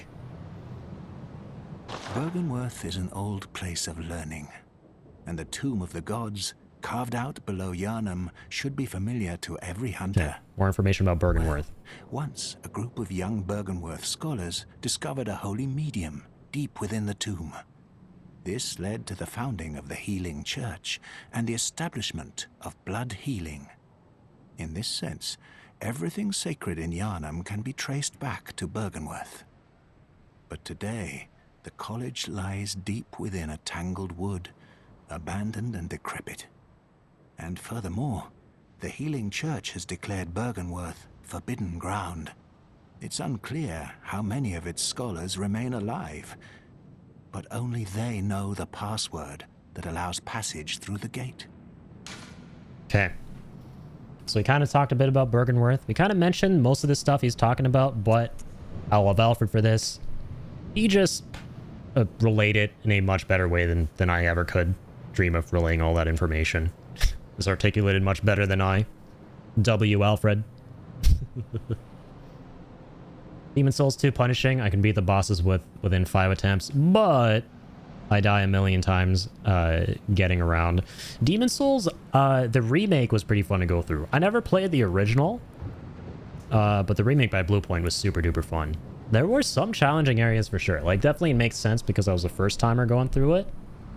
But no, it had a really cool, unique kind of approach to things, and the aesthetic was amazing too. Can really tell how it like served as like the forerunner to like all of the other games. Kind of rather pal with the Vile Bloods of Canehurst and let Alfred smash the Queen over and over. You know what? Yeah. I'm gonna agree with that. That's a base take, but I'm also gonna be based about that. I like Alfred, but you know, and I feel for him. We're not gonna I won't talk too much about this right now because we'll eventually go through it. But yeah, dude gets shit crazy and shit scary later on. Gives me the heebie-jeebies. That's an understatement. But right now, he is a bro. He is the biggest of bros. I love his quest. The quest lines in this game are so good. Gives the ick. Yeah, he's basically this... He's basically like a purist, in a way, right? Everyone is a ventriloquist in Yharnam. Truly, man. I bid you farewell. It has been a pleasure. May the good blood guide your way. Hey, he's the first dude to say that. A dude is a certified homie. All things considered. But yes, eventually he don't feel like no homie. Big Sag. Didn't pull that yet, right? No, I did.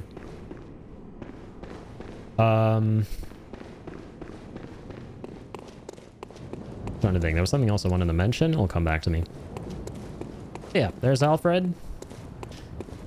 I think. No, he gave us a gesture, right? He gave us some fire paper. Yes. Gotta read all the descriptions. Okay. Porous paper that applies fire to weapons when rubbed. A hunter tool found in the Healing Church workshop. Since the tragedy that struck old Yharnam, fire has become a staple in beast hunts and is thought to cleanse impurity. Certain types of beasts have an abnormal fear of flame. Yep, pretty straightforward. Went over all of that. Beasts hate the flames. And madmen have knowledge.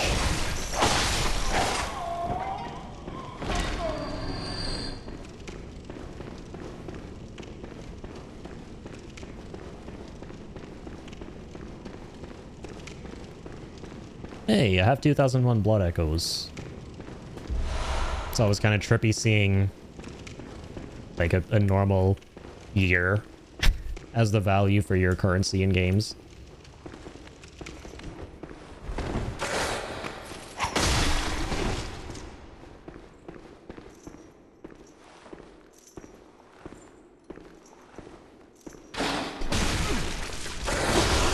Oh, Jesus. Come on. One visceral. We gotta make it count.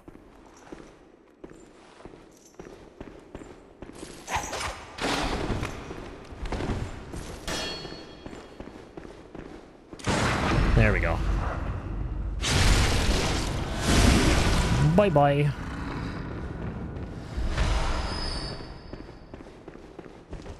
So yeah, I will say, since the topic of did I die to any bosses for those 5 deaths to happen was brought up earlier, prepare to see me die a whole bunch to bosses now. That's all I'll say about going into this area.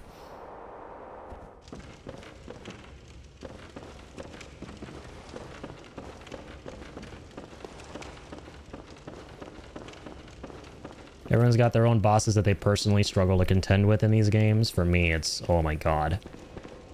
This one's kind of up there. Not be anytime soon. We get around to this boss at the moment. We will get around to him in like the next 30-ish or 40 minutes, but yeah, the boss of this area as a whole definitely don't be giving me an easy time.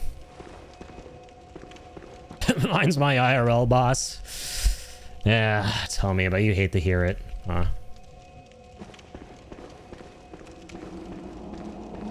I think a lot of people can resonate with that one. But here we go. We're in Old Yarnum, lads. The town is long abandoned. Hunters are not wanted here. So, I'll let that build up some suspense. Meantime, we'll head back to Haunter's Dream real quick. It's got some more echoes. Or I'm sorry, more runes. Brother. I'm sorry, more blood. Blood vials. There we go. Welcome. What is it? And also a couple more levels. Very well. Probably will just be 1 though, right? Yeah, okay, we just about have enough, so... 1 more in a string.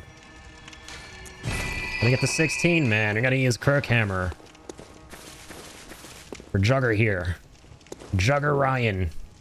The man that met the Juggernaut. Giving me the Juggernaut buff thus far. Keeping me alive. So, gotta pay that back. Okay.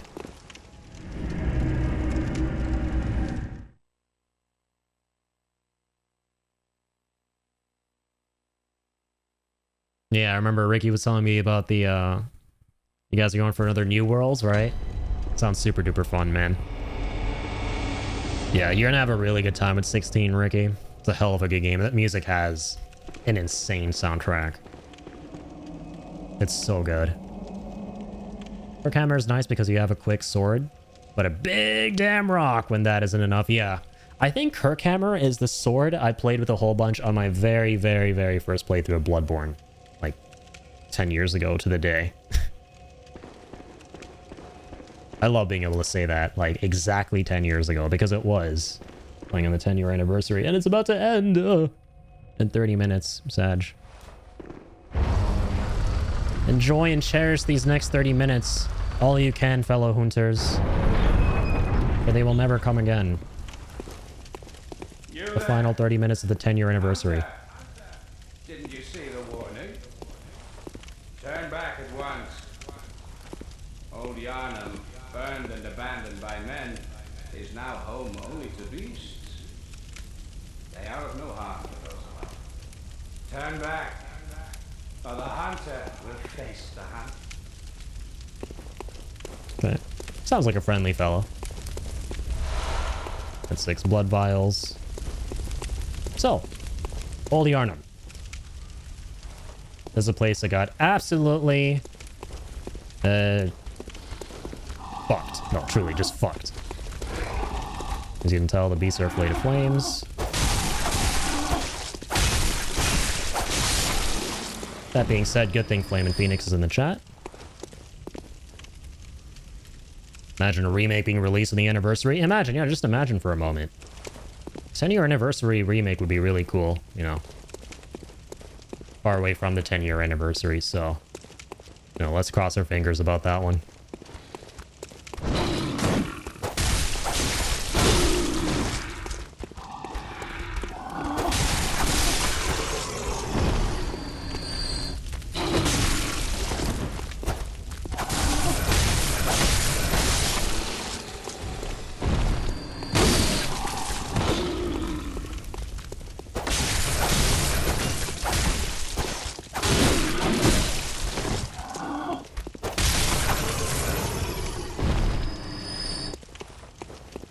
Don't forget to serpentine and don't zag, zag when you should zig. Yeah, we got to zigzag and zig here pretty soon. Good thing my hunter didn't skip leg day. Good thing old, or he's not old. We made him a young'un. Good thing Tenio Yeri here didn't skip leg day. That's a Mountain Dew there. I have to wonder if I got any more items that I might have missed out on reading. It's been known to happen with me. Surprised we've actually been on top of things, man. Good stuff. No, I actually didn't miss anything here. Fantastic. Wait, you guys didn't see the announcement from FromSoft? Yeah, I think I saw that announcement, you know, in the Hunter's Dream. In my restless dreams, I see those From Software announcements. Sorry, I made a reference to another game. Should be making only Bloodborne references.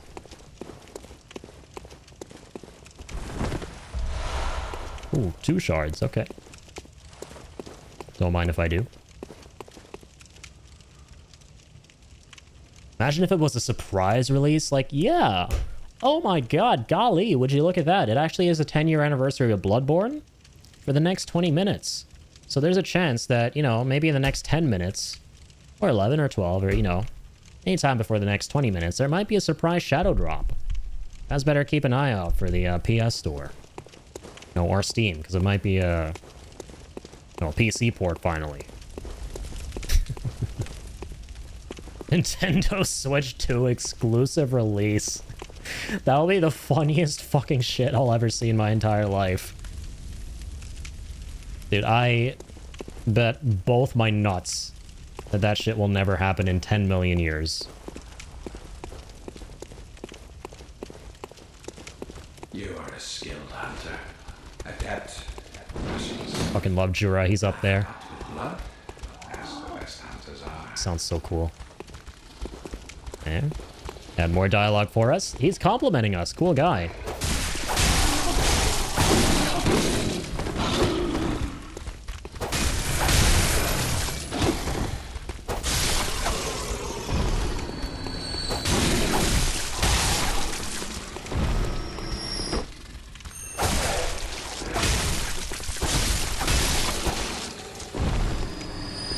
You see me? You see me? You said I was skilled, right?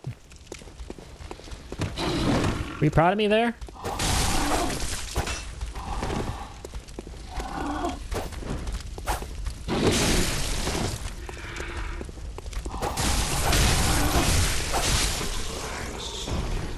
Oh.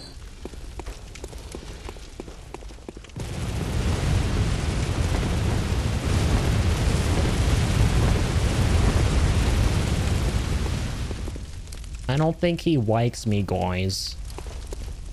I don't think he likes me.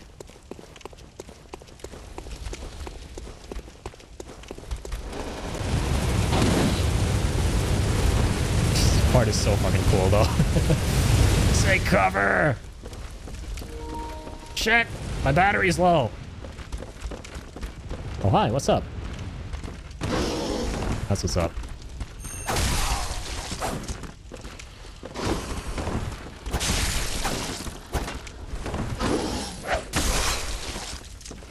Bonk. Go to horny jail.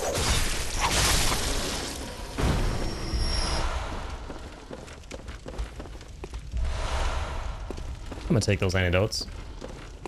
Look like some venomous bitches. Take that too. Fucking love Alex, dude. April 2nd, boys and ladies. I don't know why boys and ladies make me laugh harder than I should. Looks like I'll have another pair for my collection. Let's hope not. Let's hope not. These are just civilians. Is Modern Warfare 2 no Russian all over again? Dude, literally, this Jura here is no Russianing these poor beasts. The fucking idiot is trying to no Russian me because I'm no Russianing these bad boys here. So like, what the hell, man? Turn your brain on. Stop shooting that shit. Oh dear, oh my god, oh my god.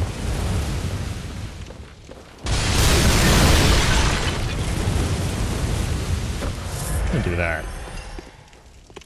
Yeah, that's right, Soul. The Switch 2 showcase is literally in a week. Yeah, don't forget. April 2nd. We're gonna react to that on stream for sure. It's gonna be really fun. We have to, right? As per tradition. Gave away my Nintendo Switch. PC plays Switch games is so much better, sadly. Makes sense. Yeah, Zelda on emulation looks really, really fun. I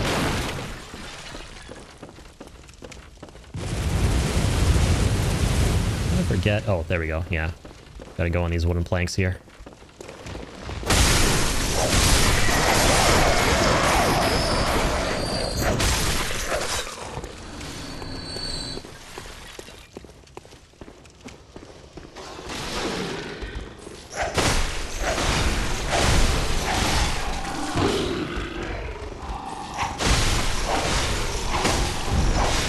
Schwack and Dak.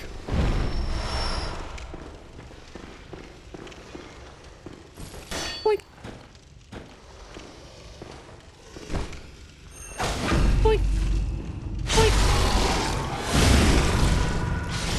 Right, you can actually do that. You just sneak up on her here. I'll take some meds. We'll take that other bloodstone. Alright, boys. Give me a minute here. I just want to do a bit of weeding. I'm a sophisticated gentleman in this very ungentlemanly domain. I would like to catch up on some comprehension of the item kind. What is this blood-tinged gemstone I find here? A blood gem that fortifies weapons and adds various properties. Blood gems are especially rare bloodstones that grow in cold blood. Yeah, we read that part about the other one. Blood gems are needed. Okay. I think the description is actually the same. No, this is the final part's different. Circular blood gems are normally used to fortify firearms. Yeah, so the circular ones are for the guns. No lore there, but it's worth checking out. Everything's worth checking out. We're doing a lore run. Oh, I forgot I can get my ass here. Get in here, fools. Gonna have a party. We're gonna have a sleepover. It's gonna be fun. They're gonna be snacks. High fives to the face. Really painful, serrated high fives.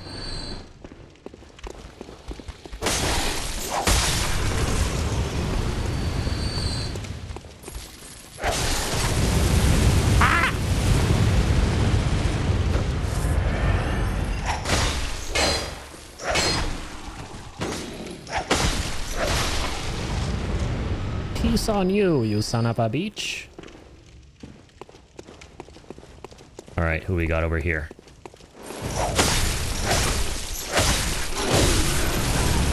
Ooh, spicy.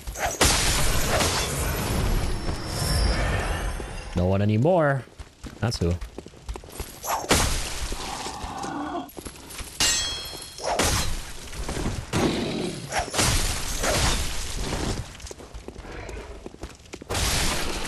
No mercy for beasts. A hunter must hunt. I'll take that. Alright. Directly underneath him now.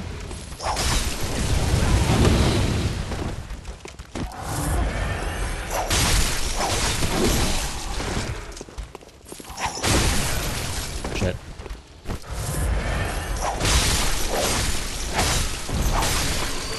So, this dude has a soft spot for the beasts, right? Clearly. Jura is a hunter. We're going to learn more about him. And I'll kind of tell you guys a cool little trick about this place. If you approach him from the other side, which you can enter this area, Old Yarnum, from the other side eventually. But you don't kill any beasts on the way up there. He won't be hostile. You can actually have a pleasant conversation with him. Over a nice cup of char. A nice cup of tea. We fancy tea here? Also a piece of shit bitch down there. I'm over here. I'm kind of like glitch out this bozo. Kind of, sort of. But it's a little bit a little bit tough. I was deciding between saying tricky and tough, and then I said truck. For whatever that's worth. Oh, he can actually come down here. Piece of shit. Yeah, his AI freaks out, though. You don't want to fight him up there. Because Jura's going to be nailing down bullets on you.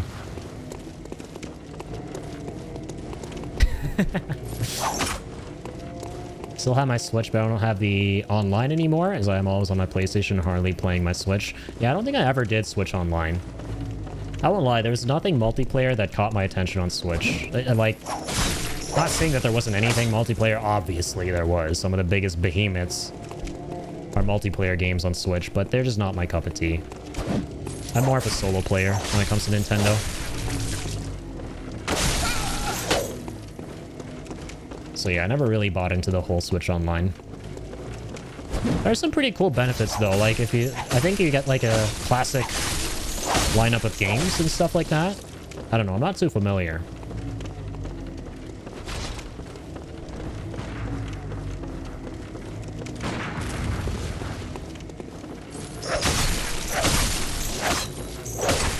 Look at me go, man. I'm baiting this guy with a capital B. I'm masterfully baiting him. Yes, I said that.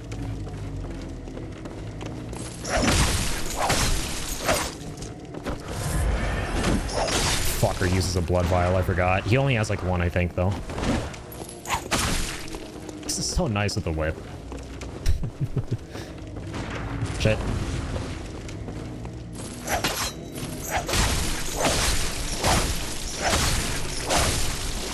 Take that! 15 lashes upon thy countenance. Shit.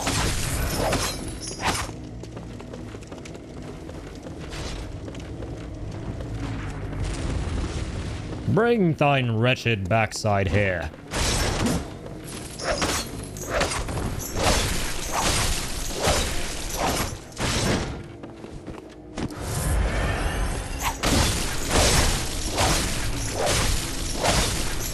That was pretty close. Want a piece of this? Come get some.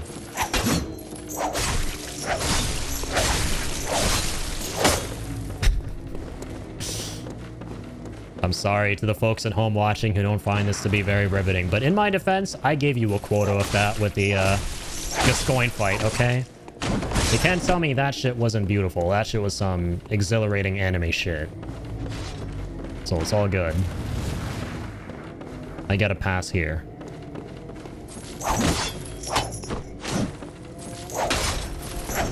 And a pass here for whatever chicanery this is.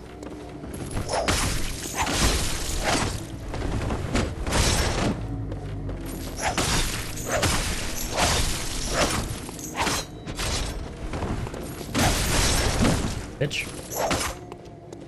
Over here. Come here, I'm not done with you yet. Come here, young man. Ow! My eyeball! Not my ball. Because, Alex has 2 of those, apparently. Because he's so confident that, you know, we'll get this game on the Switch, too. Fuck.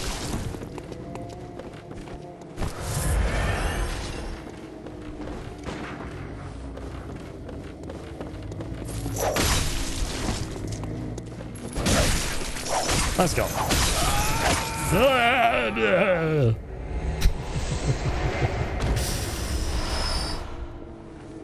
Hell of a fight. Forget if there's some, like, secrets up here. Oh, birds. Bro, he can shoot me there? What the fuck? What angle is he pissing from, dude? Oh, we're good.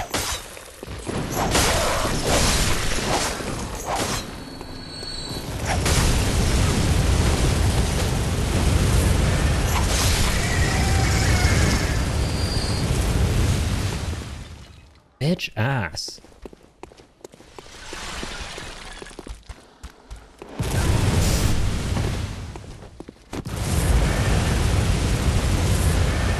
So I'm just making sure there are no more secrets, dude. I always forget. I don't think there are any. Oh, there was those,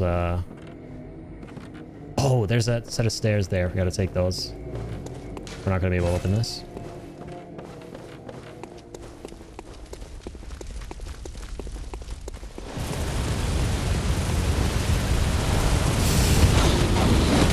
Woo!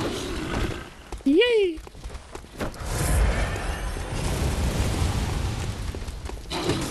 Sorry about that. I'm making weird noises. I think those like funny noises that James Franco made in the movie 127 Hours when he like broke his arm to then like cut it off. Sorry, we won't talk about that. It's just those like funny laughing noises you make when you're like there's so much adrenaline going on. No, sorry, we won't talk more about that. Okay, so here we are in what I believe to be the creepiest area in Bloodborne. One of the creepiest is definitely up there. Mainly due to the sound design. Yeah, the ambient sounds here are quite horrific. So, Old Yarnum, truly twisted. There's some kind of twisted ritual here too. Stimming? Sure. We'll go with that.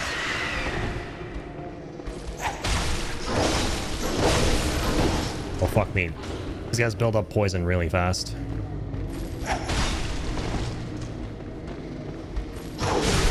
Yep, there it is. Oh, I don't have the antidotes equipped. Hang on. I want to save these, man.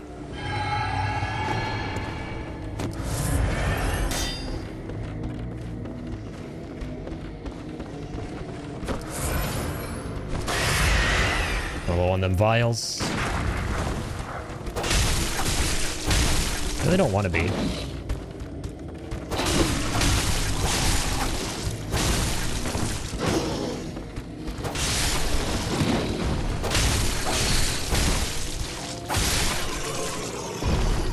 Yeah, you truly, and I mean truly, don't want to be using your antidotes until the boss fight in this area. All right, let's debrief here. Do we get anything at all that I might have forgotten to check in with? Oh, we good. We goochers.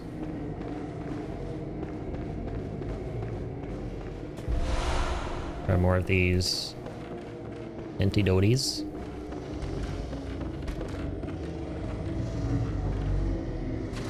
Hello?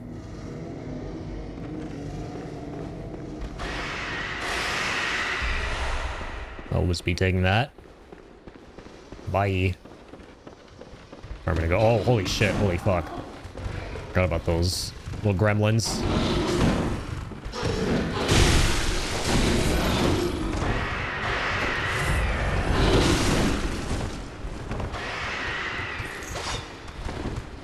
Those are fast.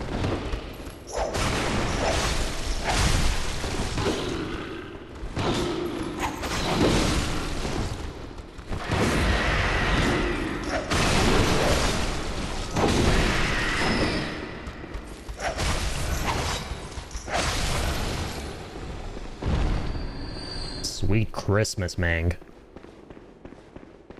Kind of like 3 blood vials.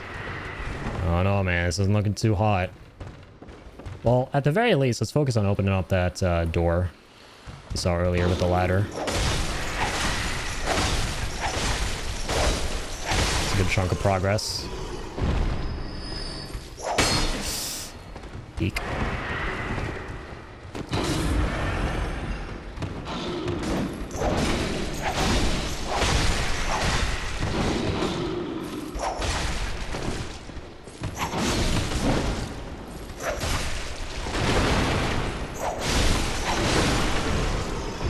Dude, my threaded cane is hanging by a thread. Pun intended. Actually, not really. Quite a robust weapon.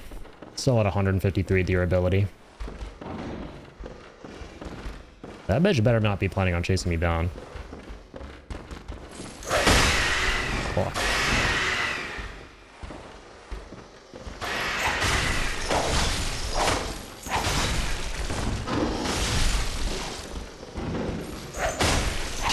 Swear to God, if she's behind me, I am so cooked.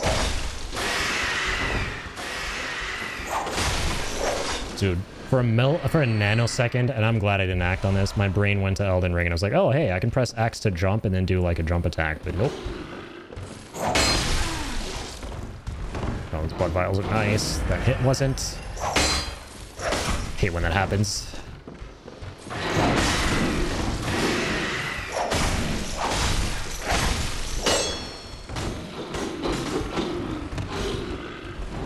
Please don't come out of there. I swear to God. Oh my. Nice. Got the whole family now.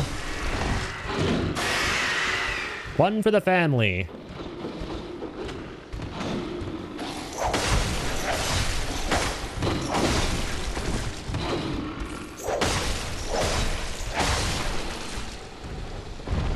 It's gonna be effective. Nah, they're hooded. I love that, man. Great game design. First, you think you got the upper hand. I should have used this on the other little gremlins who weren't hooded. God damn, I'm smart. I'm so smart. I totally forgot. Got to switch off my gun.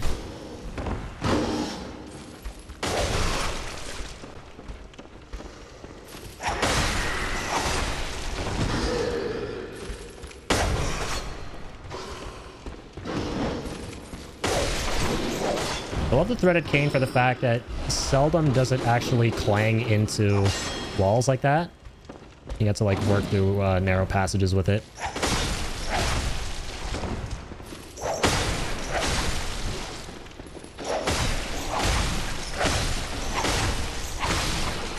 My God, it's taking me a minute. I have like 7k souls. Or echoes, I'm sorry. I'm doing a lore run. That should be lore accurate. Mine apologies. Alright. Last but not least. Well, definitely least. What am I saying, man?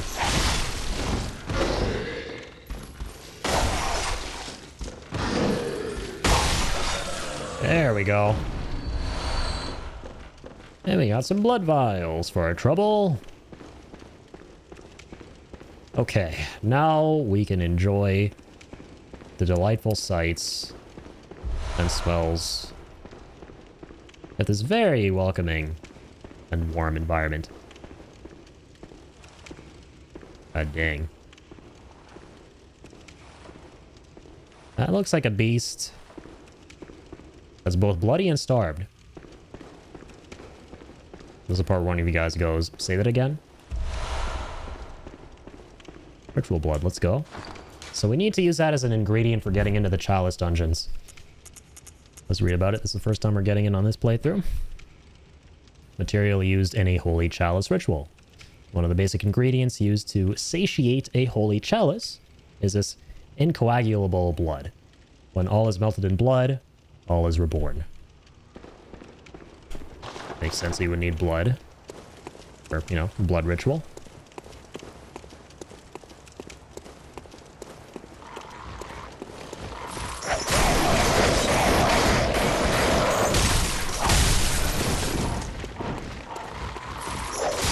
I swear to God, I've not come all this way to die to a bunch of birdies. I will have you know this game.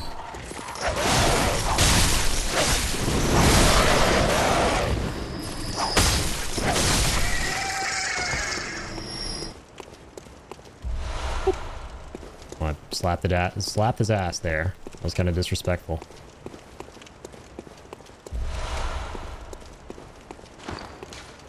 Picked up on these antidotes, by the way. I don't think we... No, we did. My mistake. Obviously, we read about them.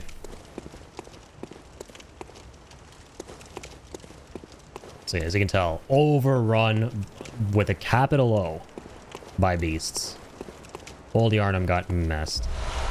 6 blood vials. Let's go. I can finally open up that shortcut.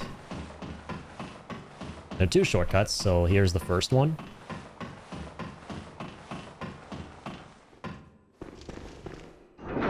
That opened up. Whee! We'll keep going. Doable. Winnable. we got 12 vials. Would love some more QS bullets.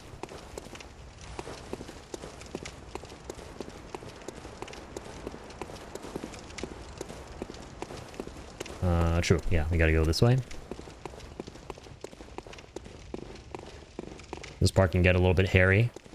Pun not intended, but you know what? Sure. What was actually intended? Because damn, look at all that hair they're packing.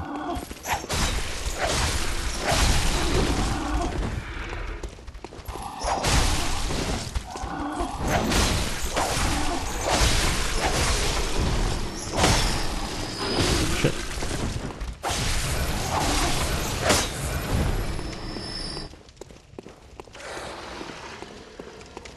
Okay, yeah. Deal with these big bullies now. They don't give a flying fuck about fire, by the way. Okay, got lucky with that. Was the first one. Ooh, unlucky. I mean, I appreciate the bloodstone shard, but I would have loved some blood vials.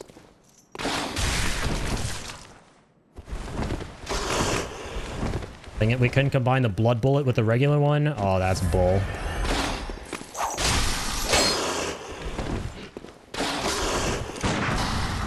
Oh, we could. Wait, why did my bullet work?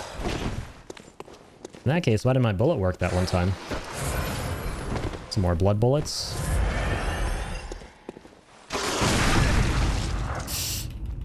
No, I was a second too late. I think I got my health back, though.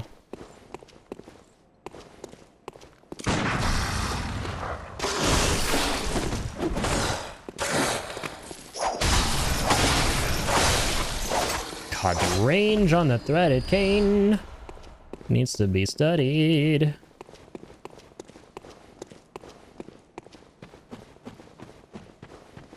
Love to see it, man. Now these doors... Ooh, there's something special waiting for us back there. But that's a story for another day.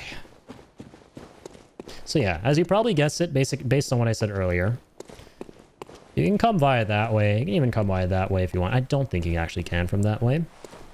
You can come via that way and go up and speak to Jura. As long as you run past all these enemies, don't fight any of them. You'll be willing to have a pleasant conversation. Which we'll do it that way. We'll hold off. We can go up there and fight him. And then get his stuff and then read the descriptions. But I would also like to talk to him and then get his badge to be able to also read the item descriptions.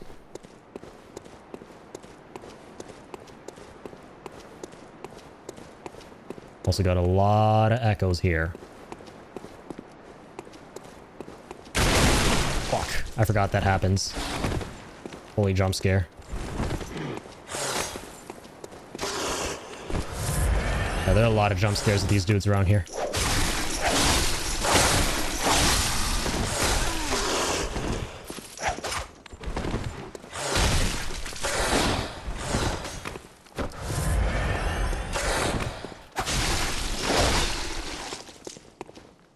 Be on, wretched beast.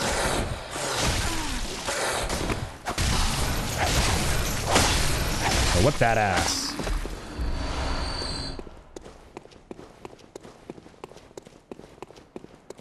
So yeah, before we go down there, which we should, we're definitely not going to go down there. Because what happens is there's another jump scare and I don't want to be trapped there and die after all this without first opening a very specific shortcut.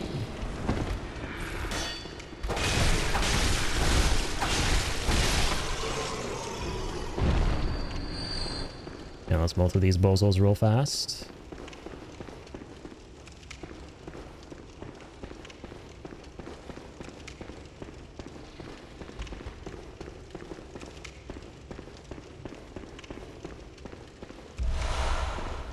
Grab some file paper. Very important. Here's the shortcut. Back to the very beginning. Won't actually be able to go to the very beginning. We now have the shortcut to it. I'm gonna climb up here. It's a very, very long ladder. Grab some more dew. We definitely don't want to step down there just yet. Could if we wanted. I'm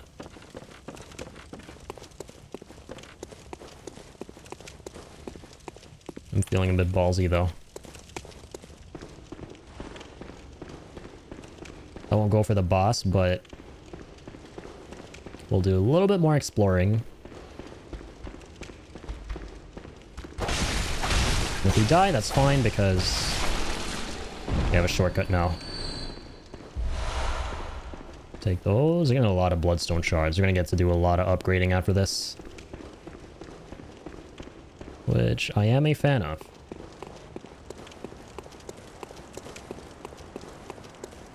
Head down here and... oh, sorry. It's going to be an item down this, and that's where we get our first beast blood pellets. Here's the jump scare. Ooh, almost got his ass.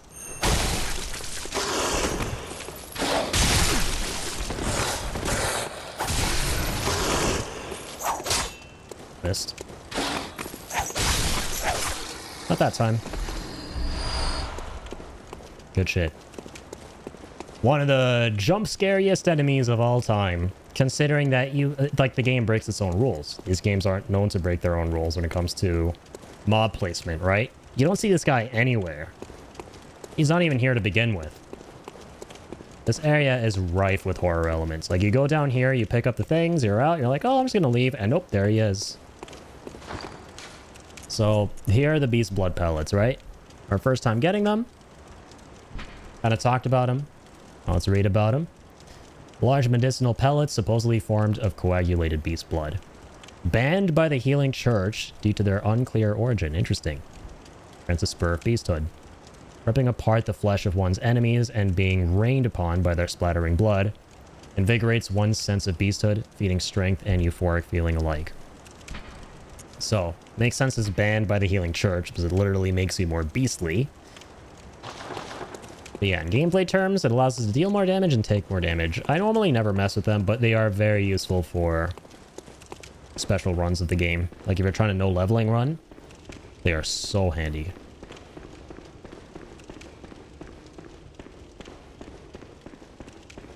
Okay.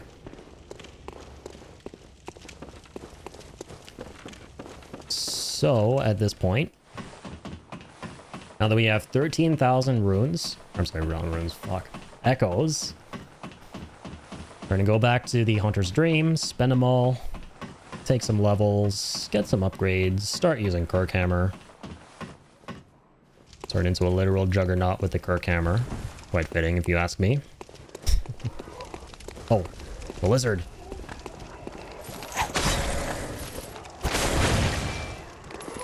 Every single time, this guy's gonna make me distracted. I don't care. Always worth it. Always, always, always.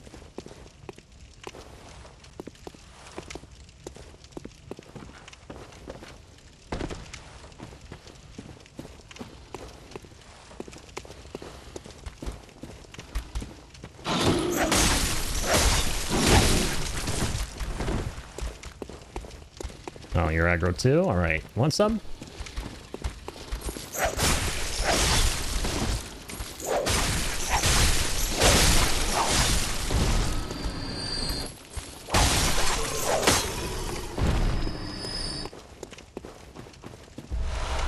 Oh, you're the Hunter's Torch. Same thing, but deals a little bit more damage.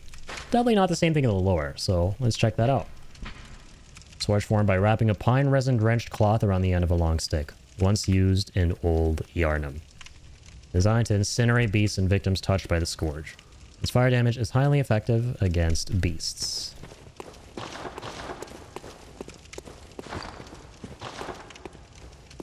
Bit of a funky shortcut, so the way it usually works is you drop down there, and then you're here.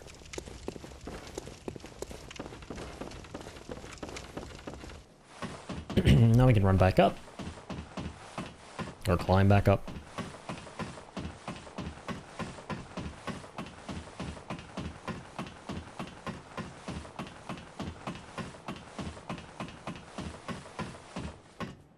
Here we are.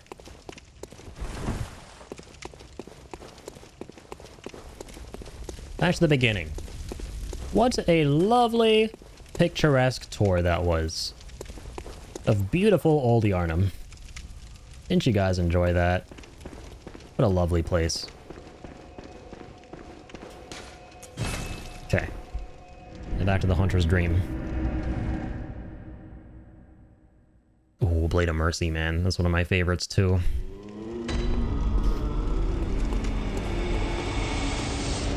Here's Little Miss Doll.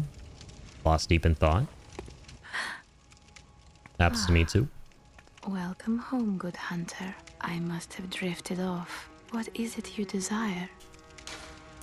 Let's have a chat. Over time, countless hunters have visited this dream. The graves here stand in their memory.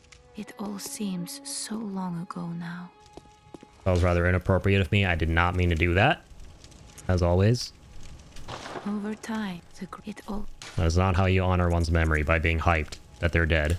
Very well, let me... Okay, let me go ahead now. There we go, put 3 into that. So now we can finally use and abuse Kirkhammer. I really should catch up on some vitality.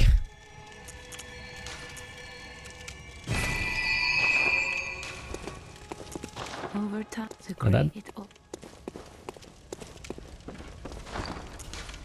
Alright. Get hyped. Here it is.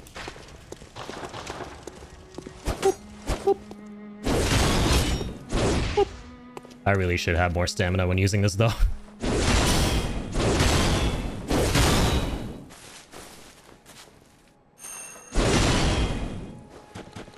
Wait, hang on.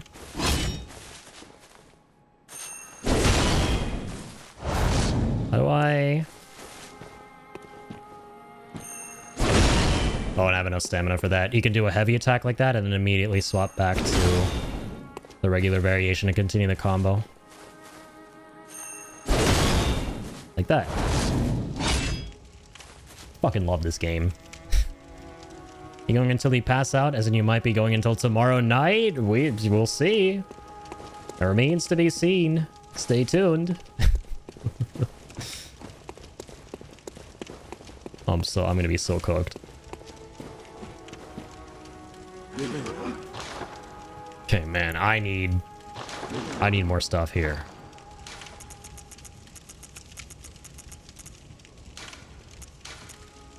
Use 2 of these. Start with the upgrades.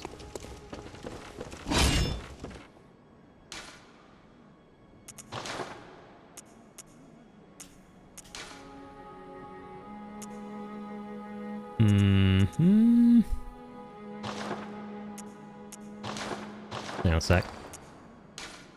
And I'll upgrade Kirkhammer right now. I guess not. Oh, I think some weapons you can't do rune upgrades on. Kind of forget. Let's at least fortify it.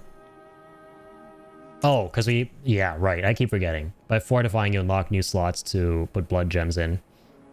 So you gotta fortify this at least once to get the first slot, as you can see there. Oh my god, we have so many bloodstone shards. Holy hell. Yeah, let's go full send on it until we need twin bloodstones.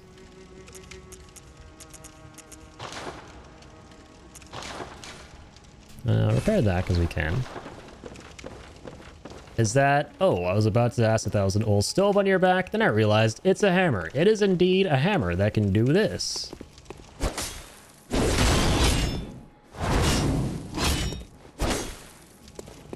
I don't think I've ever seen a hammer that does stuff like that. And that's why Bloodborne's the greatest game of all time. Or one of them. One of them. Definitely the second greatest game of all time. Damn, if FF7 didn't exist. It'll be the best game of all time. Right. Yeah, so we can finally use Kirkhammer.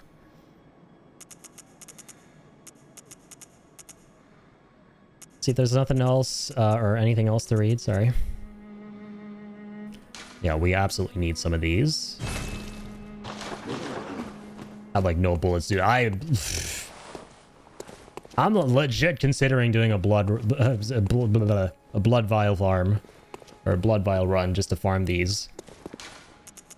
This is gonna be rough. I'm gonna try my best. I'm gonna try not to die. That's the goal in general. That is the goal in general.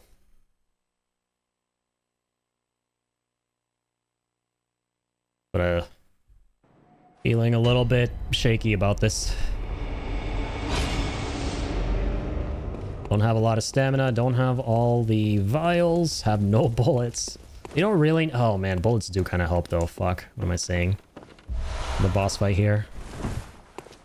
Hard to pull off viscerals in the upcoming fight, but we'll do our best. This is one of the most annoying fights for me in the game. Fucking love the music though. I'm gonna say that about like so many of the fights. It's so good.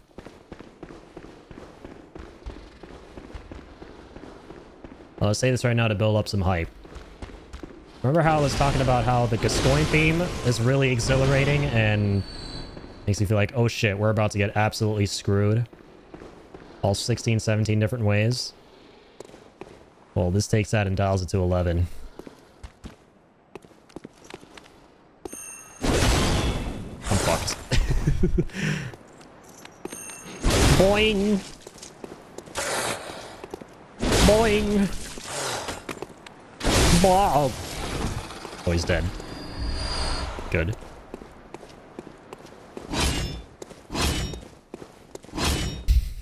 A sword that becomes a hammer, man.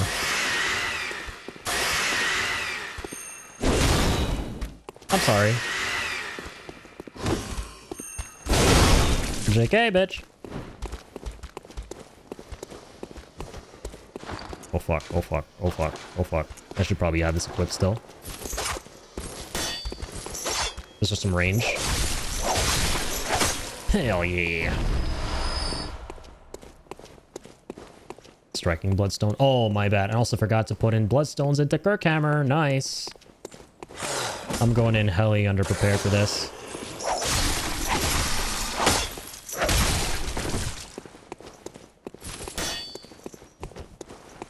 By pancaking him. I got it. It's kind of sort of missed. You like pancakes? I like pancakes. Boing! It's been so long since I've fucked with Kirkhammer. Like, I'm telling you guys, I think... Oh, nice. 10 QS bullets. It has... I think it's actually been exactly 10 years. And 1 day. Because it's now no longer the 24th. Thank you, 24th March 2025. For existing. Bloodborne's 10-year anniversary is officially over. But the hunt lives on.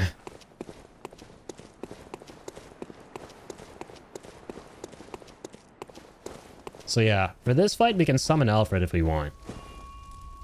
I'm not going to though because, you know, I'm a Soulsborne player and that means I always feel the need to prove myself and get validated for being super cool and awesome and fighting bosses without summoning, so, you know.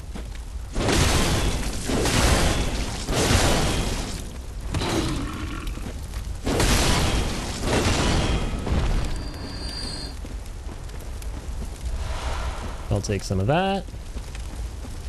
A couple of secrets off to the sides here.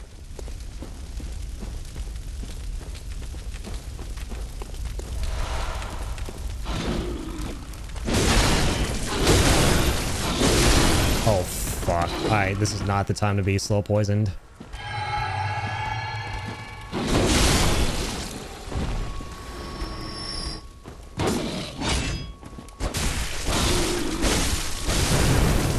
Oh, I pushed him into the fire.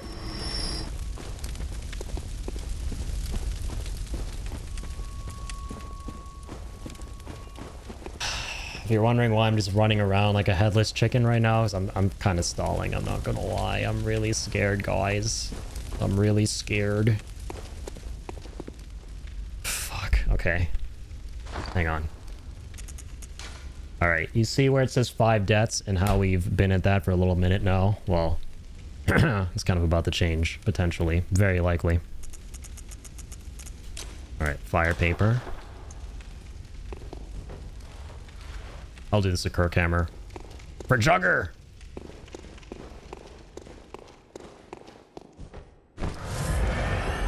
God help me.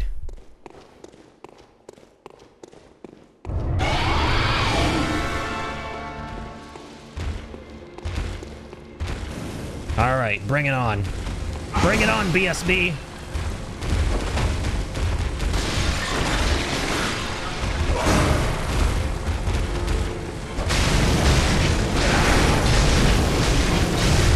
Burn! Burn!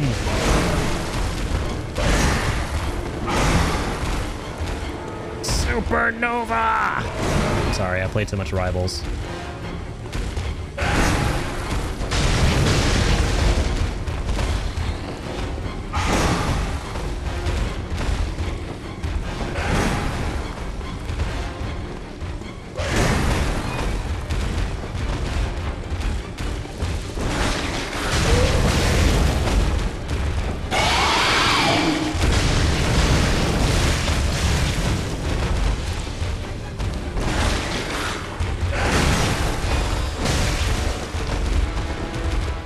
We're good.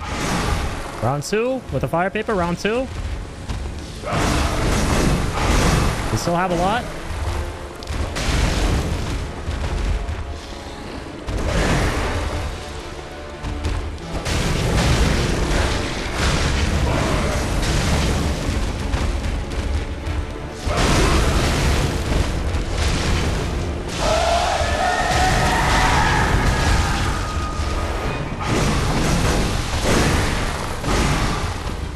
One damage, one damage.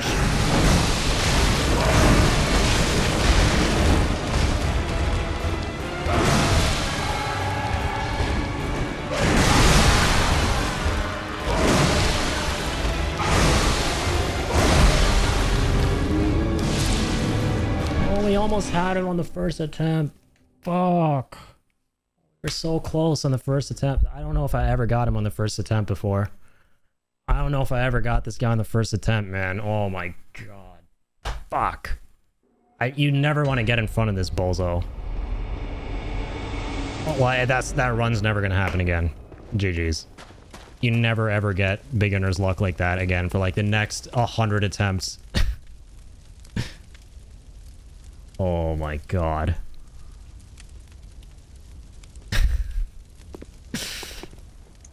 Okay, so the reason it's actually a stressful fight is because you have limited resources at this point in the game to like contend with him. Like whenever you use that fire paper, you gotta like pray to sweet Mary baby Jesus God that is like you're gonna get through in that specific attempt.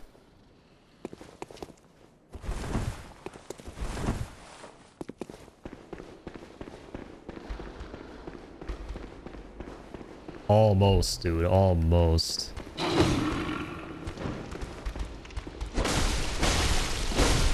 He had him on the back foot. I should have actually swapped to my pistol to risk a visceral. I think it would have worked.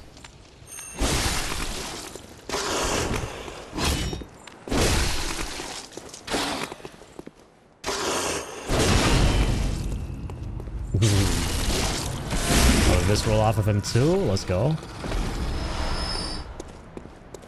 I'm gonna take all that.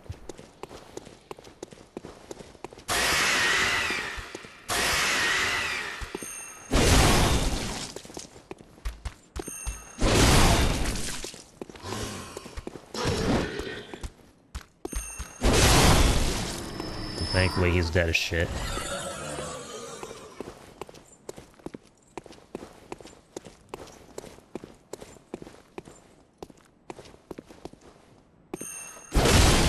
man, almost.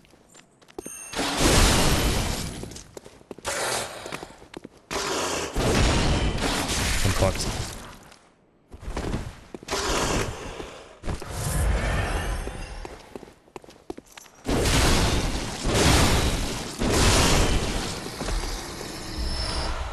Bro, can these guys please drop vials? I don't want forgetting the word vials in this playthrough.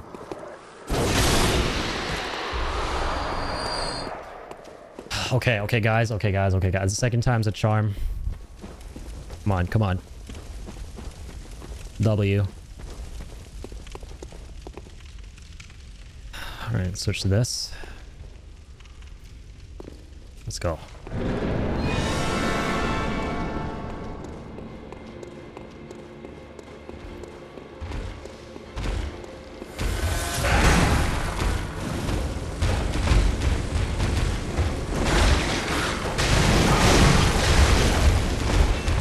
Shit, I'm on the threaded cane. That's okay. Fuck it.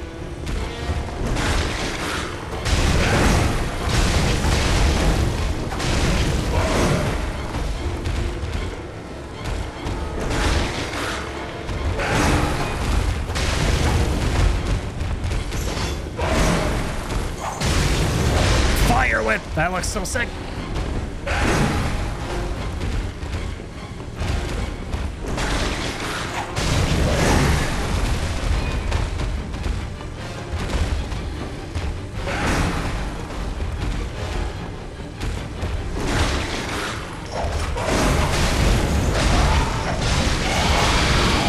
Bitch, burn!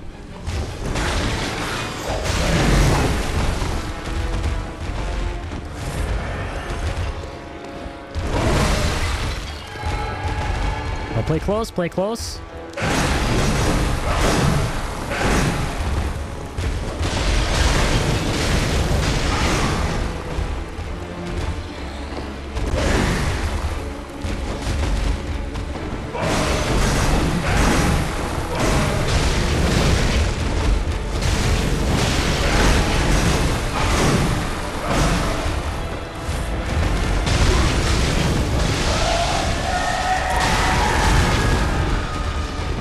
Bitch ass!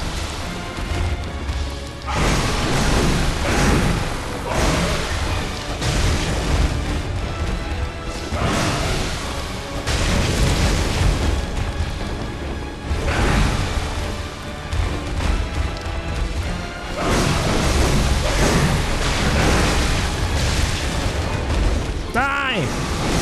Ah!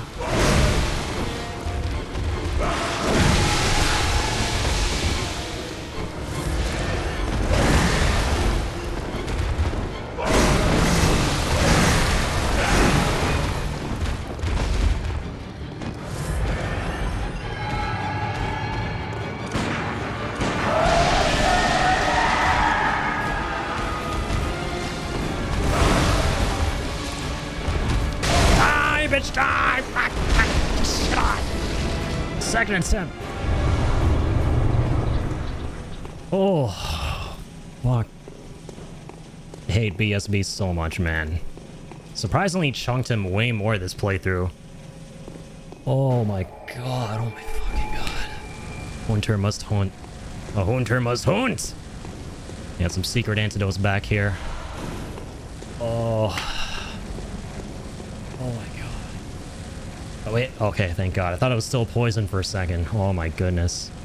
Used all my fire paper for that.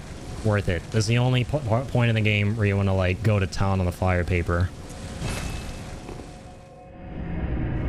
I was expecting to hit way more. Yeah, the trick is to just... So, what makes this fight really hard, for a lot of people, myself included, and why sometimes in some playthroughs I just get so unlucky to get 101 attempts, is because for the first half of the fight, you're rewarded for playing close to him, right? You gotta like kind of hug him and play around him and play kind of on the side. Because if you play in front, you're screwed, as you saw there. I was about to get absolutely ripped to shreds.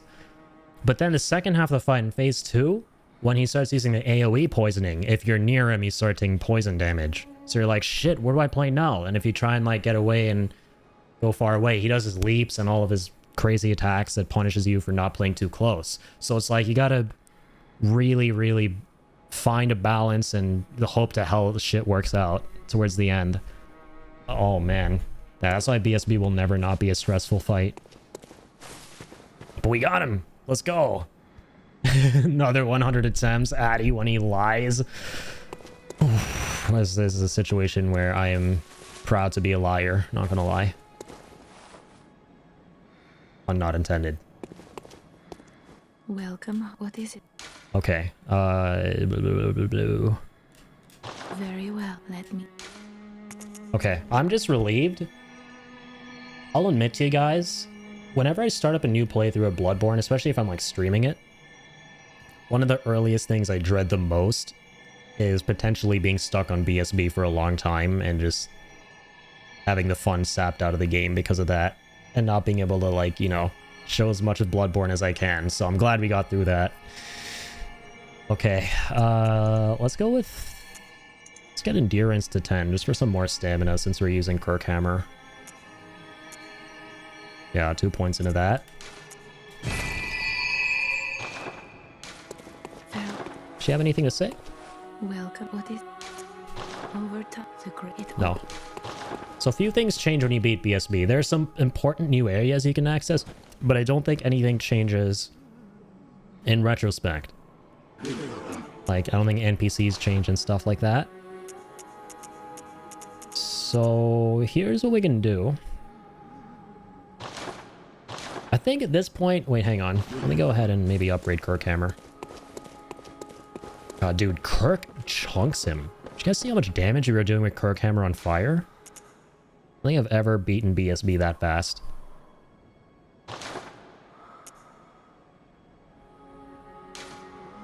Now, first, let's actually put these in because... Well, I may or may not have forgotten to do that.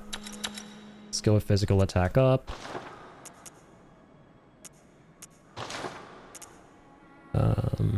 Yeah, just the regular fortify. Oh, now we need twins for Kirkhammer. Sorry, I mixed them up. We can work on Threaded Cane if we wanted. It's not going to be as effective the further along we go, since we're now kind of focusing on strength for the sake of Kirkhammer. So maybe let's hold off on that. We are doing Blood Tinge as well. A repeating pistol shoots 2 bullets.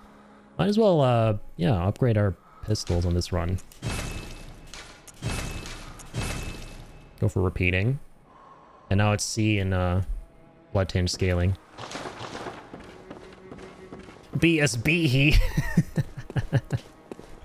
Oh my god, Ian. Should have seen that one coming. I should have. Didn't foresee all these crazy wacky ass BSB attacks, but not the BSB he. Dang it. Truly am washed. Oh, sorry, I've done this. Yeah, I think I'll use the remainder of my Mullah. Not on blood vials, but actually on QS bullets. I know, kind of a shocker. Typically in Bloodborne playthroughs, you're not going to do... You're not going to use your gun a whole bunch, right? So you're going to be mainly dumping your residual echoes into vials.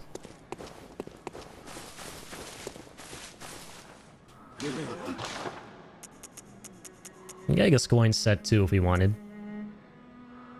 You guys want to go the Gascoigne route? Do we dress up as Gascoigne to honor his memory?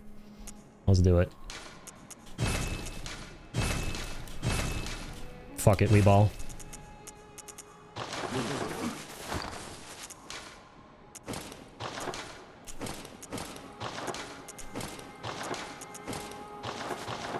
In loving memory of a father who loved his music box.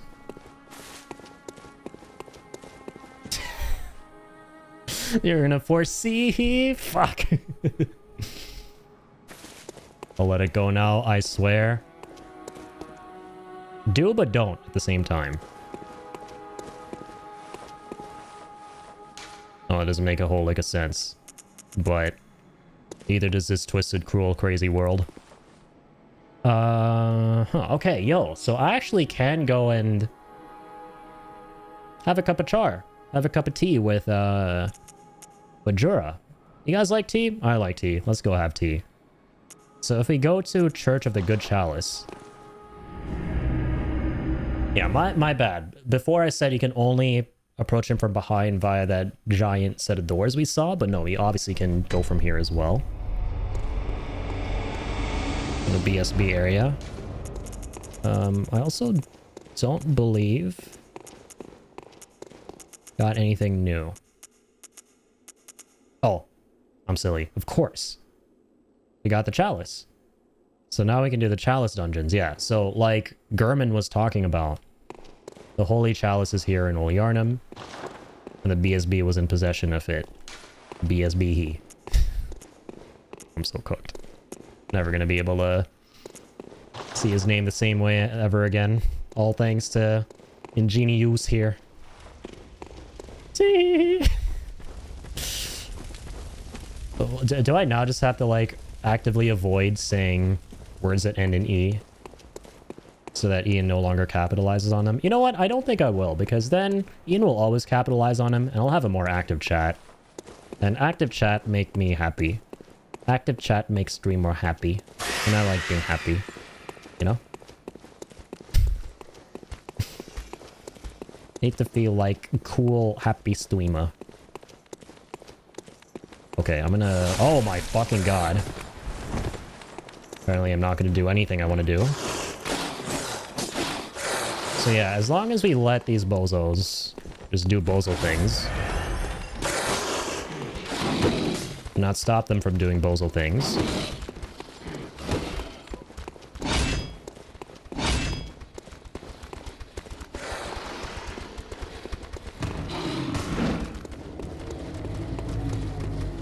We should be able to... Oh, close one. My brain is so cooked from that. I heard you say T 2 times pretty close together and I was truly possessed for a moment. I think you were. My head emptied of thoughts. I smelled burnt toast and I had to type it. Oh dear. Smelling burnt toast is never good. Unless, you know, you're actually looking at burnt toast. Then it's fine, I suppose. But if there isn't burnt toast around, you might as well be thinking of, you know, you might as well be playing enemy music. Right? Like when you get into fights in like an Elder Scrolls game and the enemy music kicks in but you can't see the enemy anywhere. Alright, I feel like that should happen when you smell burnt toast that isn't actually there. Please don't fight me. Oh my fucking god, he wants to fight me. What did I do wrong? I know for a fact you gotta approach him without aggroing anyone. That was an interesting spot. I completely forgot about this. Oh well. I suppose he's not in the mood for hee-hees or tee-hees.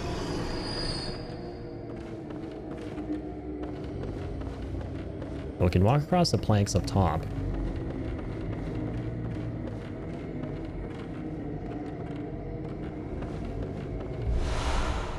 More knowledge of a man who was mad.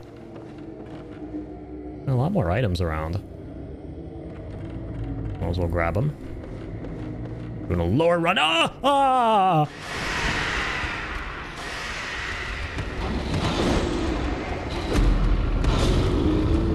Okay. 7 deaths. No hee-hees allowed. Wasn't a very hee-hee moment. Thank you for the chat. And that's to happen at some point on the playthrough. The obligatory falling to your death moment. I gotta do some phoning a Google here. Unless someone in town at the moment knows and can relay why I'm not able to hang out with Jura without him trying to murder my face.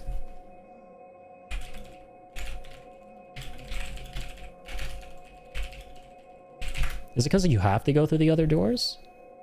Oh, yeah, you do. You do. Okay.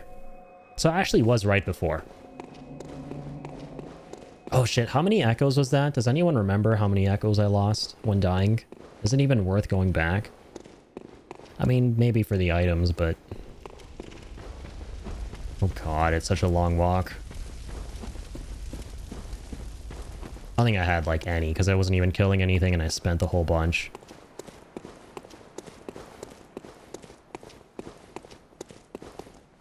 Do I go back just for the items for the sake of this lore run?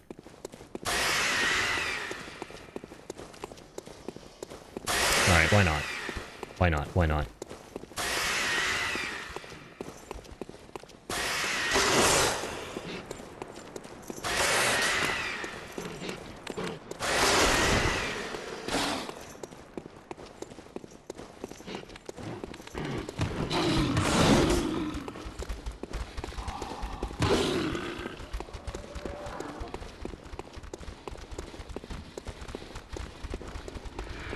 Thank God. I'm not even the one running here and my legs are hurting.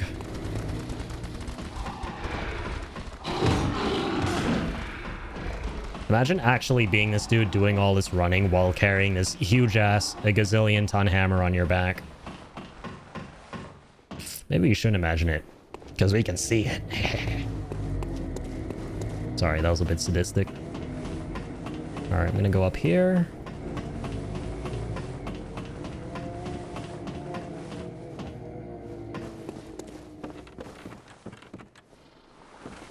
Dropped down here last time.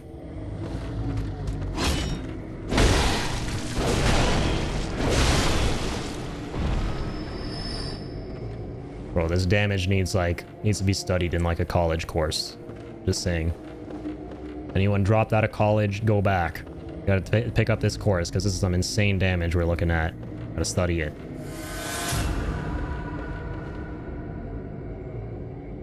Alright, can we not fall to our death this time? Is that an option? Ooh. Okay, worth, honestly. 4 cocktails? Won't say no to that.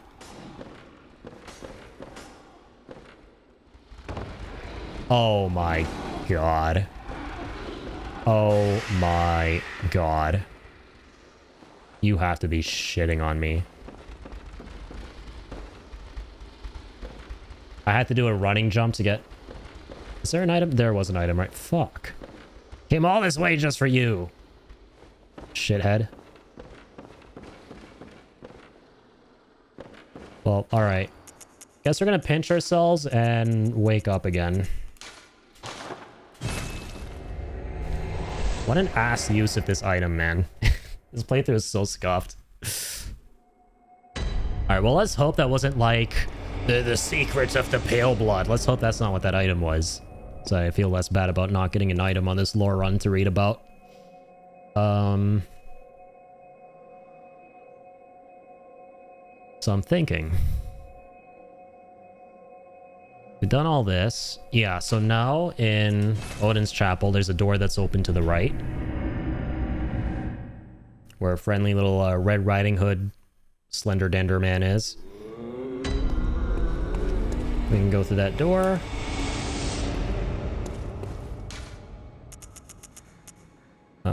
Church of the Good Chalice. Yeah, Cathedral Ward. Let's head there.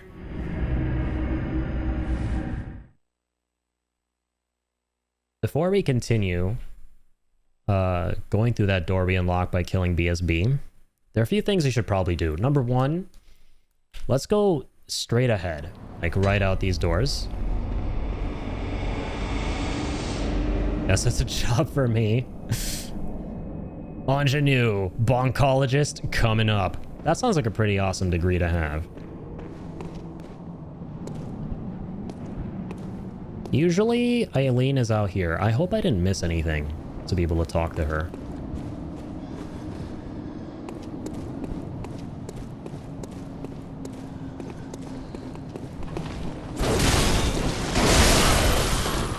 Because, yeah, you kind of don't want to miss anything.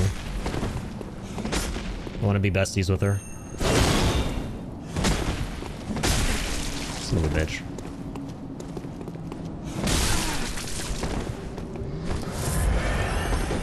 Son of a bitch. Okay, am I just not going to use this variation? I guess not. guess I'll just die. I guess I will just die. That's a death for me. Big Sag. Do not like these guys? Their face is scary? Yeah. I agree. Like I was saying earlier, their masks absolutely used to scare the shit out of me. They still kind of do. The church doctors. So yeah, the healing church messed themselves up and turned them into like weird beings. Turn themselves into these weird ass dudes to be able to fight the beasts. But true, keep forgetting. Sometimes your echoes in Bloodborne get absorbed by the dude nearest to them, and their eyes get scary.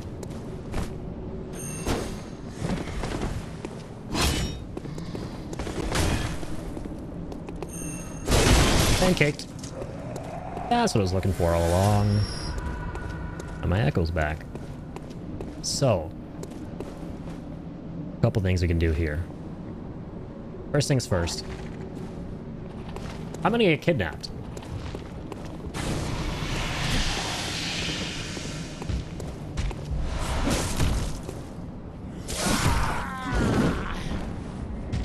I'm getting kidnapped. One of my favorite parts of the game coming up.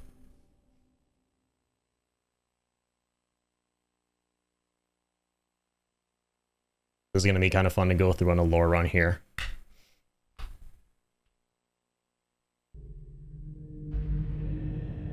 Oh. Got turned into Sackboy here.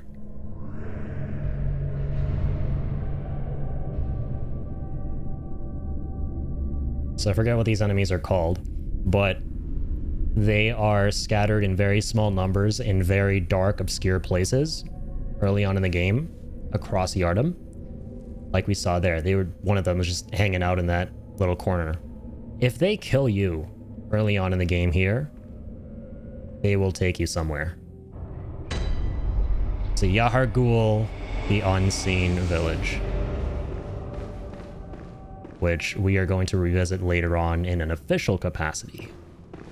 We can come here early if we get kidnapped. And believe you me, things change up here with a capital C when you come back later. For now, though, we get to experience it at its juiciest. So we can hear all this singing in the background. And here's what's creepy. It's not music. It's actually in the game. That's an actual choir. Madmen toil surreptitiously in rituals to beckon the moon, uncover their secrets. There you go. They're performing a ritual. God, this track is so good, man. I have chills. Oh, merciful God, help me. In the name of the healing church, cleanse us of this horrible dream. The horror is so good here.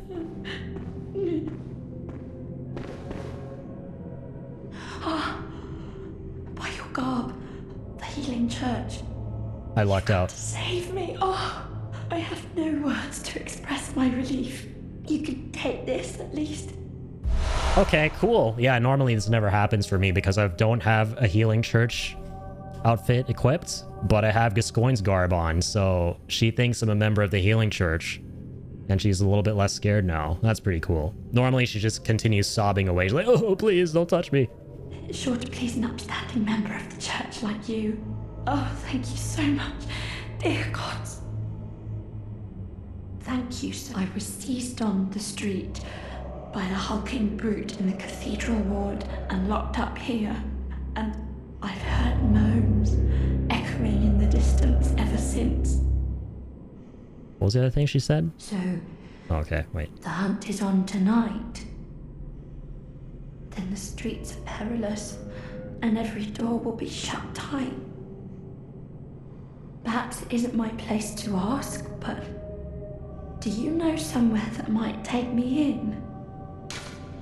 Oh, I forget. She's one of the characters we can help out. Oh god. This poor lass. Don't worry, I'm not going to send you to the clinic. much. I'll set out as soon as I can. I pray for success on your hunt, kind hunter. Dudes, I don't think I've ever actually done this on any of my playthroughs. I know about this, like I've read about this, that you can do this, but I completely forgot because I've never actually done this. I've never actually come here wearing, or happening to be wearing, if you will, a healing church garb. I'll set out as soon as I can. I pray for success on your hunt, kind hunter. Thanks, lass. Stay safe out there.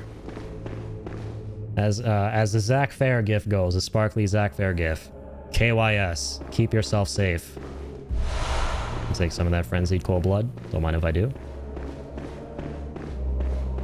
The Deacons of the Deep, the musical. Accurate. I love those tubby tubsters in Dark Souls 3.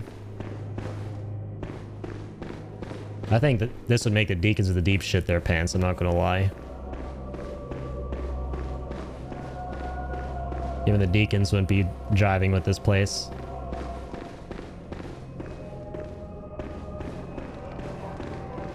So, there's a little bit of stuff we can do here.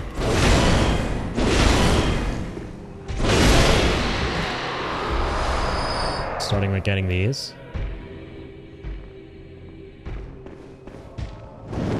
What's up? These guys are really tough. They're gonna mess you the hell up. I'm trying to avoid them.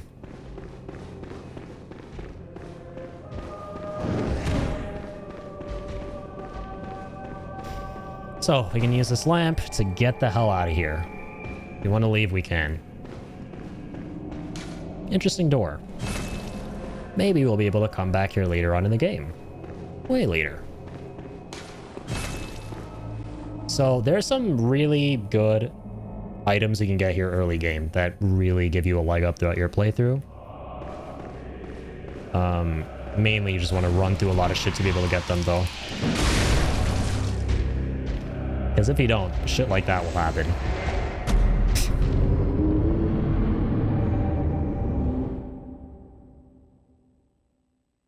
True, the jailers. That's what I like to call these guys. They literally jail you here in Yahar'gul. So, yeah, we won't talk too much about Yahar'gul right now. The only important thing about Yahar'gul is there's a fucking crazy ritual going on by some fucking crazy dudes and dudettes who want to summon a great old one. That's the Cliff Notes. Okay, and we got a moon rune there. I don't know why I'm stopping here. Why am I stopping? Must resist the urge to bonk things. So, here we are in the filthy streets of Yahar'gul.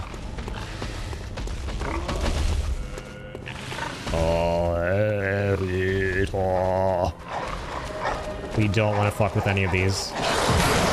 Our main goal right now is to get all the way here. Grab that.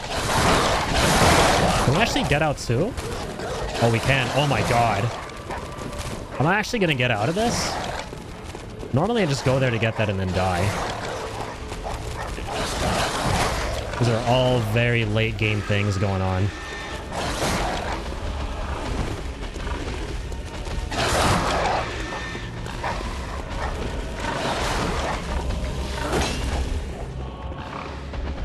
Not gonna work.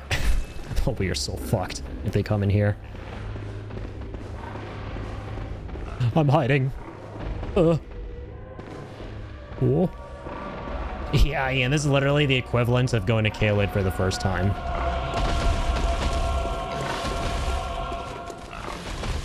Oh my god, by the way, this is how you know it's actual singing, because when you go outside, the choir gets louder. The little details like that are so good in this game. I just Goomba stomp something. I'm gonna take that. How am I alive, bro? How the fuck are we still alive? I'm just gonna go this way. Even the lizards take like no damage.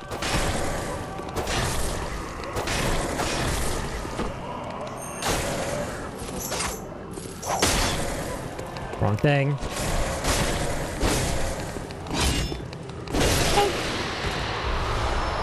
Nice. Yeah, you got some really good early or late game items over here.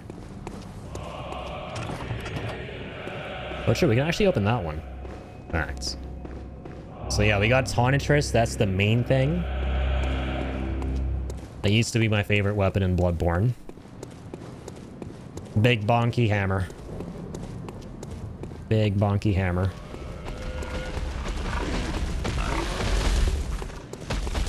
More stuff down there.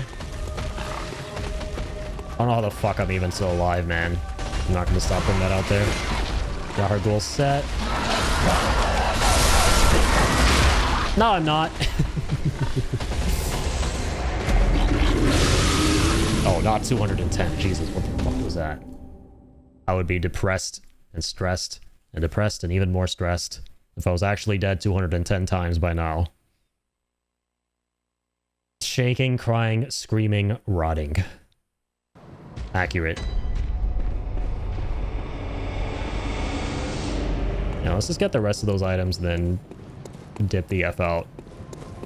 Drip secured. I'll call it a success. Same. But not truly a success. Till we get the other two. Wait, hang on. Is there anything here? Oh, that's just the exit.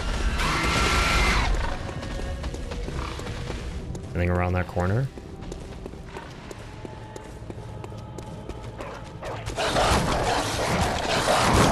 Oh, one of the fucking jailers. Oh, get the hell out of here. I can actually go down here too right now. That's gonna be locked. Nope, it's actually open. How am I juking all of this, man? Explain.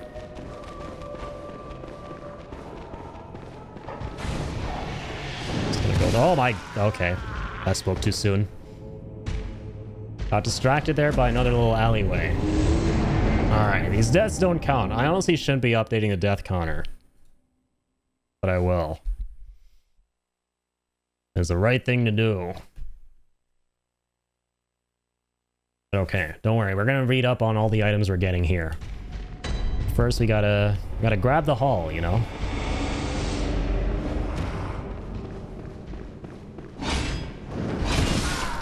Farther.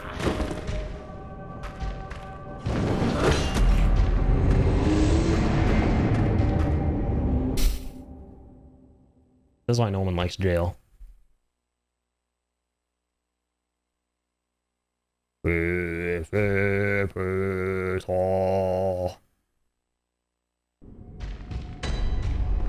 Suck my balls, moon presence.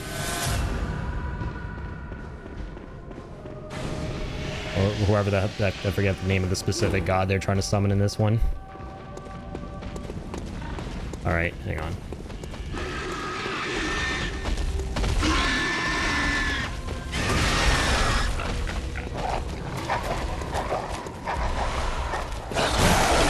Literally just two madmen's knowledge, but worth it.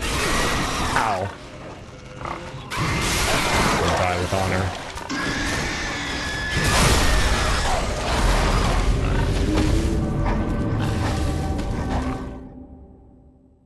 I mean, there are several great old ones in Bloodborne. I know, but like for Yahar'gul specifically, I know the Mensis Choir are trying to. I forget the name of the specific one they summon, and then you know it wasn't. It feels like it should be the Moon Presence, but that's the other one. Summoning really with offers of children. True. Okay, so yeah, we got everything. Hang on, let's first read everything we got. And then there's like one other thing I want to do too, or rather attempt. It's not going to work out, but... yeah, let's look into what we have.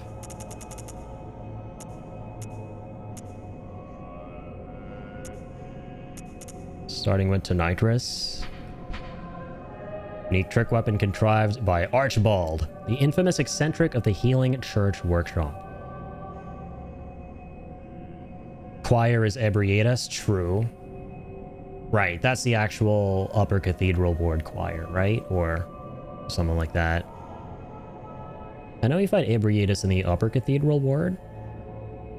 Oh, what's this one called? Hang on, the one over here. I'm trying to remember. Let's see.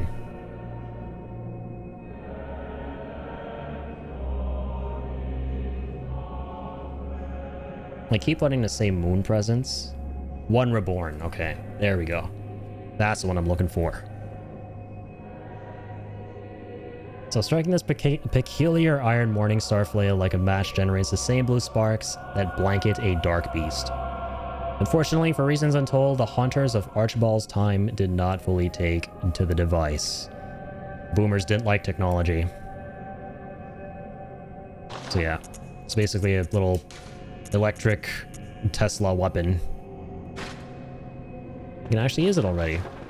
Look at that. Electrify it. It does more electric damage. Oh, bam! It's very fragile, though. We'll go back to the Bonky Bonkster. Insanely good against a specific boss, though. It's a nitrous. Let's put on the Yahar'gul set. And read about it. And blend in as these guys, and then sneak by. Totally. Oops.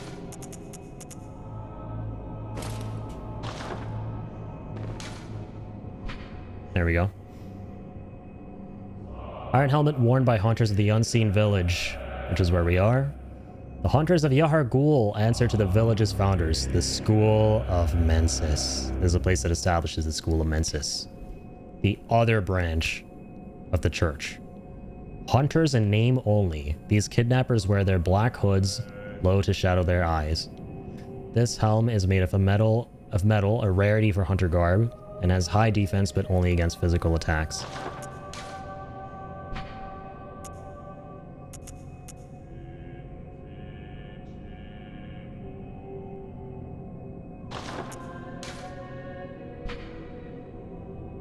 Okay, everything else is largely the same. Yeah.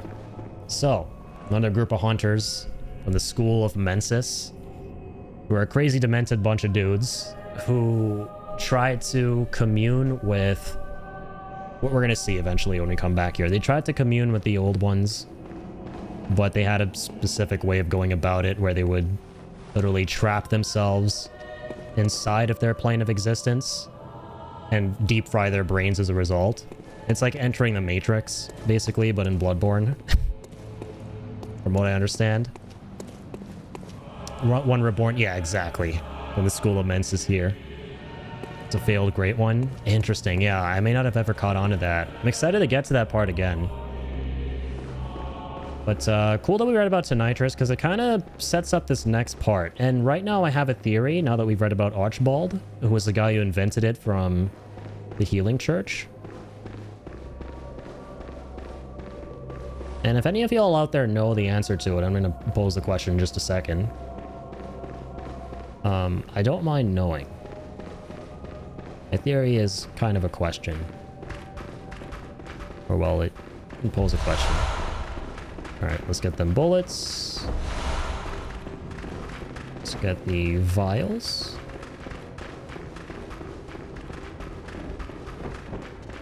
Lots of vials there. Here are the jailers.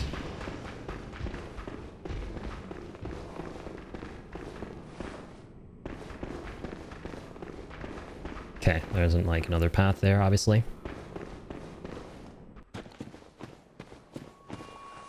Defector Ontel. Interesting, yeah, I forgot you could summon him here for this. One Reborn seems to be the final failed result of an unholy experiment made in Yahar'gul with the intention of ascending humankind to the status of the Great Ones. True, okay, that makes sense. That makes sense, yeah, because they're trying to commune with them. They're trying to, like, everyone's essentially trying to elevate and evolve into the next stage of humanity, right? And I suppose that in trying to do so, the Mensis lads here ended up inadvertently creating a Great One.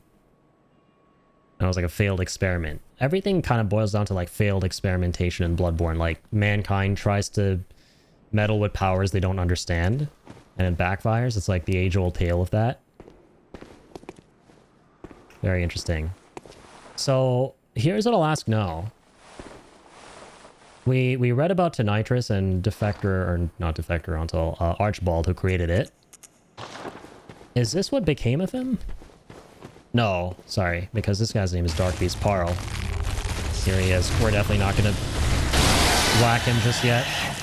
And this is the door that leads back to Old Yarnum.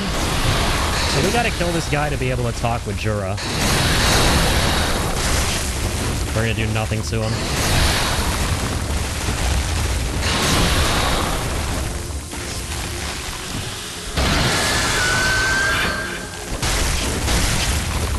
Not bad, though.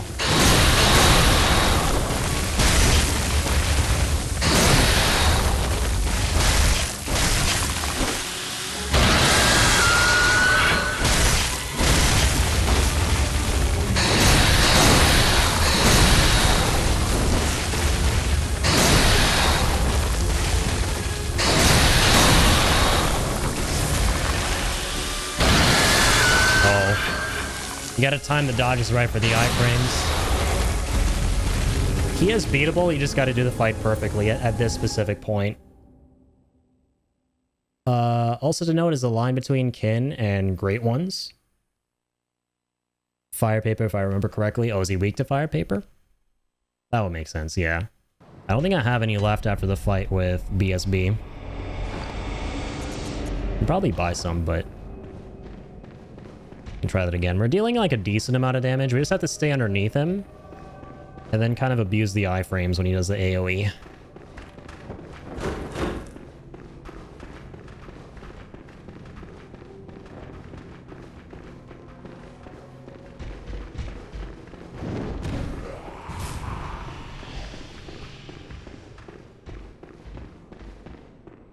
Oh yeah, Henrik armor has good lightning resistance.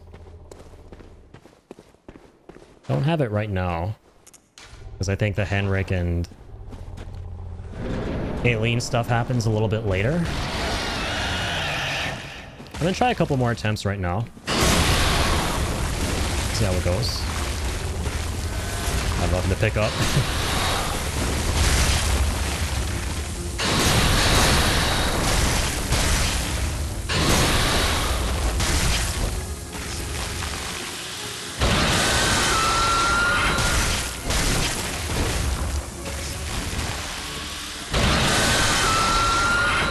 Wow, I'm actually still alive. Okay.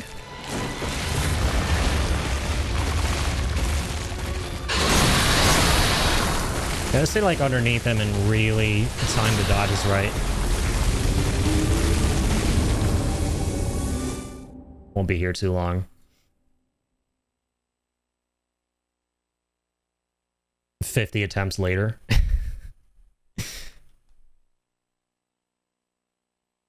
Yeah, I do have some oil urns. I could use oil urns and... well, I have one. To try the oil urns or oil urns singular and then some Molotovs. But probably just to like finish the fight, because I don't want to like use them too early and then... you know, like die.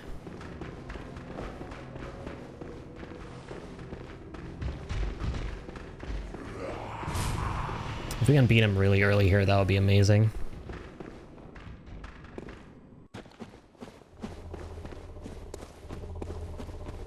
Okay, here we go again. Hang on.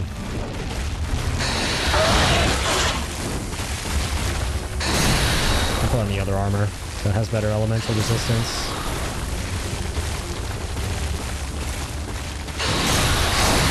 Probably done before the fight. I thought I could get away with it.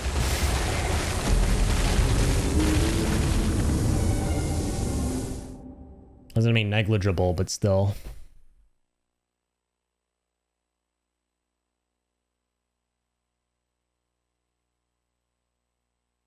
Oh, my death counter to go up too much here. Come on. One more, just one more, and then like 31 attempts later.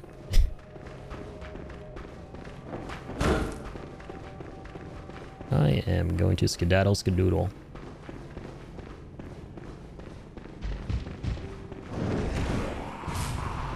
Come on, come on, come on.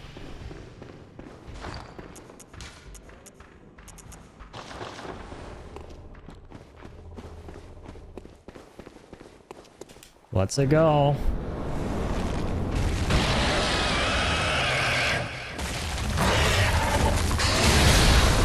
I can do a leap? Okay.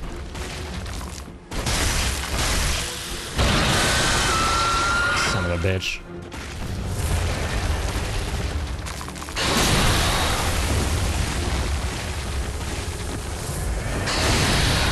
Okay. I'm gonna call my losses.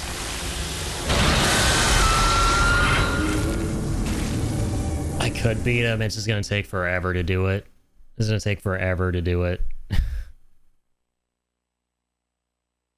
And I want to like progress in other areas of the game. I'm focusing on all the lore stuff, man. I'll come back and beat him later on.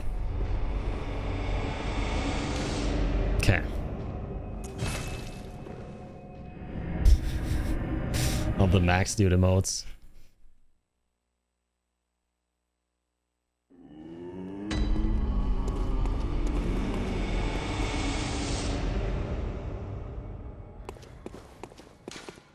Alright, so that's it for Yahar'gul. We'll be back there later on in the game. So yeah, now we can go to the Cathedral Ward and check out the right side after having beaten BSB.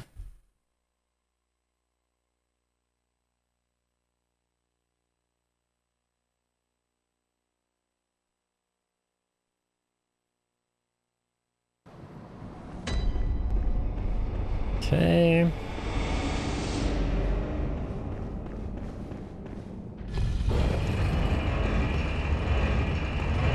There's a secret area there too. Let's check it out now. Why not? Whadoop.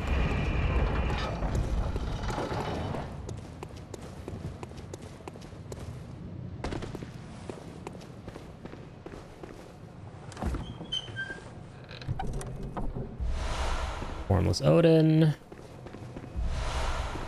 By the way, should read about Moon as well. We got these finally. The runes. The secret symbol left by Carol, runesmith of Bergenworth. A transcription of Moon as spoken by the Great Ones inhabiting the Nightmare. Gain more blood echoes with this one. The Great Ones that inhabit the Nightmare are sympathetic in spirit and often answer when called upon. Interesting. Get to know a little bit more about their inherent nature here. So yeah, this one's Formless Odin. Great One Odin, lacking form, exists only in voice and is symbolized by this rune. Those who memorize it enjoy a larger supply of Quicksilver bullets. Human or no, the oozing blood is a medium of the highest grade and the essence of the formless Great One, Odin. Both Odin and his inadvertent worshippers surreptitiously seek the precious blood. So, yeah, the runes are there to worship the Great Ones.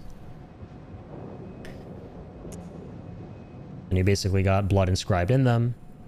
And you get these different benefits and different passives depending on which one you have equipped.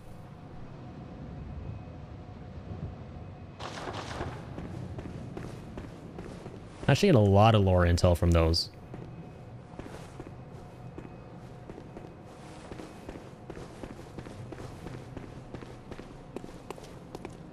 And the only way is down here, from what I remember.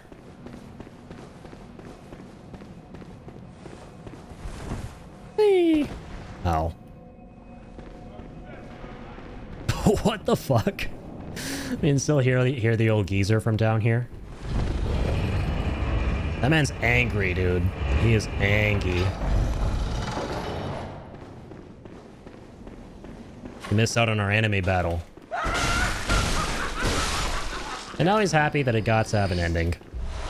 He saw it through. gonna go ahead and open this. Communion. We're getting a bunch of runes. Fire Blood Vial Maximum. It's a handy one. Several runes relate to blood, including Communion, which raises the maximum number of blood vials one may carry. This rune represents the healing church and its ministers. Blood administration is, of course, the pursuit of communion. Interesting.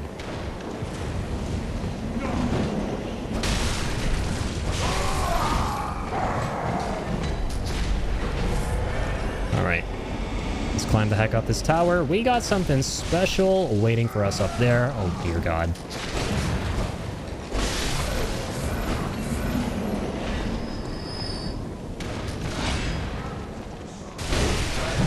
What the hell? There's a charged attack.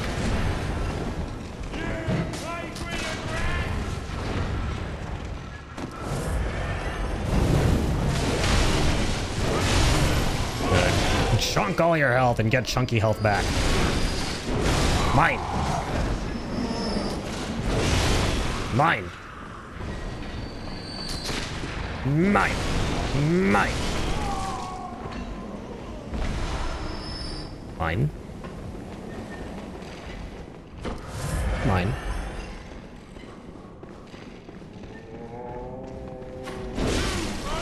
Hold on. Gotta help the old man to bed. I'm gonna help you. Is that a wheelchair-bound person with a minigun? I do believe it is. You know, Bob's gotta have some way of defending himself since he's indisposed and can't use the Buster Sword.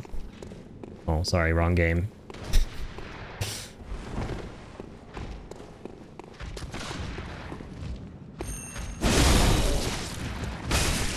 Oh my god, I forgot you could do that with the follow-up. No, the blood vials! I got him. Ah! God! Ah! Oh!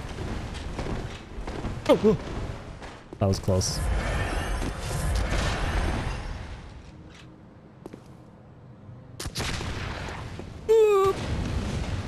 Oh my...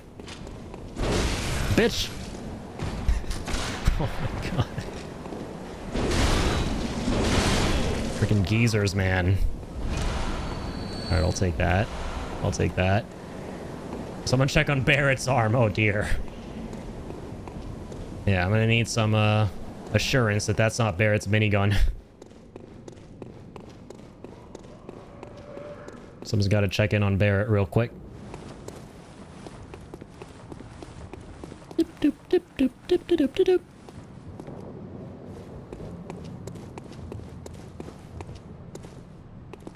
Inspect. Ooh, interesting.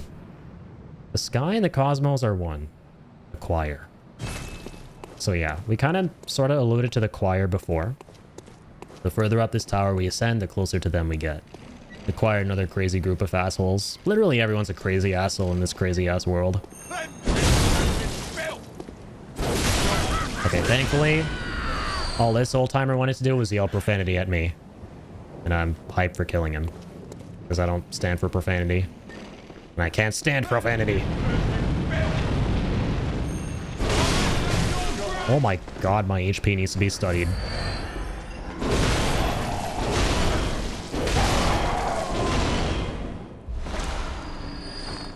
I miss jail.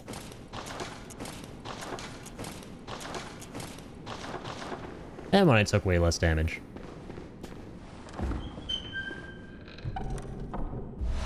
Radiant Sword Hunter badge. And that's how you get something really cool. And this is how you get nightmares that will never end, and you will have trouble sleeping at night if you go past those doors. To be continued.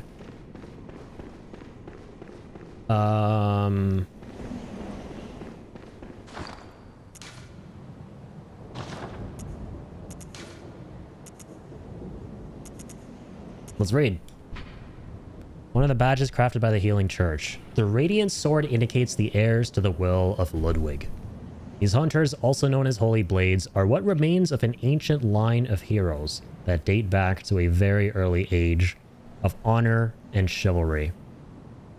So, Ludwig, as we know, is the first hunter for the Healing Church. And these are the guys who were his... you know, his apprentices and whatnot. The Ludwig gang. Hang on. Unless this is something else that was interesting. Yeah. Represents his bloodline, basically. His code, his creed. So, I think from here... yeah. Just head down now. There'll be an old timer waiting for us. All the way at the bottom. And you go even further down. We went all the way up and now we're going to go all the way down.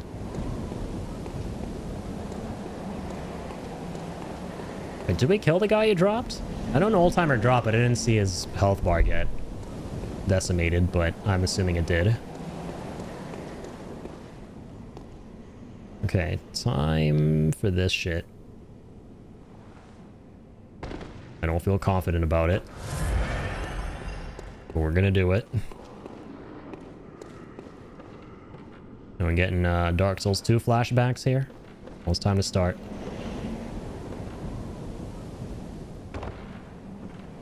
Drop all the way down. Very, very carefully. And there's a really cool secret we gotta look into.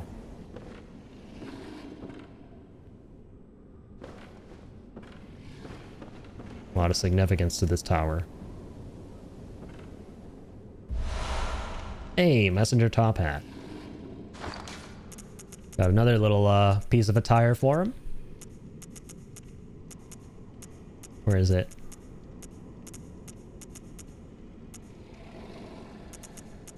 Oh, we didn't read this one. Messenger Urn Festival. Messengers wear the urns filled with incense that wards off beasts on their heads upside down, suggesting a predilection to the dark. Interesting, I've never actually seen that word before. Inhabitants of the stump appears to have an interest in adornment.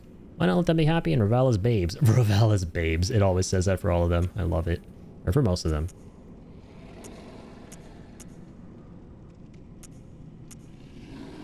Messenger top hat. This is a nice and straightforward one. Hat that messengers are oddly fond of. A nice top hat rounds out any Yarnum gentleman.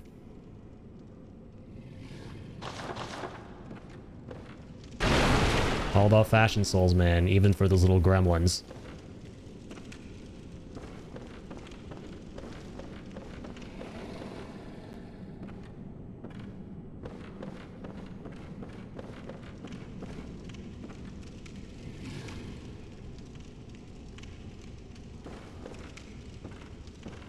Nice and easy does it. But the last time we fell to our death in the stream, be the last time we fell to our death. Okay, fuck. I think I have to drop down from further up there to get to that one. Right there, which is where I wanted to go initially. I'm not gonna make it. Worth dying. Gotta get to that door first before we get all the way down here. Don't worry, that was just a bad dream. It's like one of those dreams where you fall to your death, but you then wake up all safe and sound. Here, as you're about to see, Little Red... Oh god, where's Little Red Riding Hood? Oh, sorry, there he is. Oh, thank you. Don't go anywhere, little man. You're my BFF. You're not.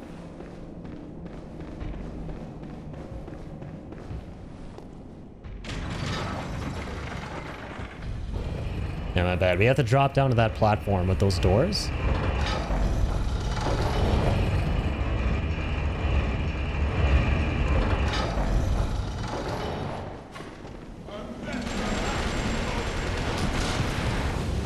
Alright, bozos. And old bozos. Today is your lucky day.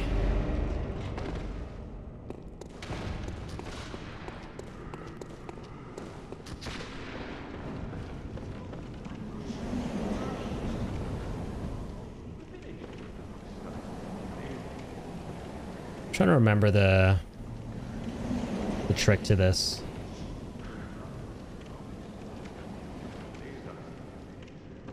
I think we can start by dropping up here. No?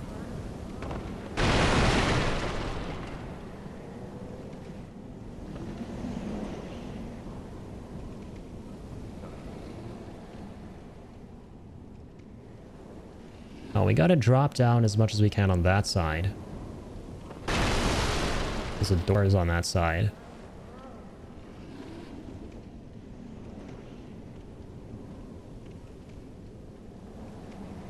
Can I do a running jump and get there from here? I'm gonna find out. YOLO! We're safe. Oh! Oh! I was excited, man. I thought, oh, fuck me. Oh, we were finally close.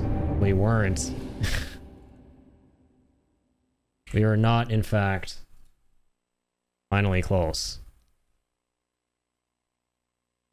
I'm a couple stories down, actually.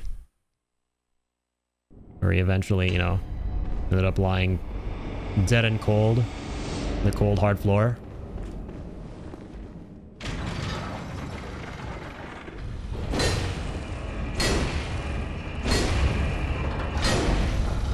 Hammering away at the wall in frustration.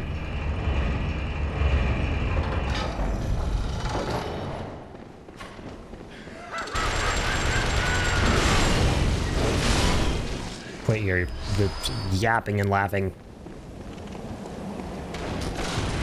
Nothing funny about a little adventurer taking fall damage. So more than just the knee. Losing his life over it.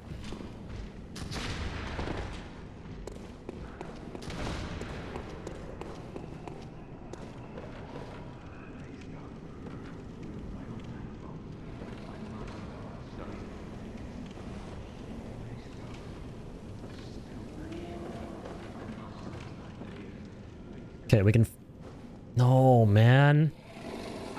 Why am I not remembering how to do this? Let me do what I actually did last time. Go kind of across.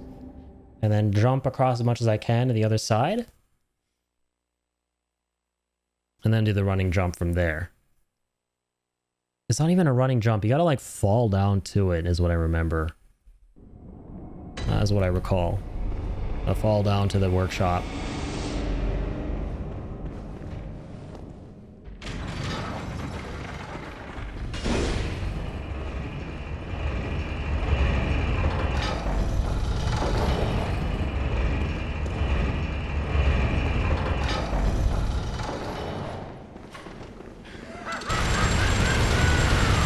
Are you kidding me? No. Sit.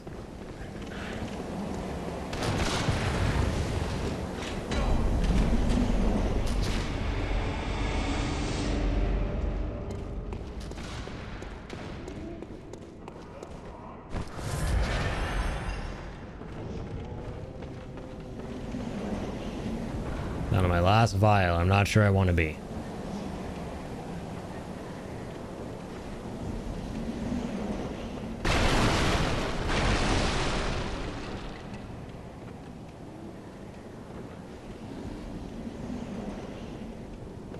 God damn, alright. Well, yeah, we can fall there. Which is where we fell last time.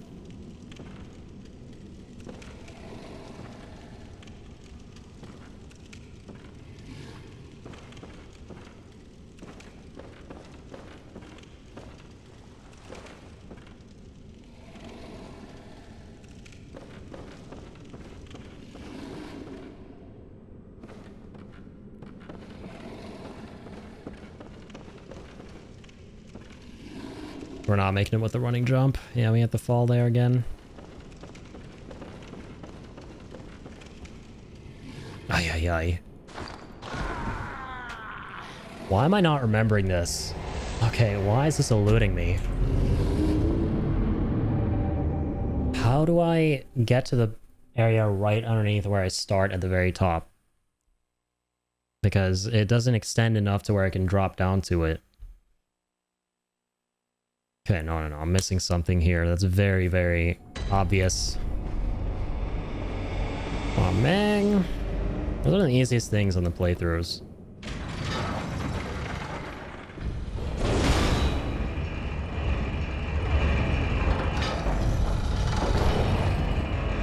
Okay, going up.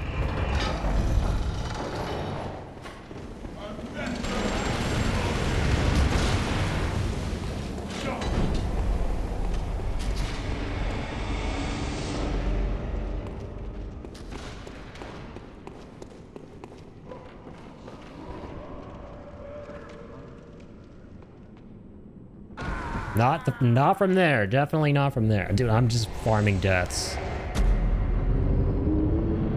What is this playthrough? I'm farming deaths right now.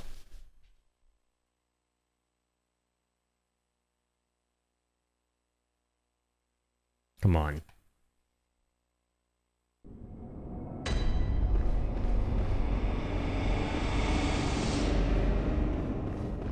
Scuffed incarnate right now here.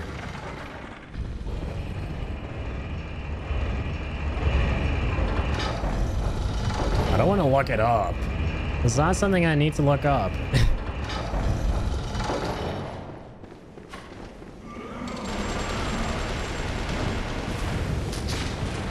I should just kill that guy every single time for the bullets.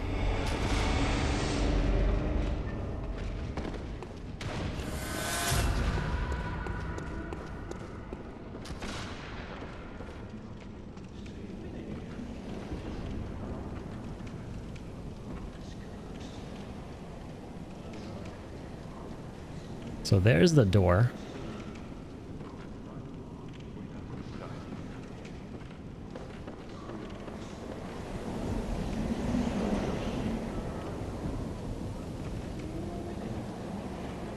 I see the specific thing we gotta fall on.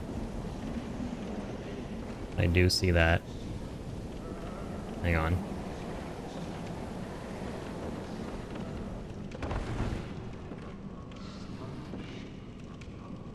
Damn it, dude.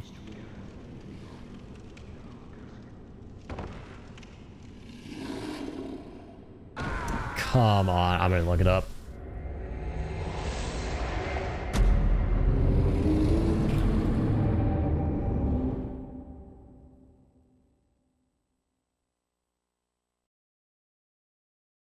Alright.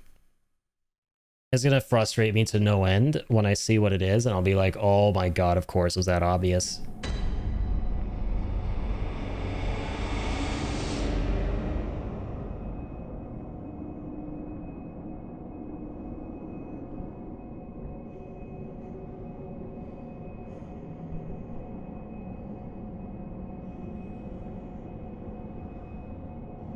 Okay, I can't really blame myself. It does look a little bit tricky. Isn't as obvious if you haven't played the game in a minute. But I'm sure there's an easier way than what I just saw. There's a much easier way. Okay, also I didn't update that. How is this the hardest boss of the game for me right now? How is this harder than BSB? Someone explain.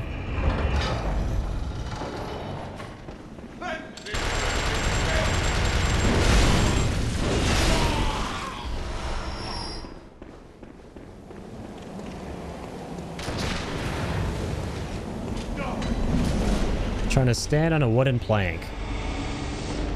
Apparently that's tough for this little man.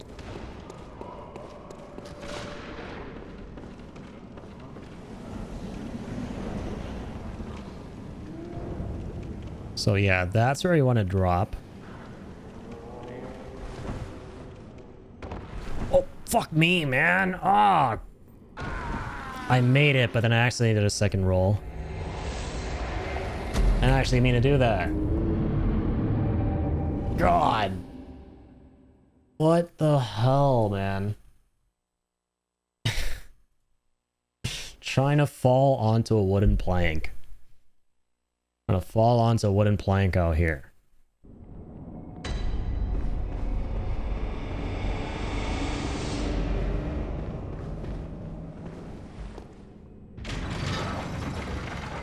That's all I'm trying to do.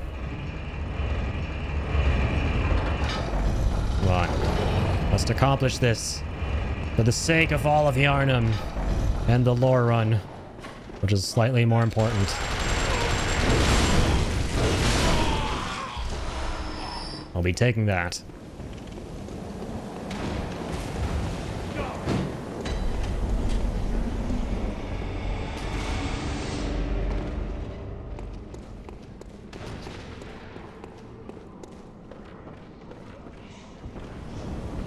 All right, here we go this time.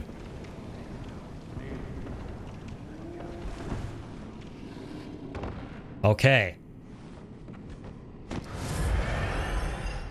Okay. I want to be hyped about this, but that will be so redonkulously cringe. Shouldn't have taken me this long. Here we are. Place look familiar.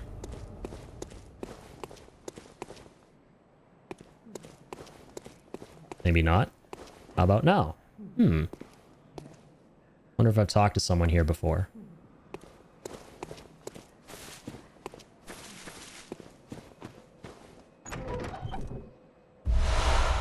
Wonder if that person was a doll. Whose clothing I just got from this little chest.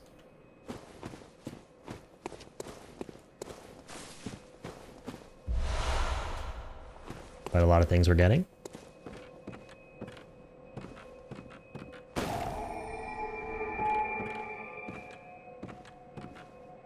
This is my favorite secret in any video game ever.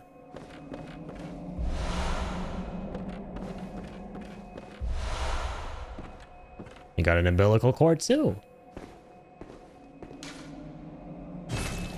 We are in the real Hunter's workshop in the real world. So fucking cool, man. Such an eerie feeling. This is so eerie. Here's some laughing too. Ever get that feeling of deja vu followed by the tracer remote? Literally one of those moments.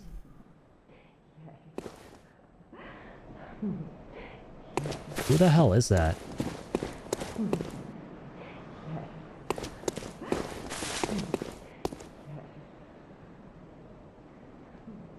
Creepy ass lady somewhere. Alright, let's read.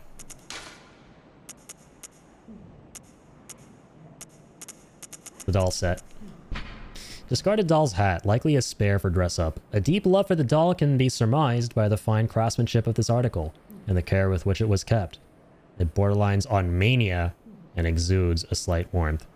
So yeah, Gurman's crazy creepy ass made this doll, and in the Hunter's dream he was able to bring it to life.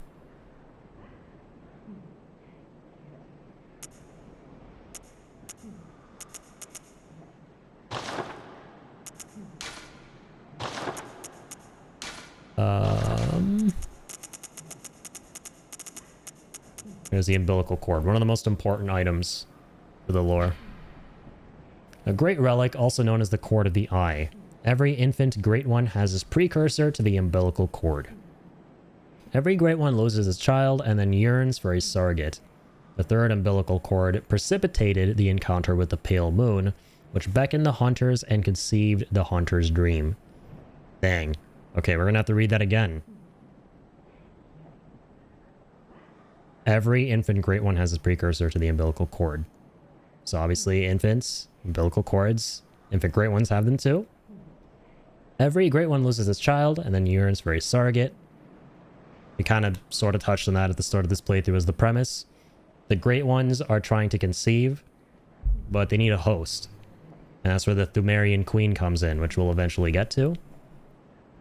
The third umbilical cord precipitated the encounter with a pale moon. A pale moon. Now, I'm not 100% sure on that aspect. And that beckoned the hunters and conceived the hunter's dream. So yeah, this is the hunter's dream was created by the encounter with the pale moon, which I think is what I think it is. It's a literal pale moon. Used to gain insight, and so they say eyes on the inside, although no one remembers what that truly entails. Yeah, this thing is coated in eyes, which Willem, the master of Bergenworth, was obsessed with. He was obsessed with the inside of the Great Ones and literally eyes. He thought that we needed the eyes of the Great Ones to evolve. This thing is coated in those.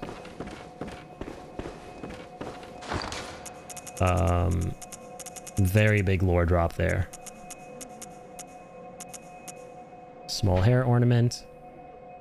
Small, very ordinary hair ornament. Although it has been lost for quite some time, one can still see signs of the care with which this tasteful ornament was once kept. Its color would stand out most brilliantly against a head of grayish hair. We can actually give that to the doll in the Hunter's Dream.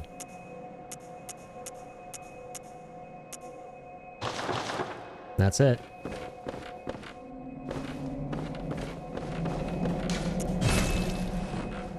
Now we can actually return to the dream. So eerie, so cool. The real workshop. Welcome home, good hunter. What is it you desire? We can give her the hair ornament. What? What is this? I can't remember. Not a thing, only I feel a yearning, something I never felt before. What's happening to me? Tell me, Hunter. Could this be joy? She's evolving. Tear stone. Forgot about that. Welcome. What is it? Farewell, good hunter.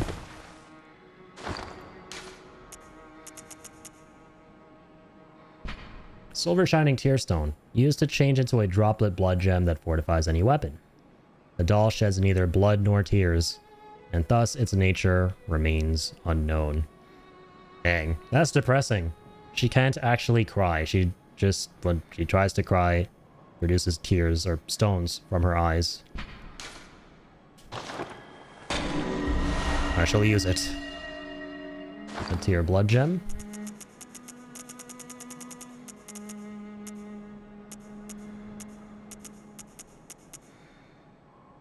HP continues to recover +2.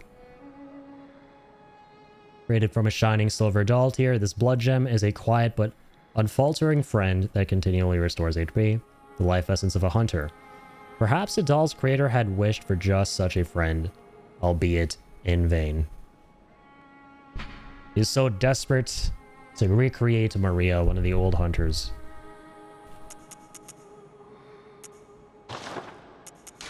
Should also use the brooch, right? As well.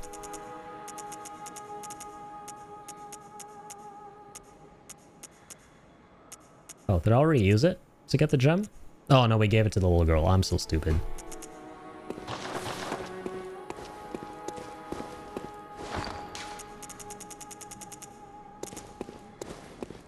Okay, let's use one of those.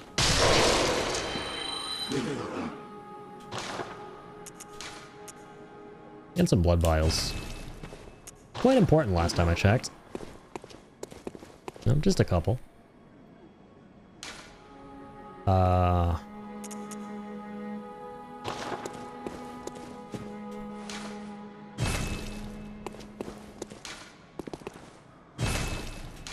So now we can do these chalice rituals and start exploring the chalice dungeons. We do need 1,000 echoes,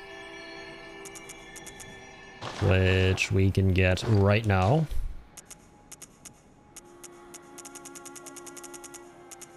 Use another one of these.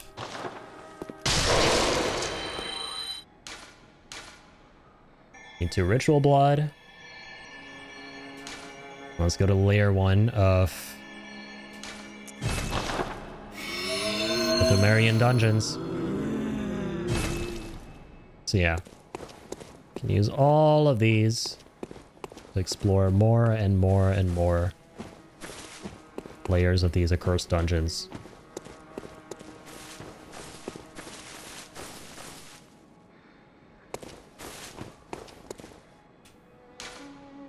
all these altars. And this is the first. This one allows you to search for other players' dungeons. You need a short ritual root chalice for that.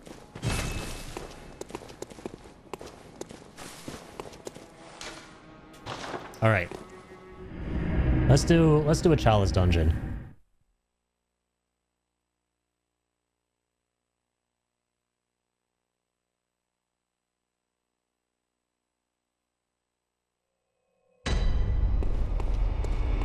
Layer 1 of the Great Thumerian Labyrinth beneath Yharnam, where the blood was discovered, and where this ancient civilization communed with the dwarves. Why did I say dwarves? What the hell is wrong with me? They commune with the Great Ones. Commune with the dwarves, a sentence I read in something somewhere. Maybe. Who knows? Who knows anything anymore? These guys certainly don't know a thing. Let's go bonk them empty noggins. Hello, rats. A hunter must hunt.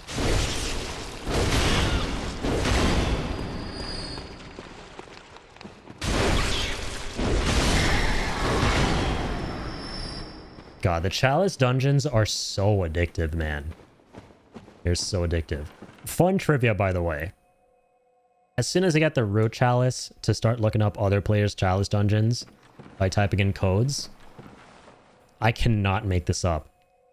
In 2020, someone discovered a dungeon with the code CUM, and it's been dubbed the CUM dungeon. It's like CUMM and then a couple of numbers. In this dungeon, the moment you step foot in it, there's something that dies in some other room through some unknown means. It's like some kind of a trap that kills this mob or whatever.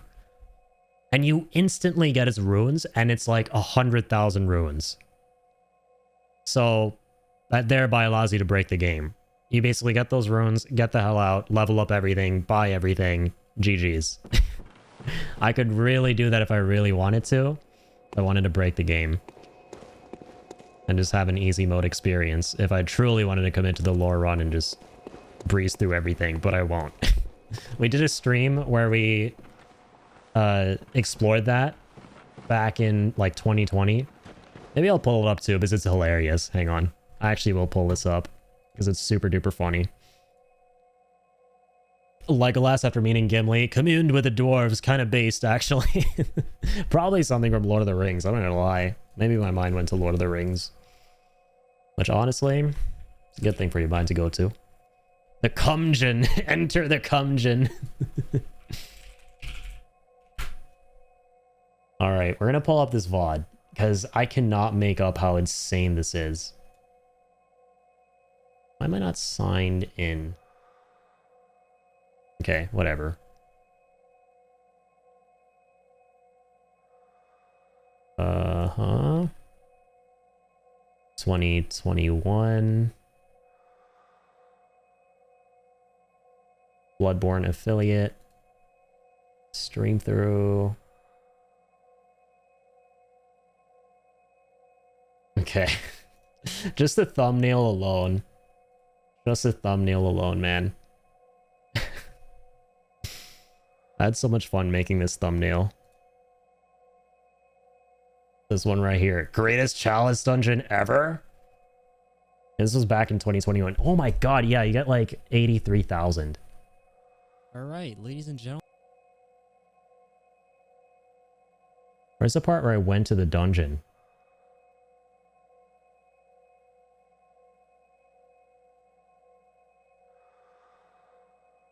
Oh, was it right here? Holy crap. I gotta see my reaction here.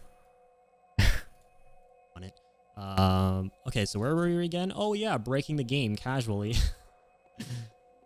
Oh, so this is like after I already went through for the first time.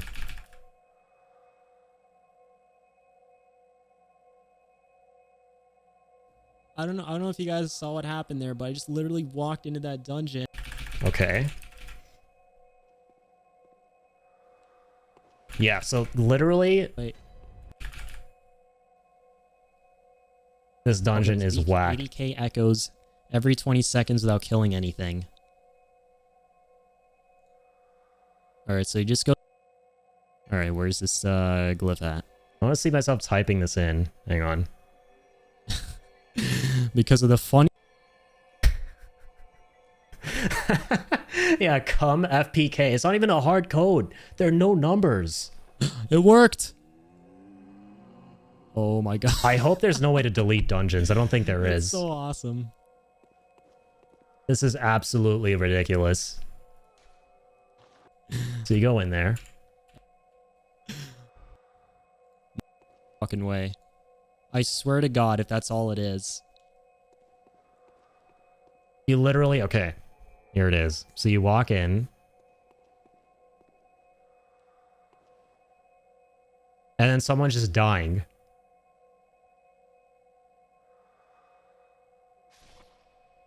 And then look at the runes. Or the echoes, I'm sorry. I cannot make this up. Ladies and gentlemen, boys and girls. It's been a good one. I'll see you in the next one. Keep on keeping on. I actually just fucking ended the stream. Or like joked about it. It actually is that wild. It actually is that wild. Oh my god. I forgot how easy it actually is too. You just type in come FPK and that's it. GG's. Now that I think back to it though, I do think you need to have gone through specific layers of the dungeons before to be able to actually get to that one. Because to access dungeons on a specific layer, you have to have done those yourself. Do like the base ones. Like this is a this dungeon, for example, is a base dungeon that everyone's going to go through. But then you get, I think, the root chalices that allow you to start procedurally generating dungeons of your own on those same layers. That's kind of how Bloodborne works.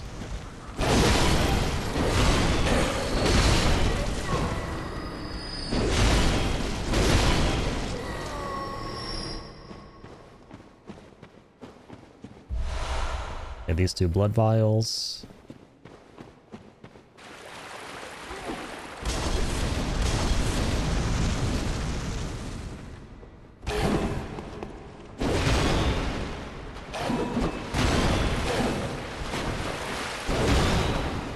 Can I hit this guy?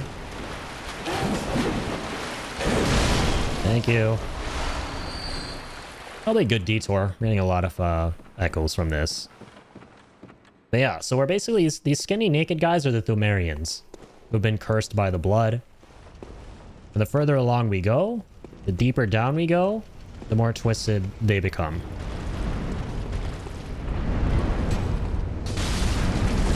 Look at him. They're already pretty twisted. Look at that. That was diabolical. He wanted to boot me into that trap. Poison knife. Oh, fuck! Get up! I didn't mean to sit down.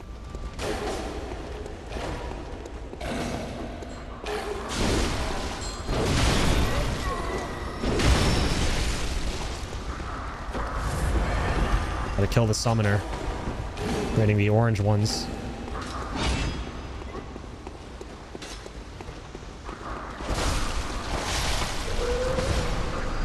There's another one too. Oh, no, there's just a fat guy.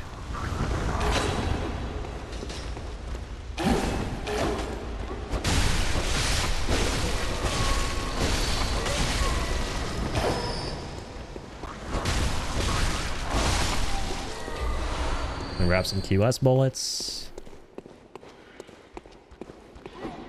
Assuming the poison knife is going to be our ticket to reading about these guys, because that's the first new item we got from here. We'll see.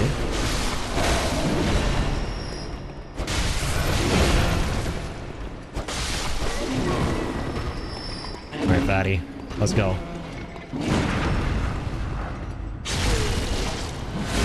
I didn't realize they had McDonald's in Yarnum. Oh, son of a bitch.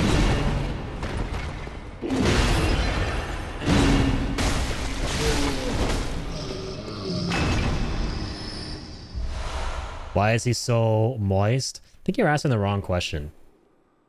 Why can we Loki see his cake? Why are these guys not clad enough? Oh dear. Oh dear. Saw even more of something we ought to have not seen. I love these. I love the fatties in the dungeons. They're so extra, man. Okay.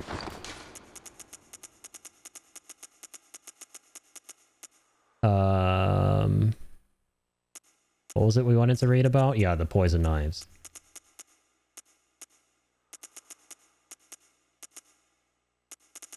Oh, right. Obviously they're here. Knife slathered in poison. This curved knife is as thin and sharp as a surgeon's blade. Often used for self-defense by special doctors in the healing church. They say that hunters traditionally avoid the use of poison, likely because the poison is too slow to act in the heat of the hunt. Okay, so generic healing church item.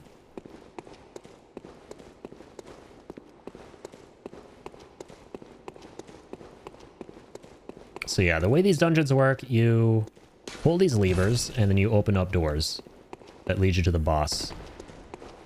He's caked up on a very early Tuesday morning. He truly is. He's caked up. He clearly ate too much cake too. Oh god, we got one of the Yahar Ghul jailers down here, I'm pretty sure. Saw something.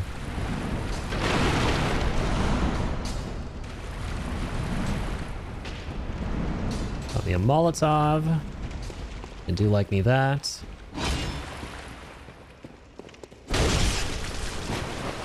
Alright. Well, just a thing for you guys. Oh my... Oh, dude. Holy. I did not, in fact, know just a thing for those guys.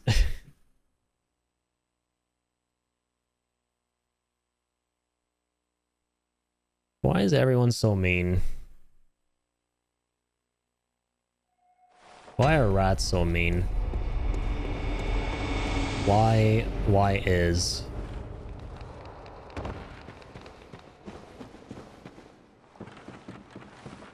Can you go up here already? Oh, this is where we go fight the boss. Yo, hold up. Whoop. I'm going back down. So where I died, don't mind if I do.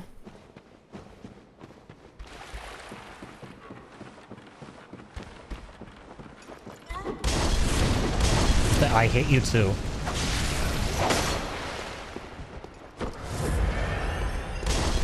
Dog, ain't no way. You serious? Stop. You can't make this up.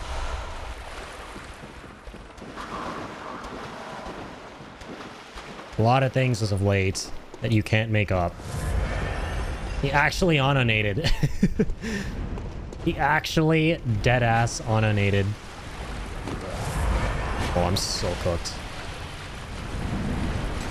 I can't slap ass here. That's a haul ass. That rat has my shit. I'm not being followed. Need that 3 grand. Oh, I definitely need those vials.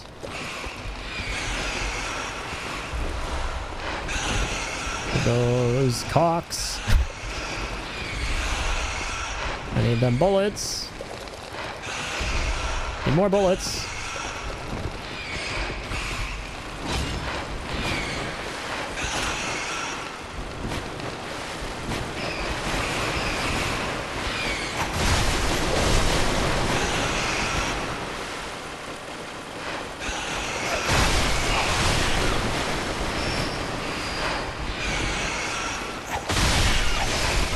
No, no, no, no.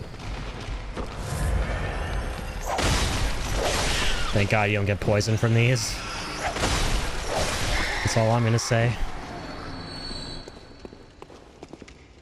What's even the point of that? Thought I'd get way more runes. Or echoes. God, why am I calling them runes? Elden Ring! Brain rot. Sorry, that was mean to Elden Ring. Shit, shit, shit. Fuck. Okay, so this kind of just loop-de-loops back out here. Pretty small dungeon. Yeah, these dungeons eventually become really, really big. Oh, it's gonna take forever to get to the final one. It's a very long quest line with the dungeons, because there's so much optional stuff you could do too. This is so cool.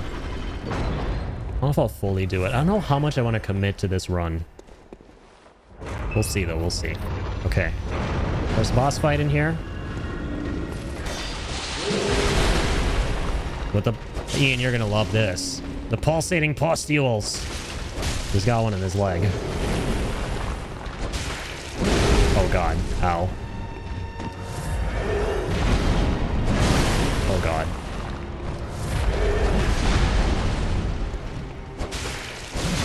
Can I pop it?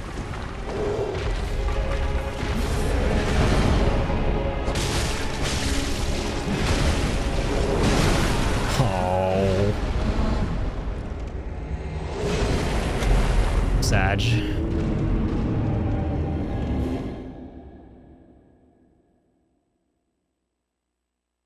Pulsating pustule. I can't believe that's the first time I've ever seen one of those. Hey, yeah, it's the first time for everything. They totally are not going to piss you off, you know. Might end up being one of your favorite things ever. I'm happy you've never had a bad experience with them in the past because, you know, you've just never experienced them before. God, the whole purpose of this expedition was to come down here to get more echoes. Or, I'm sorry, vials. And also just more echoes in general. But now I'm just down to no vials. Do have some echoes though, but I'm probably gonna use those to get more vials. So what's the point?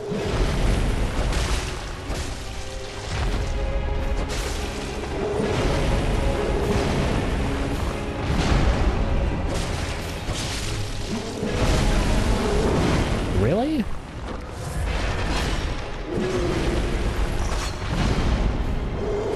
Oh my god.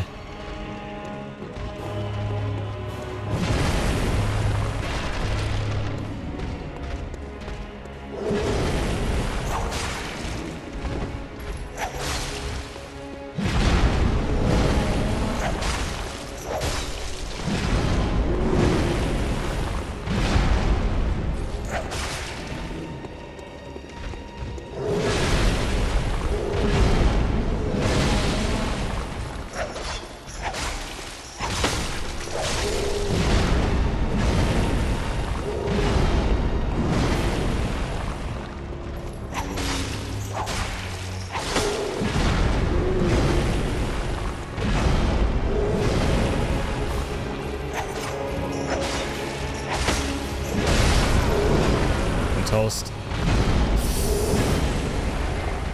No more vials. Okay. I'm gonna leave. I'm gonna probably have to do a vial run. I can't even believe I'm saying those words. I don't think I've ever had to do a vial run since my actual legit first playthrough all those years ago. 10 years ago. But hey, it's pretty apt that exactly 10 years later, for the 10-year anniversary, we're celebrating, you know, the day Bloodborne came out.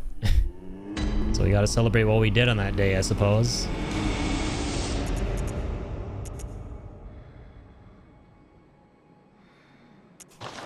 This is cringe. This is cringe. Everything about this is cringe. Save us from the cringe.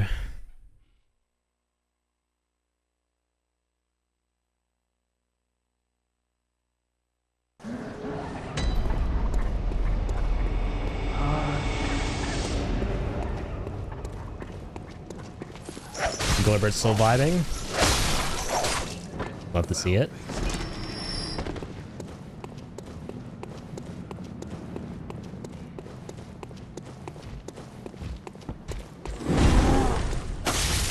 I pancake him.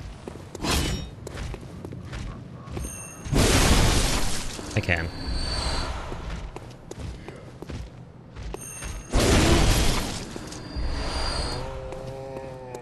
Whoa.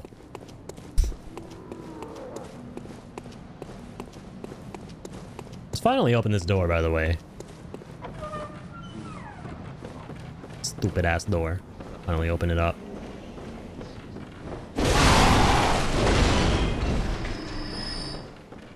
Okay, if I can chunk these beasts without having to use my vials, that would be beautiful, because they normally have a whole bunch.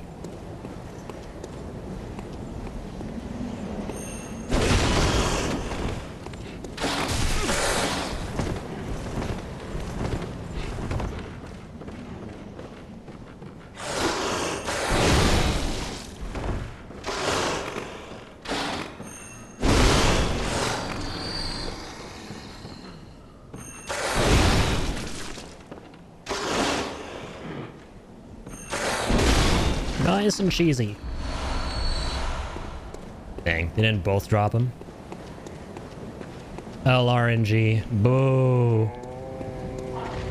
Exactly. Oh, fuck.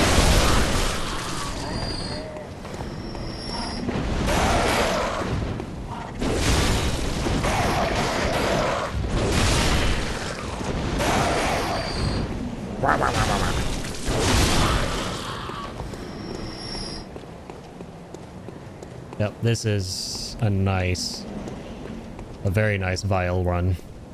Or vial farming area, because you can just go here, and now you don't have to circle back, you just use this lamp to go back. They're legit barking, yeah. It does sound like it.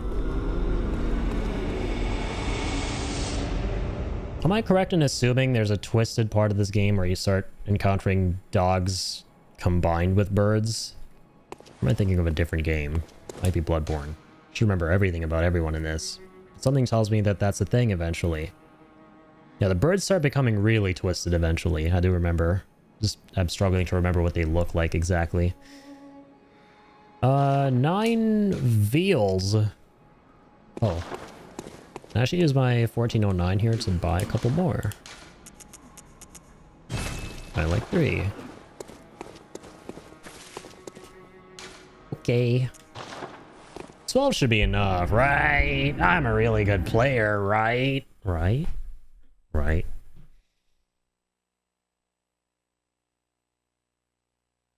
Beat this guy's ass. Get the echoes. Get the echoes we dropped too. And then skedaddle skidoo. You won't go down to layer 2. Hey, W rhyme.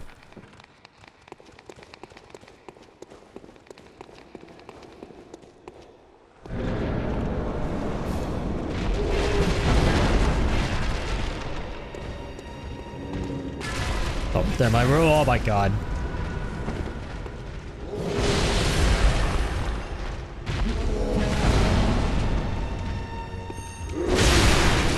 Already destroyed it? My god. Great hit. Alright, so now...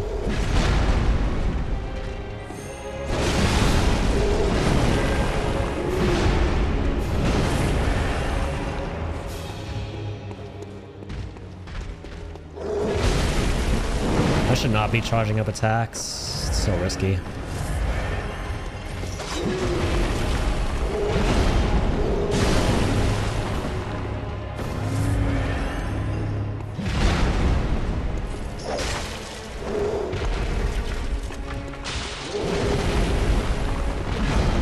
Oh, there's the shit. Pretty damn good.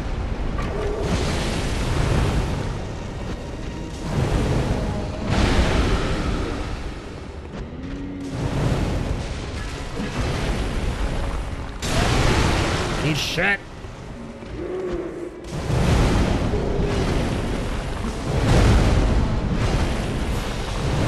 Okay, now we need to win because I'm wasting all these cocktails.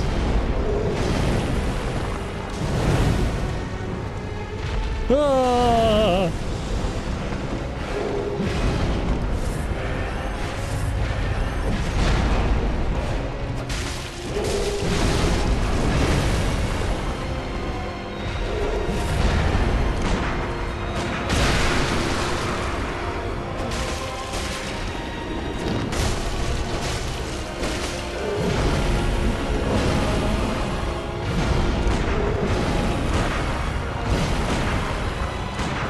Eat blood, bitch!